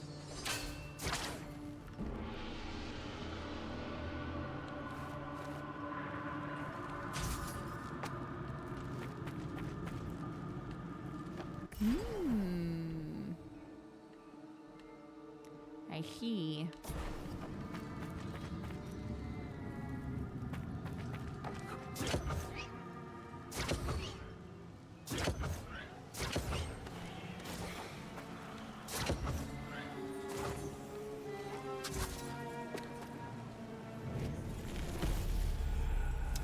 The commoner and the king. She entered the kingdom as an ordinary person. She departed this world as a noble, beloved queen. No one knows Azida's origin or how she arrived at Mount Koth. Queen Azida began as a humble herbalist, but her knowledge of healing quickly gained fame throughout Persia. When King Darius fell ill, none of the doctors and scholars in the kingdom could identify the cause of his sickness. After weeks of researching the root of his illness, Azida unexpectedly appeared at the castle's gate and requested an audience with the king. The guards denied her entry, but one of the high priests sensed a strong aura emanating from her and insisted that she see the monarch. She remained at the king's bedside for weeks, utilizing her understanding of nature and plants to care for him. She would recount tales of her travels and legends from a bygone era. Day after day, King Darius regained his strength, and day after day, his fondness for her grew. Fondness transformed into admiration, and admiration blossomed into love. King Darius disregarded Azida's commoner status. In his eyes, she was a divine being sent to rescue him from illness. Regardless of the opinions of the court and his advisors, he believed she was destined to be his and bear his children. Queen Azida flourished, reigning as a paragon of benevolence and grace. Her people adored her, and she reciprocated their devotion. Tragedy struck when she perished in childbirth, leaving behind a bereaved kingdom and a grieving Darius, whose sorrow endured for years untold. She gave birth to a son, the sole living testament to King Darius' love for his Queen Azida. To this day, Persians continue to celebrate Queen Azida, the commoner who rose from a humble background to the rank of royalty. She demonstrated that for King Darius, one's character held greater significance than lineage or bloodline. Because he's such a good guy, you know? In the end, her being a badass that saved him, really what we need to take away from it is that King Darius was so cool that he realized that it was like fine that she was a commoner. You know? So like, that's pretty crazy.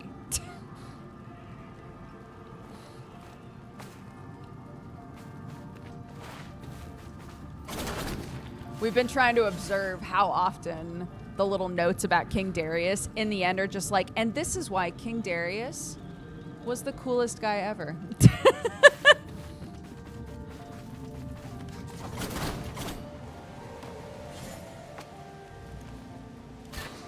Oops. Ha ha ha ha ha.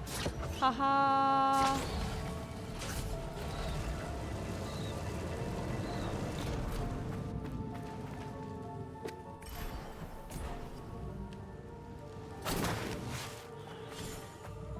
I'm still waiting for the game to be like, actually, he was just all right. King of Kings, sure. Yeah, whatever. He was like fine, I guess.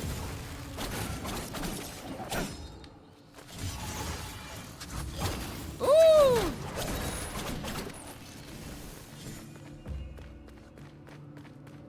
King of Kings. Yeah, King of Kings, coolest of cool.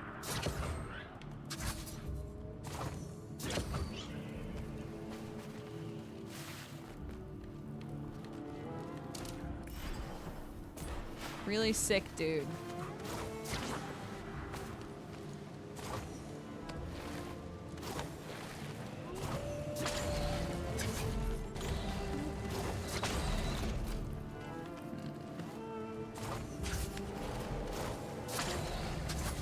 Okay, there we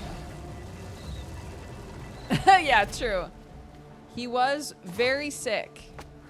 Until he wasn't, because his queen was awesome.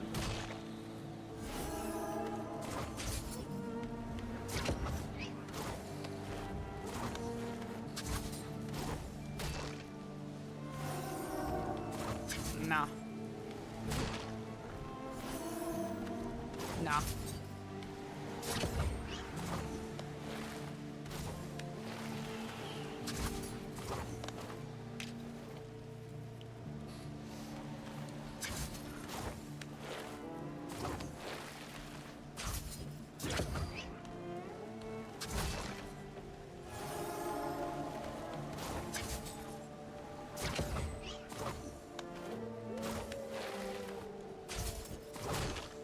Dude.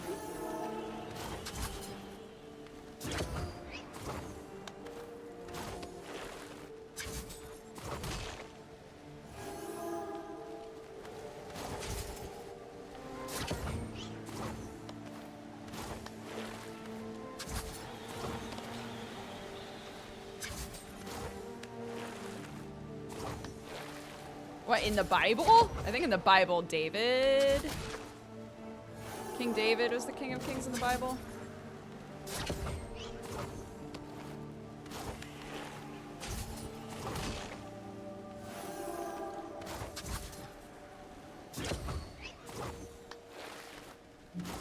But also like, God.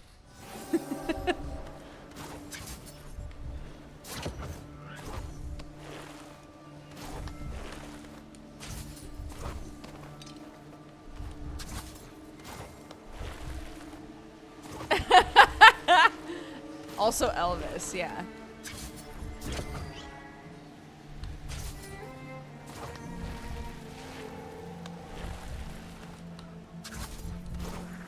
Woo! We got it.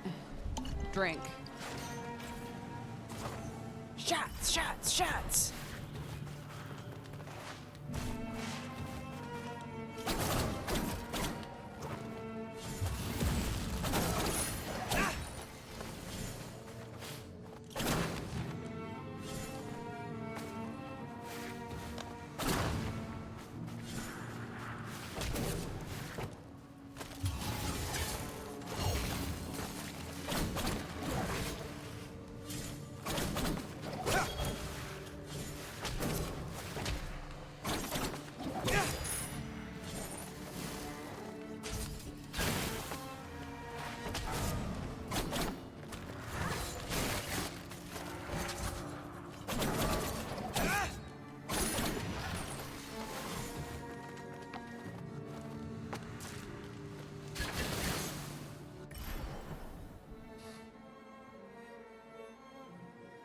According to Wikipedia, Darius I, commonly known as Darius the Great, was a Persian ruler who served as the third king of kings of the Achaemenid Empire, reigning from 522 BCE until his death in 486 BCE. Daco.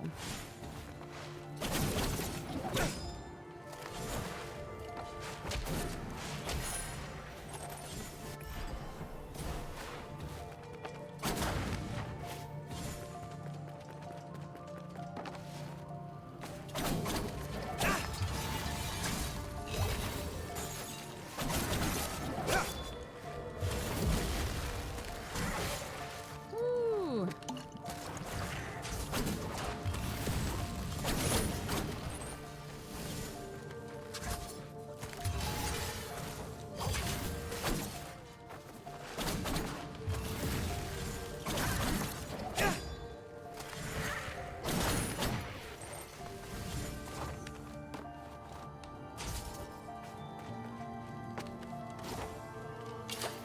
Oops.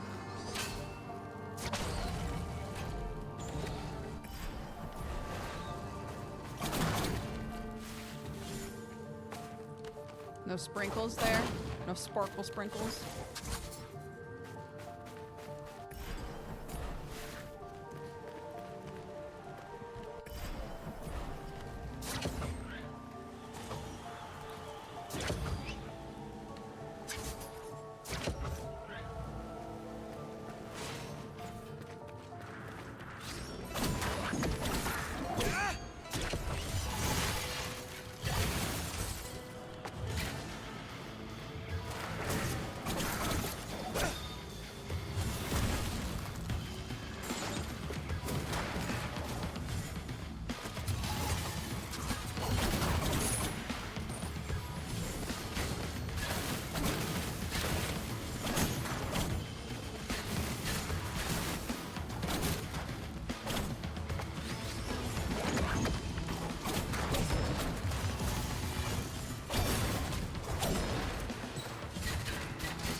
Shit.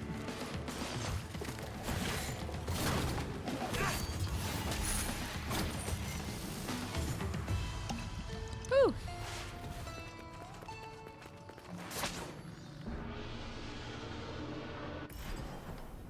Hell yeah.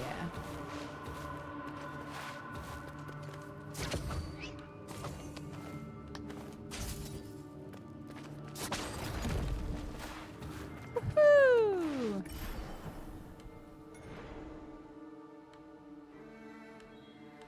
I'm so salty about this. I'm so salty about this. It's fine. I'll go back through, but I'm not. It doesn't mean I gotta like it, you know? What time is it? All right, I should probably wrap up. Not wrap. You know, start getting ready for Geekenders. Okay, let's just get.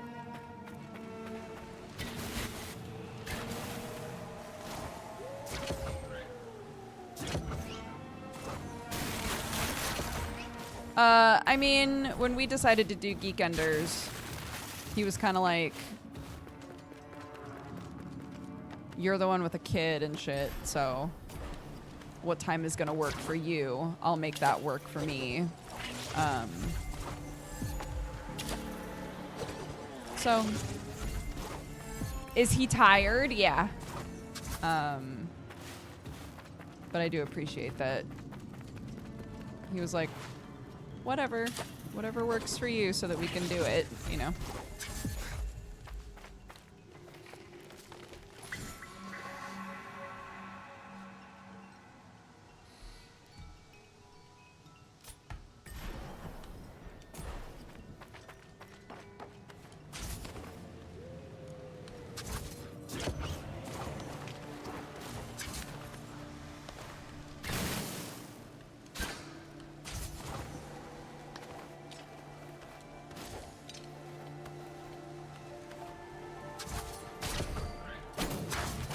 Shit.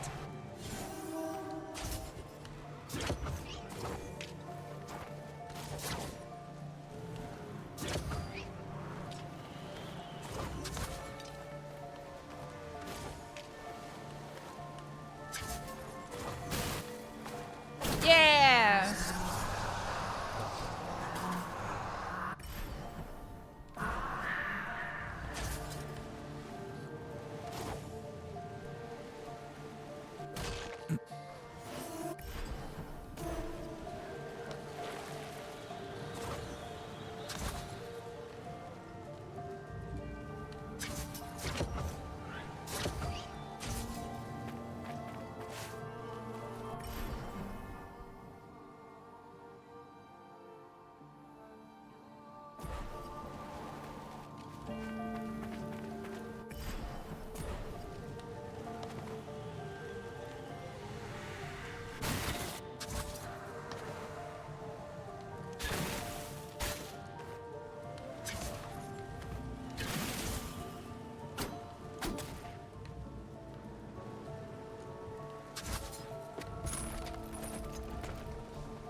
A burb.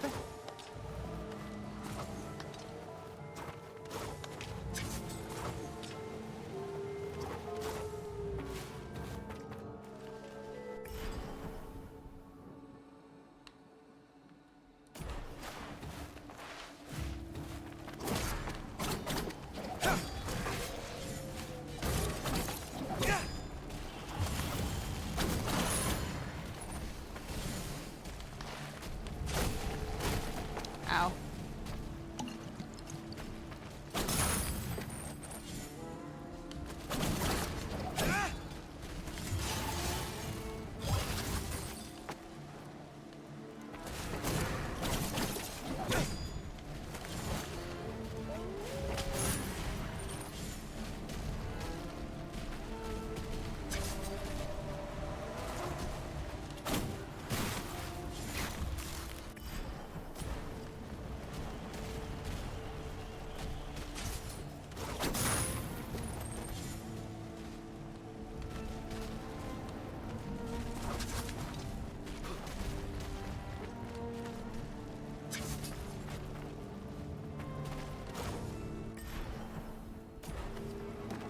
Oops. Haha. Haha.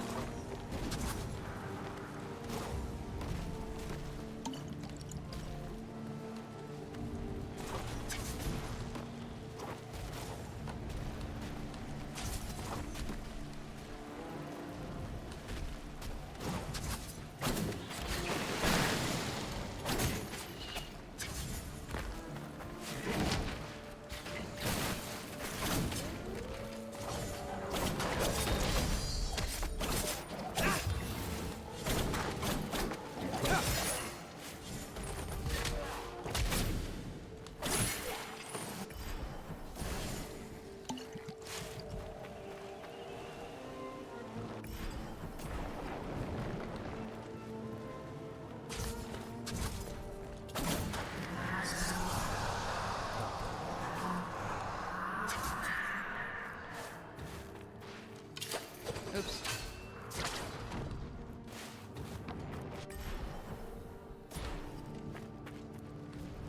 Oh my god.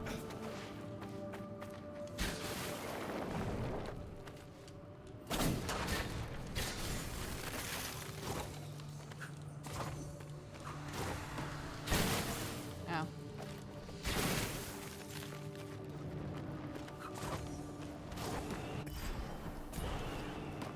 Okay.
It was not homework for Geekenders, no, but JP and Jesse did talk about it.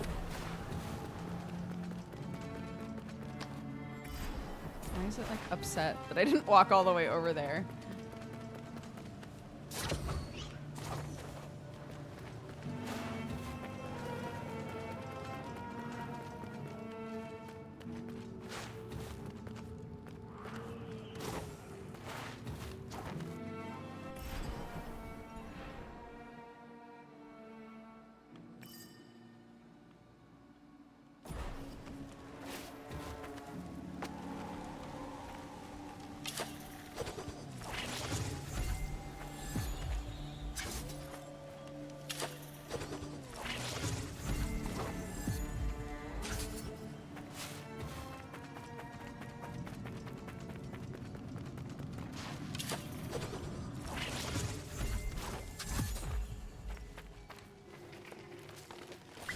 Weekender starts in 15 minutes.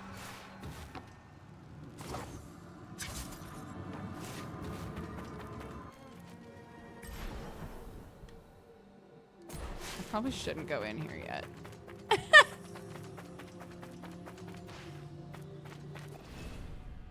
Upon divine instruction from our supreme deity, as Ahura Mazda, the enlightened prophet, Zarathustra has received guidance on the rightful manner of disposing the mortal vessel. When a Persian citizen leaves the world of the living, they deserve respect and honors. For their soul to cross the bridge of Chinvat, their body must first be freed from its carnal envelope. The body is placed in the open air in the Tower of Silence at a high altitude. Birds of prey strip it of all flesh. After the evisceration of flesh, the remaining bones shall be purified by the ardent caress of the sun's rays until desiccated and rendered a gleaming white. Then they may be gathered and deposited within the sacred ossuary. Bow in reverence to the celestial guardians, for their laws hold dominion on us all. Gaze upon their celestial dance, guiding our rituals and customs. All right, I gotta go. I have so much lore. So much prophecy.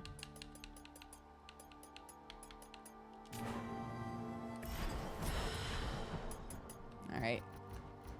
Next time. But let's see what percentage we're at.